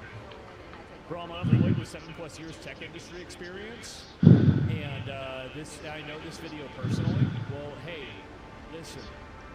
At least somebody from India is able to live your dream. Because you think about it, right? And so, really, if your life is worse, but their life is better. Oh, there's a heavy attack. I didn't even know that. So the world really didn't get any better or worse. It just changed. So you're actually kind of selfish in a way for even having a problem. Yeah, I don't know why you're so selfish. What do you want them to die? 24. Anything over 200 is not going to be here. Okay. Yeah. And just so you're aware, they're reporting to the USCIS that there are humans working inside these mailboxes. Well, if they can fit in a mailbox, sure. Awesome. Okay, we have our answers. There's zero level of scrutiny updated. What is our economy? What happens when an Indian comes? This is one thing that a lot of people are going to start realizing, I think the more this is discussed, is that so much of our economic structure is based off of a house of cards. I think this is a great example of it. Oh, damn it! Hopes of getting an H-1B visa and eventually a green card if things don't go according to plan. I don't know why I wouldn't attack. Raj, why are you here in Texas? What's going on? I just came from my further studies, like master's. I'm from Fucking dodos beat the fuck out of one of them things, man. And it's not fair that they attack two at a time. Yeah, more. But for my further studies, I have to come here. And how difficult was it for you to move your whole life to the USA and study? It's really challenging when I'm coming to here. It's gonna be a long story behind that. I have to do a lot of interviews, and it's gonna be depend on them. If they want to give them a visa or not, it's a really big story. They have to do a Alright, that's as high as I'm gonna go. When we came here, we don't know. Come here, fucker. You little blue bastard. And how old are you? I'm just like 23. Keep in mind that the main group of people that benefit from this inside the American are 1% business owners. Fuckers. Like the elite class, business owner class are the ones that really benefit from this. Nobody else benefits from it. Low class people don't benefit from it. Middle class people don't benefit from it. Even a lot of upper class people don't. Yeah, see, this looks like a good spot to build my house, my base right here, man. Maybe cheaper products, but you know they don't need to worry about the price anyway. It's a country that we can just make our future, that we can do hard work, we work, we can get a good jobs and everything. But from our heart, we are connected to our country, and there are a lot of Indians that are doing a lot of things to stay here legally. Where do you live? Do you live with like roommates? Yeah, I live with my roommate. Before we are going to live, when I came here, it was really tough. That's why in here, 2 people hall, like 10 members. Oh, you fuck! Oh, shit. So how did these folks get brought here? Well, that's where I started to tie it together. And that's the other thing is that a lot of these people are living like him. Like, they're not living the American dream. They're being taken advantage of. Now, I know he's a student, but many other people are not. So it's, again, not even the people that are Indian are gaining from this, right? It's the same as, like, the illegal aliens. Like, yes, maybe you're getting paid more than you would where you were from, but you're not being paid how much you should be getting paid. So the only person that, like, just, you know, universally gains from this are the business owners. We had a major hub and balance. And there is also, sorry, I don't want to pause again, but I will. There is a confluence and a converge here with left-wing and right-wing people that support this malicious compliance. Like, Greg Abbott supports it, Trump supports it, you know, like left-wing people support it as well.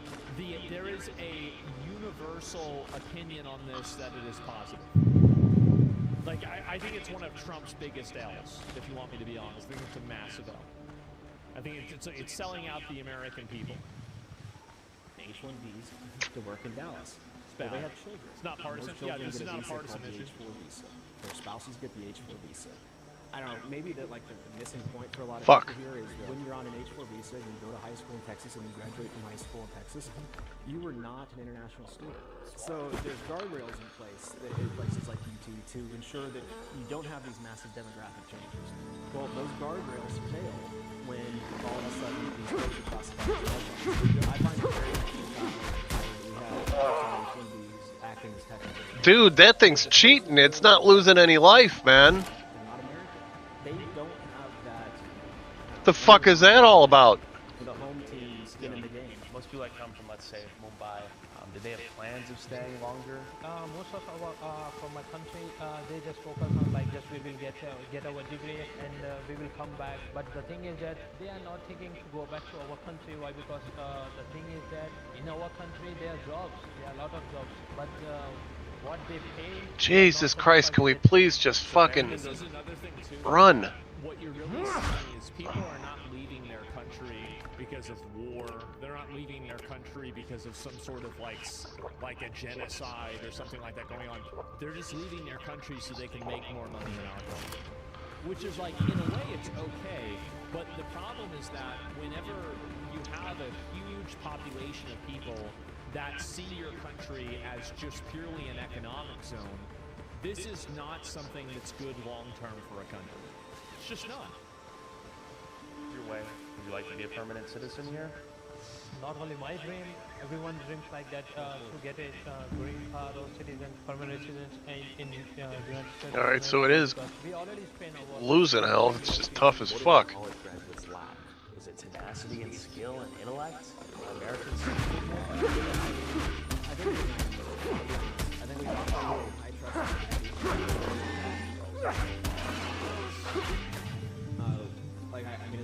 Motherfucker. Yeah, I got you. That's right. You know, go to school to get the good grades. Do the right thing. Tell them, like, if you grind, you'll be fine. Like, that we are. The thing is that, like, growing up, never. My dad always told me, you have to do whatever the fuck they can to get ahead. Because if you don't, they and now it's and I think that really, if you look at a lot of people that are taught, like, oh, work hard and you can succeed, that's something to tell somebody to make yourself feel good. Not to help them, but to make yourself feel good. I actually. Yeah. What is the message now? Well, now it's ABC. You need to do the right thing, but you also have to understand you're competing against in a system that is How much money does it cost for you to come all the way from Mumbai to here? I already spent like 35, almost 40K, $48,000. That's a lot of money. Most people afford. Everyone do like they have some savings in our country, some savings like out their fathers or something. They have some gold or something. Oh, I can't even pick up any more rocks, huh? 78% of wealthy Indian parents send kids abroad risking retirement savings. I mean, I don't blame them, right? I mean, like, if I was rich in India, I'd want my kid to go somewhere and it was a lot nicer. Sure, I mean, I get it. I understand that completely. Sure. They are selling their homes in our country to only just to visit it in the States of America. Oh, you motherfucker! Oh! The gold and everything. And when they are coming here, they are not satisfied. I was trying to fucking do something. The IT job market is Come out of fucking nowhere. not getting a good jobs and nothing like that. Who benefits from importing infinite labor from all over the planet? And how am I fucking hungry again? beneficiaries to this. Yeah, well, it's not the youth. It's not the American worker. It is big capital. These folks don't have freedom of movement. That's right. If they're let go, they have 60 days to find a new job, or they have to leave the country. Or really, what ends up happening is they just change status to a visa. But they should be. True. You can't get a job in IT. What's your plan? But a lot of times, if I will not get a job, like even I also find a girl on the dating places. Then nice Indian girl. Fucking dream. My fucking god. Another one of these stamina games. One Mexican, white women, they are not like a greedy. Some of them like a greedy, but everyone not just greedy. But in The Mexican, fuck is that fucking bird?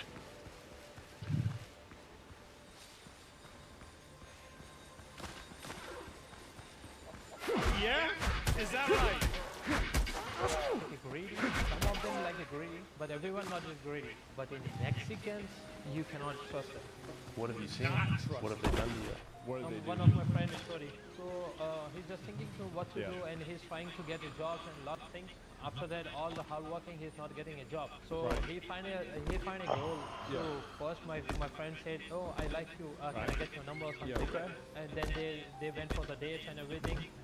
My friend he said to the Mexican girl, "Oh, can I ask you for the favor? It's not only my favor, it's yours too. Because you are struggling hard, so it's really good for you too. So can we do it like marriage, just to fix my papers?" Sure. She said, "Yeah, okay then." Did they get married? Yeah, they get married, and the thing is that after they getting married, and she said, "I have some conditions. Like when she is going to sign the papers, she wants like $5,000 in her first amount." Based Latinas. I gotta say it. That's smart. Like, well, let's look at Amazon, right? They laid off 16,000 people January 28th, 15,000 Extorted, in yeah. October. I am sure there's Scam, exactly. In fact, I know of at least one that wasn't in America. Now, the difference between her and I is I'm not worried about being deported. My visa's not going to get lapsed. Yeah. These folks, I mean, they bought cars. My entire family would be up. They may even have it's now an American by birthright citizen. When someone has that big problem, you can really compel them to do anything you want. Then you see that giving I'm glad that he's able to talk where obviously if you have this, imbalance of power where the employer not only controls now your job, but they control your entire destiny in the country, that gives the employer way more power to negotiate different terms for that employment. And it's unfair. everything in Very order big problem. to fulfill this dream or get their kids from this status of being lower or middle class to upper middle class and beyond. They may sell the family farm for all that, right? Back home, their families are becoming millionaires, so to speak. Oh yeah, multimillionaires, right? They're wealthy, and so I think we just More wealth redistribution away from the United States. sort of we created that gold rush. And this is a torta. Oh, shit.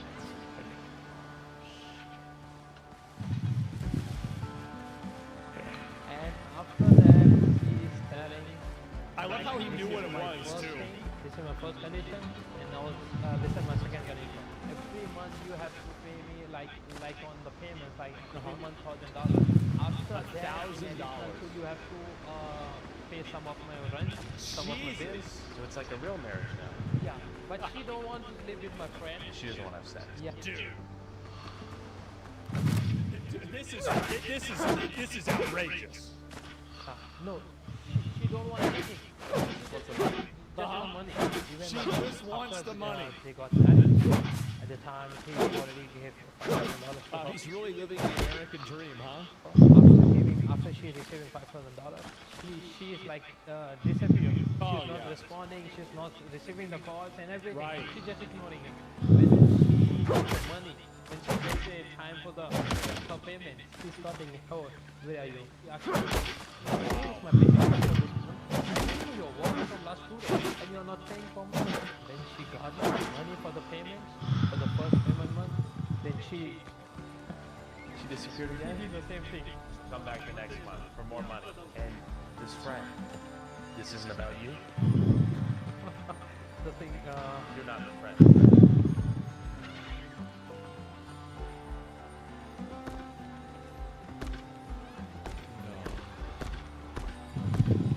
I'm the first.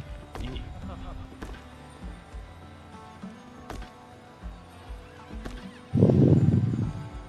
It was me all along. Wow. You okay? Yeah. I'm sorry. This happened to you. Man. I heard it. I did a lot of hard work. 8 months to get that money. The people she took in 2 weeks. How is it being an Indian in 2026 here in Texas? Well, he's living the American nightmare. Okay, so you're married to a foreign wife that doesn't love you, won't have sex with you, and only interacts with you for money. All right, well, it's a different kind of American dream. They are thinking like they are seeing us like they are thinking, oh, Indians, you are Indians, you are not our catch. Shit, I need. Alright, well, let's go with the... And he's telling me like, he's asking me, oh, can I get the lighter? I said, okay, you have to pay for that lighter. He's telling me like, this is my country. I'm just fed up with these things. Really? Yeah. From only just from 2 months, what I say. You ruined the whole experience. All the thinking, all the dreams. I once talked to a guy, 27 years in the United States, not a citizen. And I'm not saying they should be citizens. Oh my god. I think they should have departed after 3 years. Oh my god. But they've been bound to their employer. That's a shit system. It doesn't benefit. And then we have to think about the problems it gives to their kids. You know, they come over here with their kid. Their kid can stay on the H4 until they're 21. They age out of the system.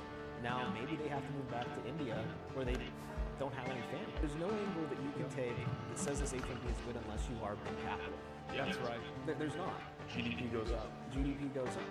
I read today that there is 104 million people that are not employed or seeking employment. Wow, it's right now.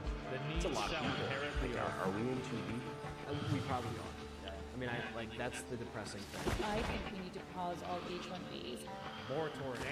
You have to look at illegal immigration versus legal immigration.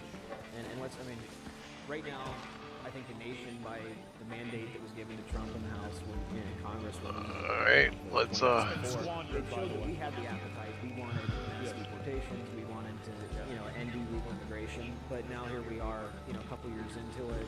We hear the messaging changing away from mass deportations to only criminals. The reason I bring that up is if you don't have the appetite to legal immigration correctly or authoritatively, you're not. See, this is the problem. Is that he's totally right about this? Is that everybody wants to do this until they see what doing it is.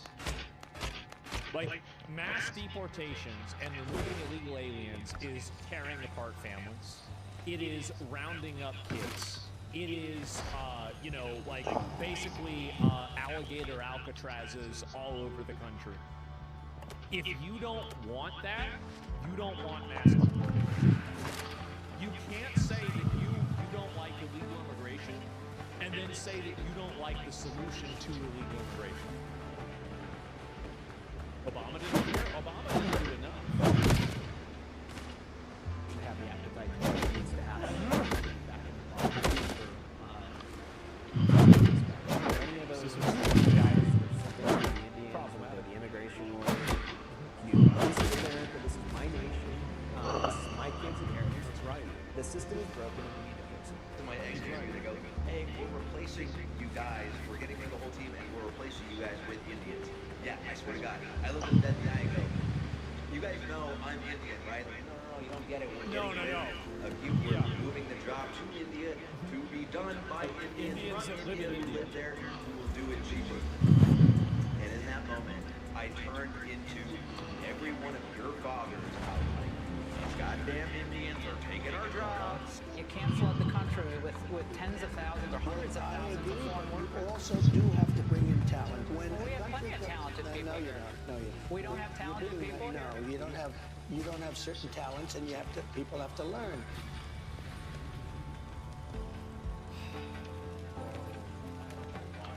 That was one of the dumbest fucking things he said, man. It was so fucking stupid. I was shocked that he said that. And again, I'm going to link you guys the video. I mean, this is a long video. I wanted to watch it. And again, I think this problem is a lot bigger than what people realize. I do. And I think what's going to happen more and more is that as you start seeing more citizen journalism like this, you're going to start seeing this manifesting all over inside of the country. Is that this is happening inside of medicine, it's happening inside of childcare, it's happening in IT, and what do you think the odds are that it's happening everywhere else? And so the fifth guy's name. What is this? So some of the companies we look up by bullshit, yeah, exactly. And they're all benefiting from it, so they don't say anything about it. Trump is Epstein class, Trump doesn't care about deportations. Well, I think again, like Trump is an imperfect actor, right? I mean, Trump's better than Kamala Harris, but he's not doing a lot of the things that I think he should be doing. And so I feel like that's been a problem for quite a while. And it's been a problem. Bro named Skooma, yeah, sure. He increased the price of H-1B by 100K or something like that, and that's good. I'm happy about that. It's very good. But there are also other things that I think could be a lot better. And what I think has happened so far is that it's very weird to me because it's like everybody knows these scams exist. Everybody knows what the problem is. Everybody knows where the problem is, but nobody wants to actually solve it. And the problem that I have is that you have all these people that want to talk a big game, but whenever things actually get serious and there are actions being taken, now they're terrified of it. It's like the whole, oh, Iran can never have a nuclear weapon. Then you have to bomb Iran because they're going to make one unless you do it. Well, you can talk to them. They're not listening. They're going to do it anyway. They're going to say they're not doing it, then they're going to do it. Or deportations. This is another one. Well, what do you think deportations look like? It means going to people's work, dragging them out of their fucking house, and then taking their shit and putting them in a camp until you deport them. That's what it means. And so if you're not willing to do that, you fundamentally are not, you actually don't believe what you're saying. You actually don't care.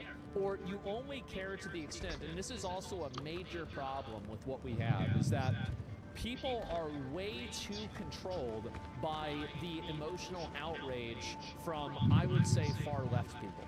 Like the moment that far left people go into like something, a lot of right-wing people think, oh my god, okay, well I have to listen to them. No, you don't. They're a bunch of mentally unstable, SSRI addicted, middle-aged, screaming hysterical. You don't have to listen to them, you don't have to care about them, you don't have to take them seriously, you don't have to look at their point of view. It's all completely worthless. It is a temper tantrum. So just ignore it. But the problem is that steroids are not addictive. Well, I mean, I don't know. Well, maybe they're addicted to something else. So, and this is just go and round them up and arrest them. Like, that's what's easy about. See, the solution to this is so easy. But, and again, also, if you're going to arrest the violent protesters, you are going to have people die. I guarantee you will have people die. Because somebody will escalate it. An error will be made, a gun will be drawn, and it will be shot. That's what's going to happen because it is human error. That's just the way it is. So the problem with this is that you have an overwhelming amount of people that realize how bad the problem is, but they're unwilling to take the actions to solve the problem. That's the issue that I have. That's the problem that I have with it, more than anything else. Then the judges let them out? Yeah, but then you go after the judges. But then they say, oh, you can't do that. Why not? Just do it. And so this is the issue, is that people are mentally controlled, and they feel by ideas, systems, and designs that are made intentionally to separate them. They don't realize that. And so they have to keep living inside of the lines. It's a box that the enemy is drawn from. Why would you do this? It drives me fucking crazy. I don't understand it at all. You can't do it because you don't have 15 minutes. You just do it. You just do it. It's like whenever they shut down the USAID, they did that, they went in there and they stopped the payments and they told everybody to get the fuck out and do it wrong. It's actually so easy. The problem is that people are unwilling to take the action. That's the main issue. They're unwilling to take the action, and because they're unwilling to take the action, things just continuously get worse. Yes, you just flip the switch. It's actually that easy. And look at El Salvador. You just do it politically? Well, I mean, as long as you can do it, period, that's what matters. And if you go after the ones funding it, like Cognizant and Amazon, you really solve it. Yeah, you're right. You're right. They do have to go after them. And they are the ones that benefit from it more than anything else.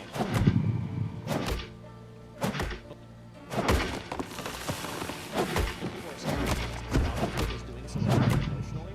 Yeah, and they're scared to solve problems in the process process of solving those problems, they have to do things that need.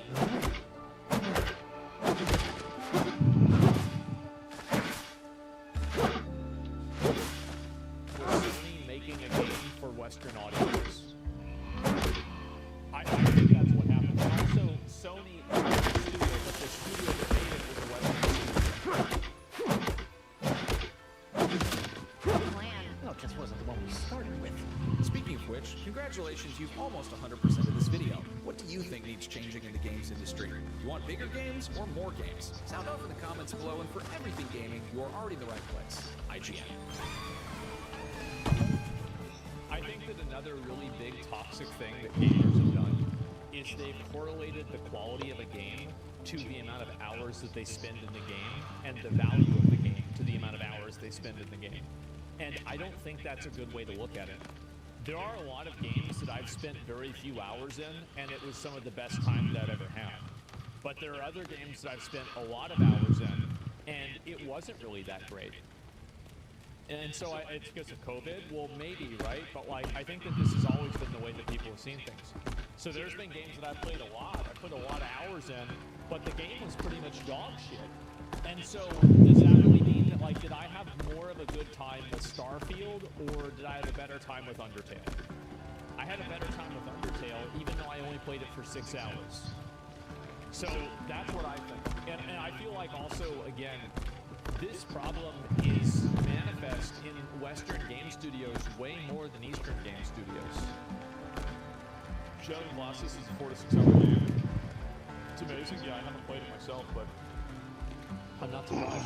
You're telling me $300 million mediocre games devoid of risk and loaded with microtransactions aren't a sustainable business model?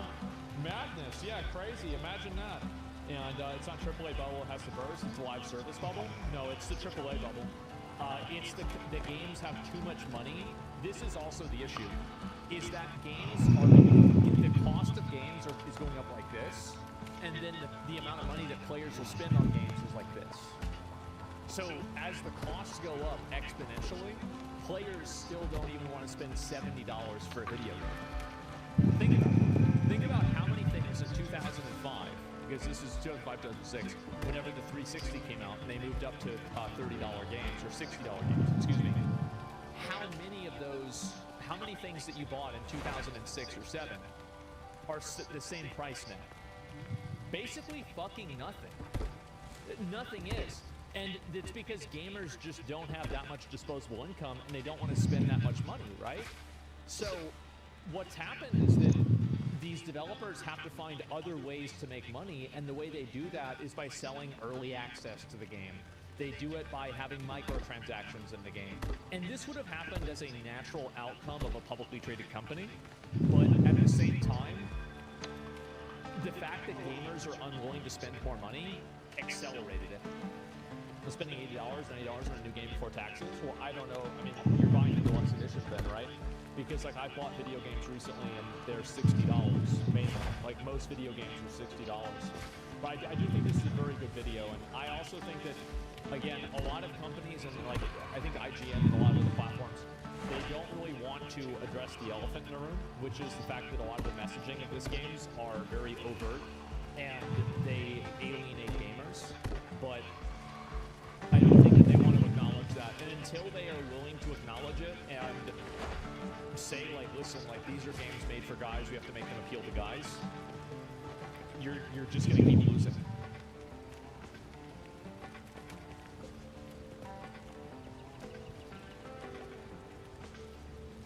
This is Saikuno, some massive streamer dude, has like millions of followers everywhere. As you can see, he is constantly hanging out, chilling out with wham of all sorts while he does his ooh, I'm a male feminist and I respect whammon and stuff. I respect him so much, it's unbelievable. Turns out, bro was the ultimate F-boy. He was a player, let's just say, and now everyone found out about this, and now every single person that ever interacted with this guy ever, women, specifically come out and are now calling him a predator for stuff like this. So, don't get me wrong, I'm not condoning or respecting his lifestyle, but predator allegations are insane, so someone needs to call out women. Consider this video public service. No one in the actual streamer's face has literally any balls whatsoever. They're all way too cowardly to be like, These hoes be lying. And honestly, I don't think there's any real coming back for this guy. Because it doesn't really matter. The allegation is worth much more than the reality for these people. He pandered to like the woke, nice guy, epic male feminist respect women crowd, and well, let's just say that crowd chewed him up, ate him alive, spit him out, and he's cooked. Apparently he deleted like his social media and his Discord server and his Twitter community and like all that stuff.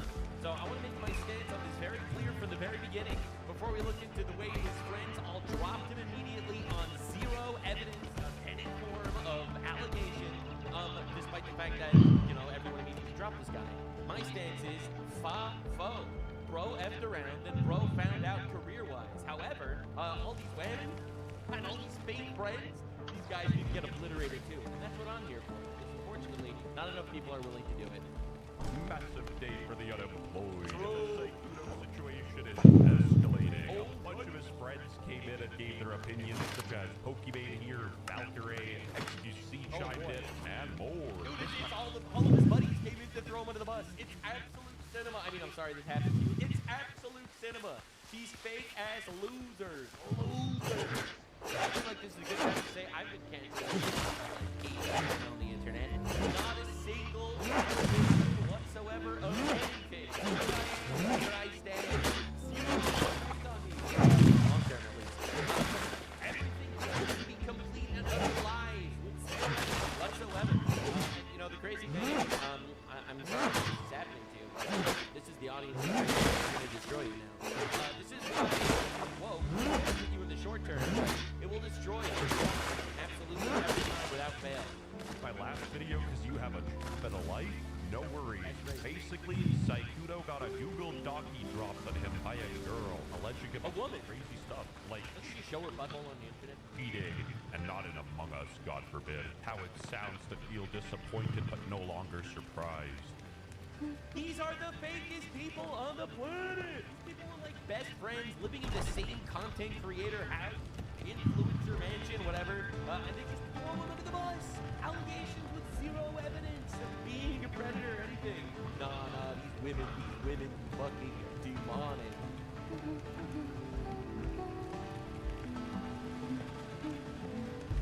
She actually responded like that. And she claims that empathy. Like, these are the empaths. The empaths will ruin a man's life without second thought. But he's an immigrant. Like, I hate all men. My response is George Floyd. Said at the end of the day, a golden retriever is still a dog. Brutal. And then a Pokemon. Right. I hate all men. George Floyd. That's always my response now. For those of you unaware, every time you get like this angry bullshit, you get some woke women be like, all men are the problem. Even George Floyd. It works every time. Every single time. Chimed in.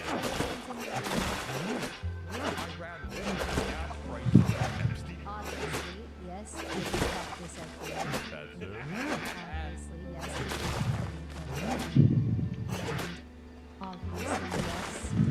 I should not have tweeted that I was disappointed. Bro, I love how this dude gets his best friend of 5 years immediately comes out and throw him under the bus on Twitter, and then it's like, I then spoke to him. Nah, bitch.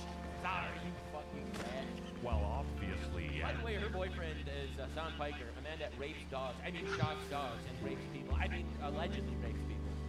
Because it just gave a lot of ammo to a lot of angry people. No. It gave ammo to me. Me hating on yo ass. I don't. And so, but yeah, he knows that I was gonna mention it today, and he told me everything, and contrary to popular belief on Twitter, apparently, it's perfectly fine to say you're disappointed in somebody for cheating on their girlfriend. That's normal. I am disappointed, as I have been with a lot of my friends in the past, and I'm sure I've also been disappointing to a lot of my friends as well. So I'm going to sit here and say, when you respond to disappointing predator allegations without clarifying that, oh, the predator allegations, I didn't believe that. I just believe the fact that he cheated on his evil friend who knew that he was cheating, in my opinion. Again, I don't litigate things that I did in the previous video here, but I find the situation because the elephant elephant in the room that no one wants to talk about is this dude is hanging out and cuddling with women across the planet, playing games, online, either live or not live, people. I could have told you that this dude was flirting around with these dudes, and I didn't even know what was going on, like, personally. Like, all of these close friends that they lived in each other's houses and shit, they all knew he had a girlfriend, and they all knew he was still going out there flirting and hugging and cuddling with random girls. Like, I'm sorry, man, I'm not buying this for and the girlfriend knew too. The girlfriend knew too. She saw this dude making basically cuddly wuddly content with other women. Alright? I'm not gonna sit here and be like, oh, I can't believe everyone was blindsided by this. That's just horseshit. And you have to really suspend your belief a hell of a lot to be like, wait a second. This fucking boy fucked. At the ripe age of 34, Twitch streamer discovered what it means to be human. You can't say this guy's a predator. Also, he cheated. And the main thing for the predator is that he cheated. Well, we're not going to be attacked one at a time, right? If you make a claim predator, let's focus on that. And all of the cheating later, I don't give a shit. I feel like it's more of a personally hurt by somebody cheating or not, but that's completely standalone. A lot of people didn't like the word predator. Manipulating. Yeah. A lot of people took issue with the fact that he called him a rapist. There's no evidence. And it turns out he wasn't. I don't know why I really offended people so like cheater, predator, dogpiling, hashtag me too. Look them up. What's going on? I would bet every single ad and my organization some bullshit. Oh god. Apparently the Assad is so actually called out Valkyrie for not saying Assad was disappointing and sounding his dog. The guy's account, Gorilla. Wearing Carhartt suit and Gorilla. I know. What is happening in the Twitch world? Like, these people are all celebrities, people hanging on their every word. Get a fucking life. You all fucking suck. XQC is so famous and so popular. He's so popular and Bad for a friend of Canadian. Jesus Christ, she's reaching for the bottle. Internet is pushing to her limit. That holy soulless. XQC is what about him, and then I'm getting karma for when I wrote about his a year ago. Whoa, Twitch streamer woman's kind of like crazy. Mind wow, I really don't give a signal about any of this. Moving on.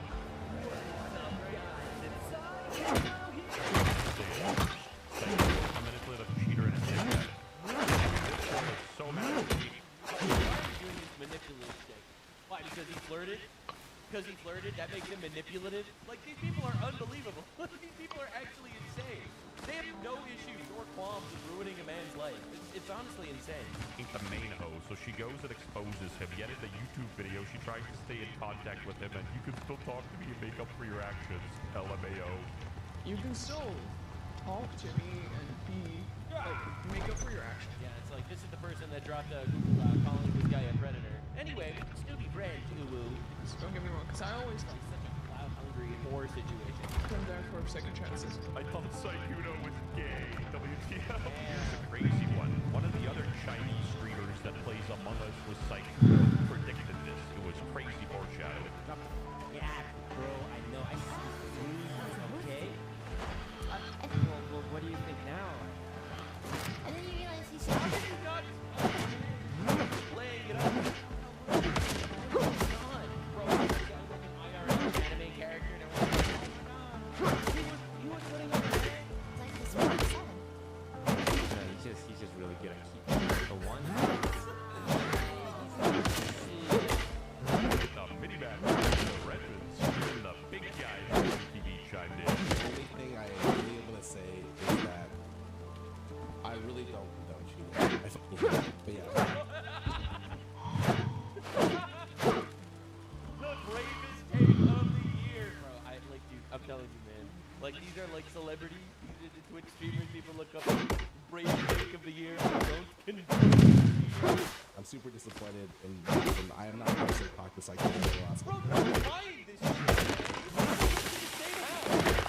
You didn't had a girlfriend for like 3 years and flirting with women all the time. Are we being serious for a second? Like, I can't take any of these bad pieces of shit. I should have just gone with the axe, man, or ran away or something.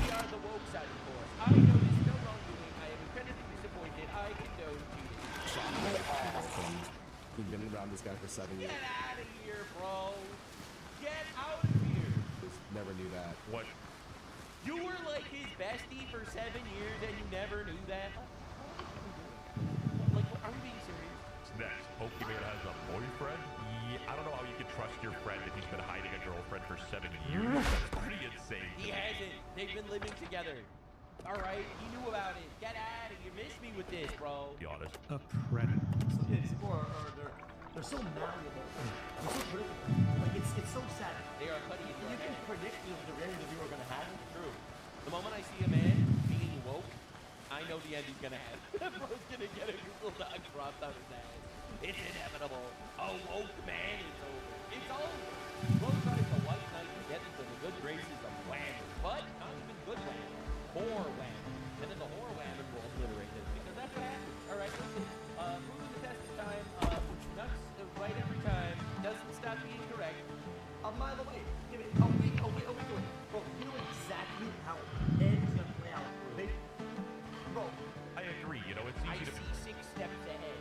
Date a whore that's a content creator that only wants to be with you because you're a famous content creator. And then the things don't work out, and then they expose you for clout. Right? I can see the future, guys. predict what these women are going to say, but also at the same time, I agree with them because, you know, it's okay to be disappointed in this. Pokemon should have just called Saikudo a slur. Yeah, you can but dogpiling on predator allegations? Sorry, bro. I don't care. I don't care. That's a big deal, right? And if you don't want to get nuanced and say I'm disappointed that he acted like a flirt or whatever, and he cheated on his girlfriend. Again, I don't even know what the full situation there is. I am certain that it's not as cut and dry as it seems. Because like we saw this man's content flirting with women all the day, every day, all day, hanging out with them and cuddling with them. If Bro wasn't gay, then Bro was doing some shit. Let's be honest with ourselves for just a second. So if you want to manage to get your word in on how disappointed you are in order to virtue signal on a situation, look how based you are that you're able to discard a friend of yours, a 7-year-long friend that you're able to just discard with a one-word tweet. All right, look how based you are and cool. All right, then you better be discerning that you're not condoning the fact that there are allegations that he's a predator with zero evidence. She's like African, isn't she? Oh, more drama. Mugen is getting some blackback for his Saikuno video as a girl came out. So this beat. Well, I mean, didn't he make a video for an hour-long video calling the guy a predator with no evidence? Super Powder came out. Ladies, you're not special. We're all special. True! Bro, this dude was messaging. He messaged me! I'm not even aware. And this dude messaged me back in the day.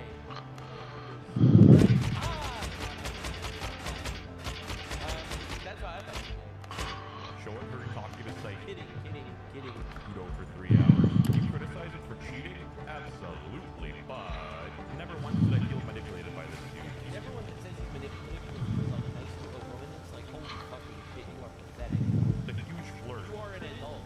But I was incredibly aware of the power dynamic. Also, he was just friendly. He is quite forward with his riz, which I didn't like being around. Gave me player vibes. When he said his XP bar is low, yeah, that was hard. Am I going to flip out on him? No. Usually when someone is like that, they're already talking to multiple people. I see some women trying to play victim as if they didn't have a brain in the situation. Everyone diving on that cock. Right, that's why I don't actually care about any of these women. Every single one of these women that made these allegations, allegations of what? What are your allegations exactly with him? Cheating on his girlfriend? So let his girlfriend say something about it.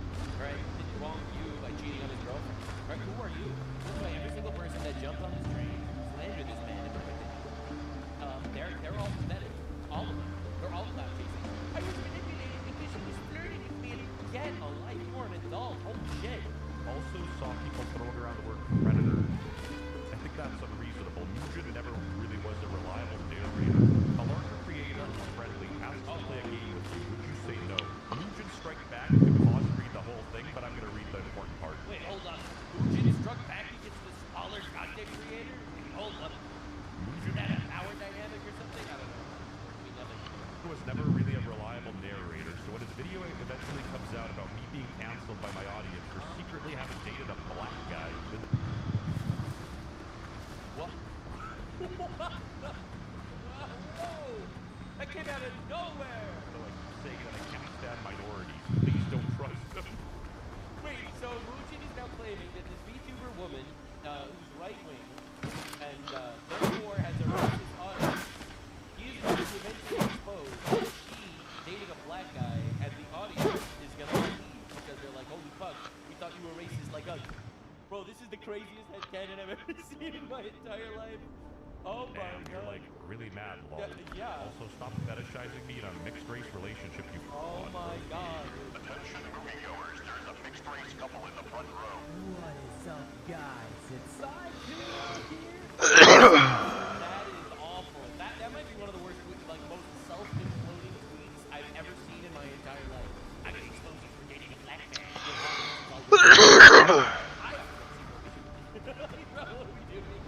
You said cheating? You're done. Like, that should have been the end of your sentence. How do you know he cheated? Any evidence he cheated? Do we have evidence? Do we really have evidence even that he cheated and that the girlfriend didn't know that he was going around flirting with other women? The only evidence that I've seen is that he was still basically in some sort of relationship with a girl and also flirted with other women online. That's essentially what I saw so far. Again, cheating, not nice. I don't condone it. In fact, I don't condone this entire lifestyle. I think anyone in this lifestyle is inevitably going to cheat.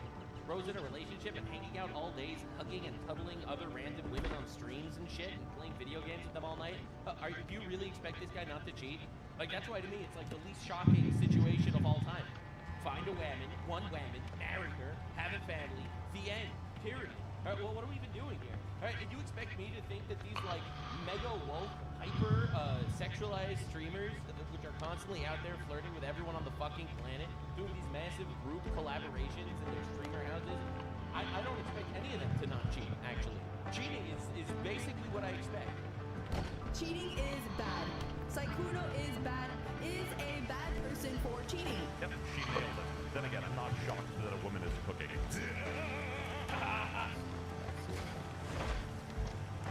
What's it? You and me? No, him and Sean. I gotta be fair. When Mujin called Saikuno a predator, he doesn't mean he's like Chinese Diddy or something. In my opinion, the word is a bit of a stretch. The worst thing Saikuno did was omit details that kind of put these girls in an uncomfortable situation. Nope. That's not a predator. Are we seriously running defense for this, like, analysis here? That he's not a predator. Excuse me, predator means someone that raped a girl. That's what a predator is. A sexual predator is a rapist, right? It's just a nice way to say rapist. All right, let's be honest. Or sexual assaulter. A predator, someone that goes around groping women in subways or some shit. That's a predator, right? Predator isn't guy who was flirting with a girl in a Discord call and that girl was unaware that this dude was in some sort of relationship with another girl. That's not a predator, bro. No self-respecting schwads to be a side hoe. It's sad. It's sad. It's sad. It's disappointing. It's sad. And how is really all I'm comfortable talking about? Right. If and when Saikuno makes a statement, you guys can hear from him. Even Tectone chimed in. Listen, man, I had an uncle. Oh, it's over. It's over. It's over. He had an uncle. End of the year. Cheated on my aunt. Why are you?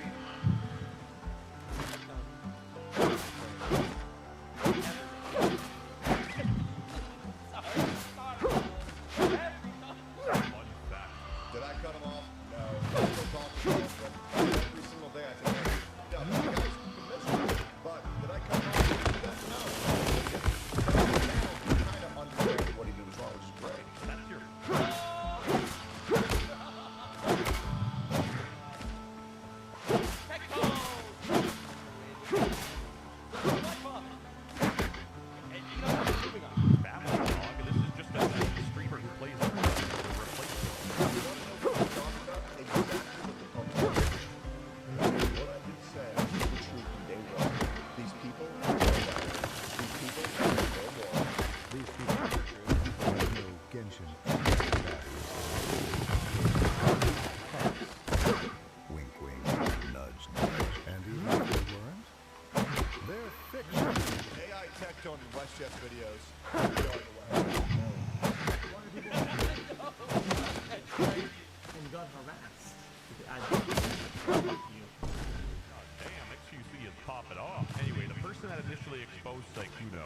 who wants to make the claim I wanted to get back with him. Here's us also agreeing to staying just friends since he...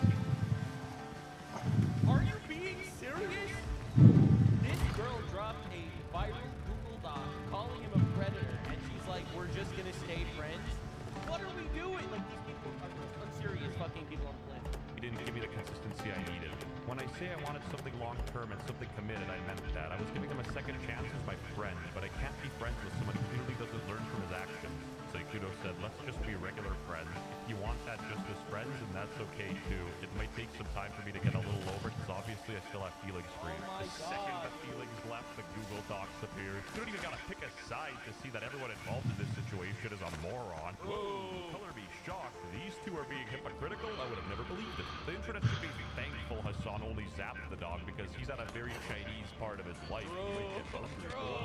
Checkered pants. Proposition. If you want to help me make these sloppy-ass videos, become a channel member. I'm relaunching the Discord where we can all gossip about Asmongold and Pokemon.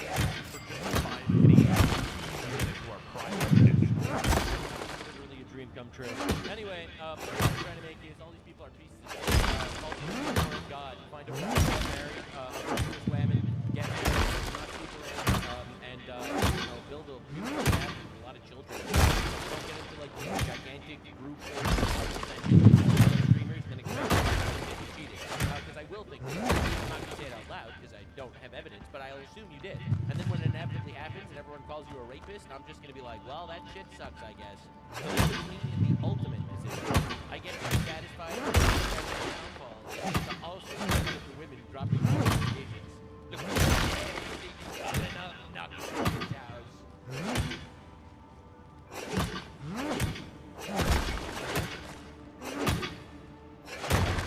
I like shiny cardboard.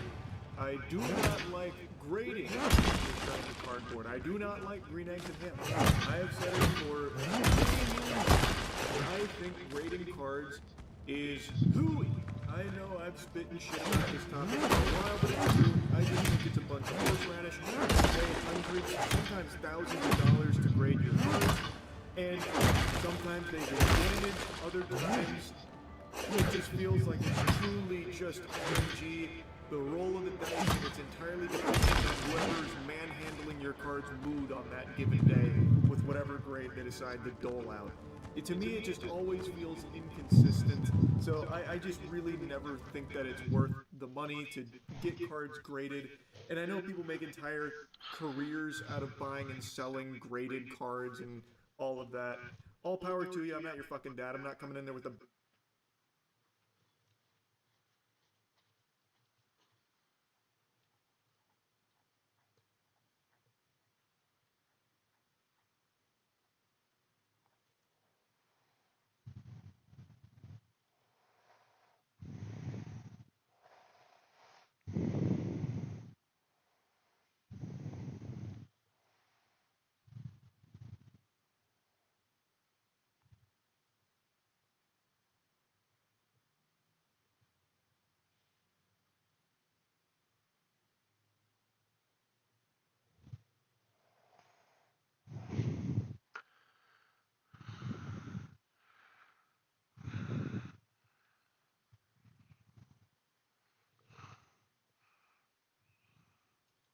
If a newly enlisted soldier receives their first deployment and the paper reads Caribbean across the top, well, these days they might be overjoyed thinking of a future filled with white beaches and clear waters, gallivanting through the local resorts whenever they're on leave.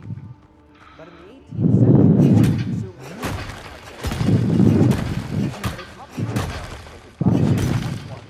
pray for salvation, because it's much more likely that they would be slow and ultimately painful death. For much of history, the Caribbean was not known as a tropical... Alright, hold up. I gotta go to the bathroom right quick. Graveyard. Now, why was that? And if it was so very deadly, well, then why did so many European empires send so many of their precious soldiers there to waste away and die? Well, that's exactly the topic of our discussion today. In this video brought to you by Nate Vogt and our brand new book, Something Like Philosophy, out for sale now, makevote.org, and of course which has been sponsored by Exter. More on them later. For now, let's begin with part the first, Sterling and Slaves, the Valley of the West Indies. So why was the Western world so invested in the Caribbean, and specifically the West Indies? It's a set of islands within the wider Caribbean region, I suppose. Well, trade. A set of uncommon resources of immense value, namely sugar, and from it molasses, and rum, which were all exported to the North American colonies and to Europe itself for immense profits. In fact, while we normally associate the tea trade with the start of the American Revolution, tensions around the molasses trade also played a massive role, especially earlier on in colonial tensions, although that's a topic for another day. To give you a sense of just how significant the sugar and its byproducts, how significant that trade was to this part of the world, we can look to a book, The Present State of the West Indies, published in 1778, which tells us how in 1770 alone, the British colonies exported some 446,000 pounds worth of goods to Britain, Ireland, and the North American colonies, of which 500 pounds worth was in cotton, and all of the rest of it, at least every significant part of all the rest of it, was basically just sugar, molasses, and rum. Now, unfortunately, despite this extraordinary value, or perhaps in fact because of it, when you couple that trade with a less than hospitable climate, which we'll be discussing later on, working conditions in the West Indies were brutal, with many millions of slaves being imported, for lack of a better word, I suppose, not merely to expand production, but typically to replace a workforce that was dying off so quickly and which was being worked so hard they couldn't even reproduce. It wasn't even a sustainable population of slaves. They were just importing them because, well, the particular economic carrots and sticks of the region unfortunately meant that it was oftentimes, usually, in fact, more profitable to, bring slaves in, work them to death, and then just import a fresh population rather than caring for the slaves you had and trying to ensure long lives of productivity. It's just another reason why, that one argument about slavery I made a video about way back when, it's absolute nonsense, but again, that is a different subject for another time. The incredibly lucrative nature of these islands made them hotly contested assets on the international stage, meaning that any empire who sought to profit from them would need to maintain a garrison there, not merely to defend the islands against other colonial competition, but also, of course, from pirates. It's an iconic facet of that part of the world, at least in the late 17th, early 18th century, the golden age of piracy. So you have to defend against that, a presence and an armed presence, and then, of course, much more grimly, well, against slave rebellions. Now, unfortunately for those who worked for that precious sugar, those same traits which make the Caribbean a tropical paradise for tourists today made it in the days before water purification, before modern medicine and refrigeration, well, as a young Captain Horatio Nelson would describe, made it a hellhole. Which brings us to part the second, the scourge of Europeans, poor climate, and ravaging cities. But not before a quick ad break. Oh, yes indeed, my friends, this video has been sponsored by Exter, the single greatest wallet that I know you have all heard about by now. After doing so many ads with them, what more could I possibly have to say about its lovely, sleek, and modern design? How might I espouse further the value which it might contain? I'm back. Well, the sum of whatever 12 cards you keep in it plus cash, of course. My dear viewer, what more can I possibly have to say about the Exter wallet, which has treated me so well in so many ways? So many times you've seen me click and snap that glorious quick card access how often I dazzled rather you with slow-moving close-up shots of the premium environmentally certified leather. Oh dear reader, what more could I possibly have to say? Might I boast perhaps summer sale going on now, 23rd of August, whence any purchaser might receive order. And how, when you use my code brand, you might unlock even further savings. Well, perhaps, well, all those wonders about the extra by now. No, indeed, I can't think of anything that I might do to further promote this wild community. It's what I'm literally covering every day that I use all the time. Perhaps it's time to bring back Little Timmy for a bit.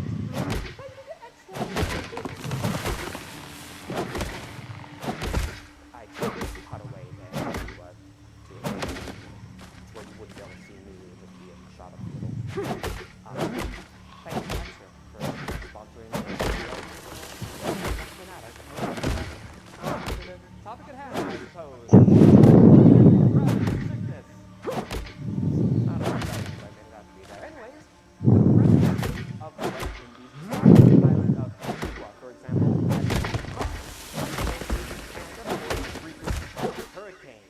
It's only a few natural springs of brackish water, which is no good, and some little brooks which are close to almost dry.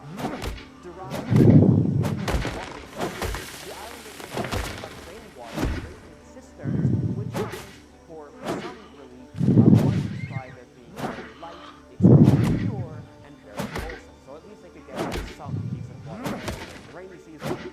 But still, the region was racked with regular dry seasons, which would have meant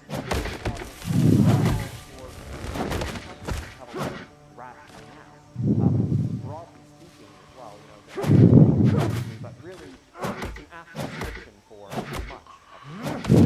As John Leach, a British officer during the Vietnam War, and whose memoirs offer many very powerful insights into the military life in the West Indies, would record, from January until June 1804, scarcely a drop of rain fell, so that for many weeks we were on an extremely small amount of water. Even this would have been still more limited had not several sloops been constantly employed during this drought in bringing barrels of water from the neighboring islands of Montserrat and thereby replenishing the tanks. Heat exhaustion and dehydration was already a major problem for early modern armies, and there it was made all the worse. On another occasion, Leach described how there was a French squadron in the region. It had already raided a few other islands, and it was threatening the one that he was stationed on. And this resulted in several long marches and counter-marches from one point of the island to another in consequence of various false alarms, threatening the region. But the enemy never landed. 5 of our soldiers died on the road from Crucible Bay.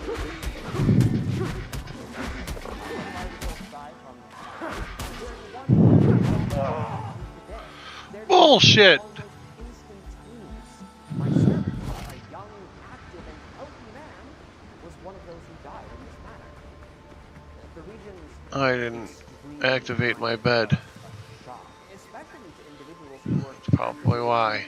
Northern Europe, Britain, France, and I imagine that most, if not all, of these men could relate to the way Leach described his first arrival.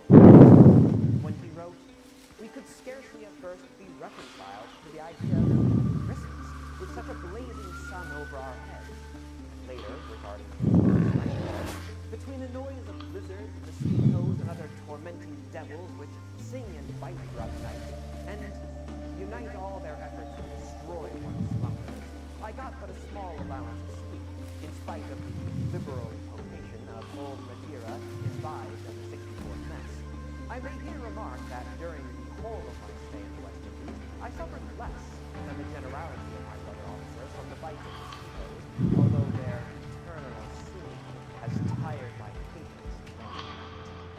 And these, we could discover, were the easiest months, In fact, he and many of his friends were at first rather delighted with their new climate. And he describes how, they would all the natural beauty of such a strange and exciting new part of the world, even if it was also uncomfortable at times, sort of offset by the beauty of it all.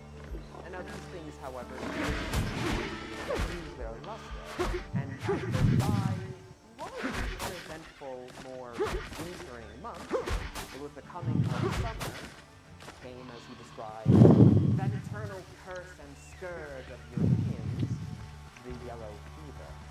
And it was not long before the hospitals were filled to excess. Quote, the ravages occasioned by this infernal pestilence among the soldiers, their wives, and children bore a full proportion to that of the officers, nor did there appear any symptom of the fever subsiding until the islands were visited in the month of October by one of the most violent hurricanes which had been experienced for many years. Intermittent fevers and agues now took the place of the yellow fever, which seemed to have nearly expended its fury. In short, by the end of 1804, the regiment was a perfect skeleton, and could with great difficulty furnish men to perform the regimental duties. He continues later on that the deaths were so frequent that the procession and forms usually observed at military funerals were discontinued, and that the coffins of officers deceased should be carried to the grave on the shoulders of the soldiers without band or drums and without a party to fire over them. Fever was an opponent which did not discriminate by rank or class, and from June to October, according to Leach, the regiment would lose fully 2/3 of its officers. Nor was this just a little bit of bad luck, as he would discover, when the 96th Regiment arrived from Ireland in 1805. Their mortality, he describes, was, quote, quite dreadful, and perhaps but little less than that of our own corps the preceding year. Antigua was at this point indeed almost a certain for newly arrived Europeans. And while the chilling rains of a hurricane might have brought some relief from the quite unusual, well, such brutal weather would in fact bring with it its own difficulties, as unfortunately, as we're all well familiar, I'm sure, it continues to do to this day. Whenever that was hit by a hurricane, it's bad. You can imagine, just as much so back in the day. In October of 1817, according to The West Indian Soldier by David Wells and the West India Committee, a terrible storm on St. Lucia destroyed multiple military barracks, killing those who didn't have time to flee and scattering equipment and clothing all around. It also collapsed the home of Reverend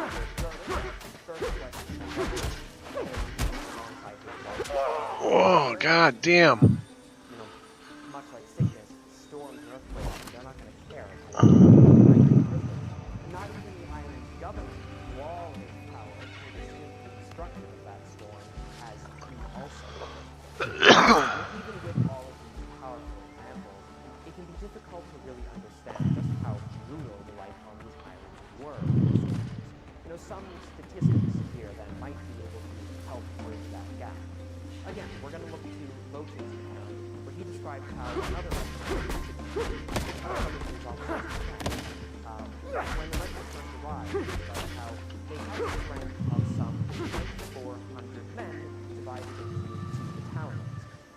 And over the last 5 years of their deployment to the Western Union, some 2,400 men. Has owing almost purely to climate. Now, that isn't to say that the regiment had literally nobody left, of course, because they were maintained, as all European regiments in the West Indies were, continuous inflow of fresh recruits. Just as you're bringing in fresh slave populations constantly to replace the ones that are dying off, that was, to a lesser extent, to be sure, a much lesser extent, but still it was a very present factor in military life as well. Now, I had the pleasure of, weird thing to start a paragraph in a video like this, but I had the pleasure of visiting the barracks on Tweed in Northumberland, where I found this particularly horrifying chart. In it, you can see how the 38th Regiment was deployed to the West Indies for some 7 years, and from a full strength of roughly 700 or so men during that time, they actually wound up losing over 1,100 to the climate, a nearly 160%, not just casualty ratio, but death rate. The number, if we're considering men who were just, put out of action due to sickness and whatnot, even higher. Now, given these figures, something else that may surprise you is the length of time that these regiments seem to be spending in the West Indies. Incidentally, these were also deployments largely without leave, at least not with foreign. A soldier who was being deployed to this part of the world for 7 years couldn't expect to visit England terribly often, just to get away from it all, like maybe you see today with and whatnot. It's a bit of a hard journey, as we'll come to later on. These were, for the most part, continuous years of service in regions which regularly saw 100% plus casualty rates, at least, again, over a certain number of years. Now, part of that was just the nature of early modern military service, how far the were and whatnot. But another important element of that was acclimation. Typically, the longer an individual was in the West Indies, again, if they managed to survive, well, the better acclimated they became to the conditions there. The first summer for any regiment is always Stop! by far the worst. I didn't ask you to do that. Close again described when his regiment first arrived, they were losing between 8 and 10 men every day. But after a year of service, the survivors among us were in some measure seasoned, and the deaths consequently were not so frequent. And as a little aside there, this was also a major factor in the decision to raise local regiments of black troops, primarily of it gets kind of fuzzy at times, but primarily of a previously enslaved population. By 1798, there were 12 West Indian regiments, the stories of which are I hate the... but also, again, much more complicated, and it's a whole other subject. And so in order to give them the credit that it deserves, cover it in appropriate depth, we're going to save that for another video in the future. But it is worth noting that if you allow it is worth noting that if these are the sorts of subjects that you're interested in, note as the sound. As soon as I'm going to give you that. Well, if you're interested in Was there something in the water? the worst aspects of history, the darkest and grimiest, and honestly just the outright saddest elements, well, my new book, Something Like Philosophy, I really do think it will be of interest. What it is a collection of different articles, all centered around privation, trauma, so for example, one article by Robert, I think I'm pronouncing his name right, is all about the Nazi massacre during the War of Independence. Another article by the prolific author and friend of mine, is all about the logistical difficulties of campaigning in India, which actually has quite a few similarities to campaigning in the West Indies. And in particular, he focuses on that on the horrors of the Battle of Assad. Now, for my part, I wrote an article about the New Orleans campaign of the War of 1812, and particularly about the perspective of a young British lieutenant whose friend was killed during a skirmish, and how he described the affecting emotions of that moment. Now, this first book, as you can see there, it's in hardcover as well, is just over 200 pages long, and it has nearly 100 images. Sort of just see if I were to scroll through there. Scroll through? Wow, I'll talk about brain being addled by technology. But if you were to go through it, very nearly 100 images. And if it is successful enough, we're hoping so, if I can afford to do so, I'm hoping to turn it into a long-running series where we might invite more authors, including having an open application process for potential reviewers to consider in the future. Good opportunity. I wanted to turn it into a long series. So while this book only has 8 articles from primarily the 18th century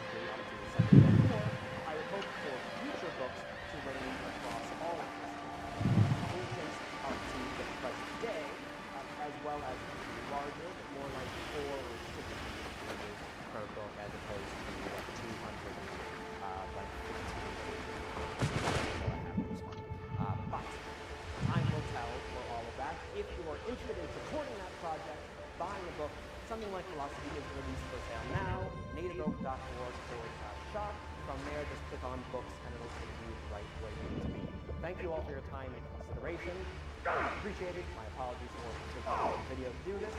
I always get weirdly more nervous when I'm promoting my own product, but now we can get back to the video.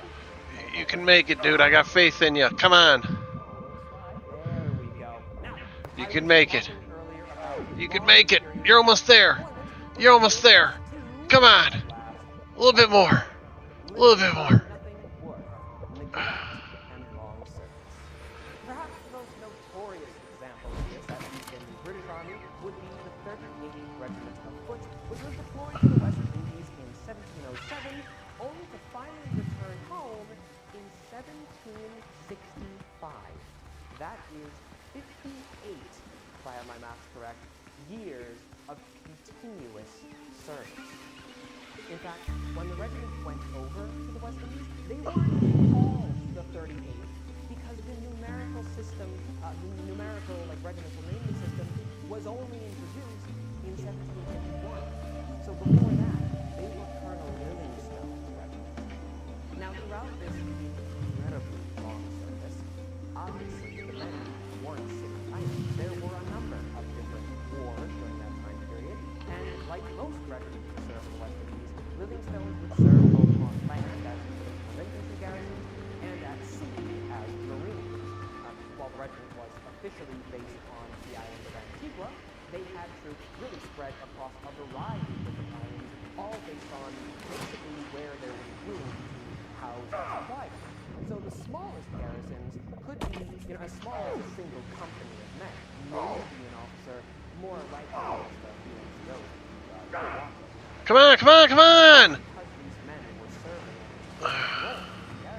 islands and often kept in this hellish part of the world for such a long period of time, in this case 50 years plus, well, that doesn't exactly mean that their service was didn't help me any. by the government back home. In fact, typically speaking, it was expected that a colonial garrison would be sustained by the local economy. The regiment might receive uniform items and money and the like from back home, but then it was up to the officers to procure things like their food, the men's medicine, animals, and the like from local contractors. And that was fine if you're going to be stationed in a place like Boston, but not so much in the West Indies, which simply didn't have the same public infrastructure, nor anywhere near so robust an economic system. There's no need to get into the finer economic details of why a market that's based purely around the extraction of value from the cash crop grown from slave labor isn't exactly on the firmest ground to sustain a proper, open market ecosystem with food and whatnot. But to make matters even worse, without getting into all that, being in so deeply undesirable a location for deployment and so far away from home, well, it wasn't uncommon for the West Indies to be neglected both by the military apparatus and by government itself. Shipments to these regions were oftentimes delayed or just outright didn't happen at all. And when they did, the quality and the quantity of the material which they received was often found to be lacking. And the further back in time you go, the worse this situation was. For example, in 1707, a letter from the local government of St. Kitts to Queen Anne stated that the clothing last sent out for Colonel Wathing's regiment were little or nothing worth. And before they came out, what was bought for the soldiers here by their officers, that the poor soldiers were obliged to pay double cost out of their pay above and besides the deduction of the tuppences. And they were without swords, and by that means less fit for service, their firelocks fit for no service. And for want of an armor, they could not be mended, and a great part never received any pay, nor are they ever like to receive any.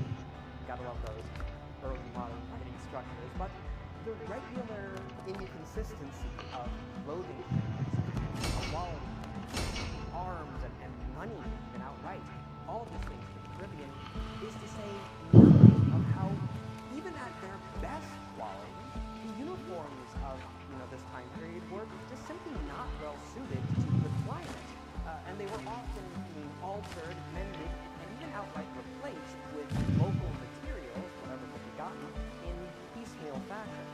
The one iconic example would again be from 38, which has the delightful claim, I guess, to be the first ever British regiment to introduce a tropical uniform, as they used so-called Holland fabric, the sort of cloth that was used to make sugar sacks. They used it to line their coats.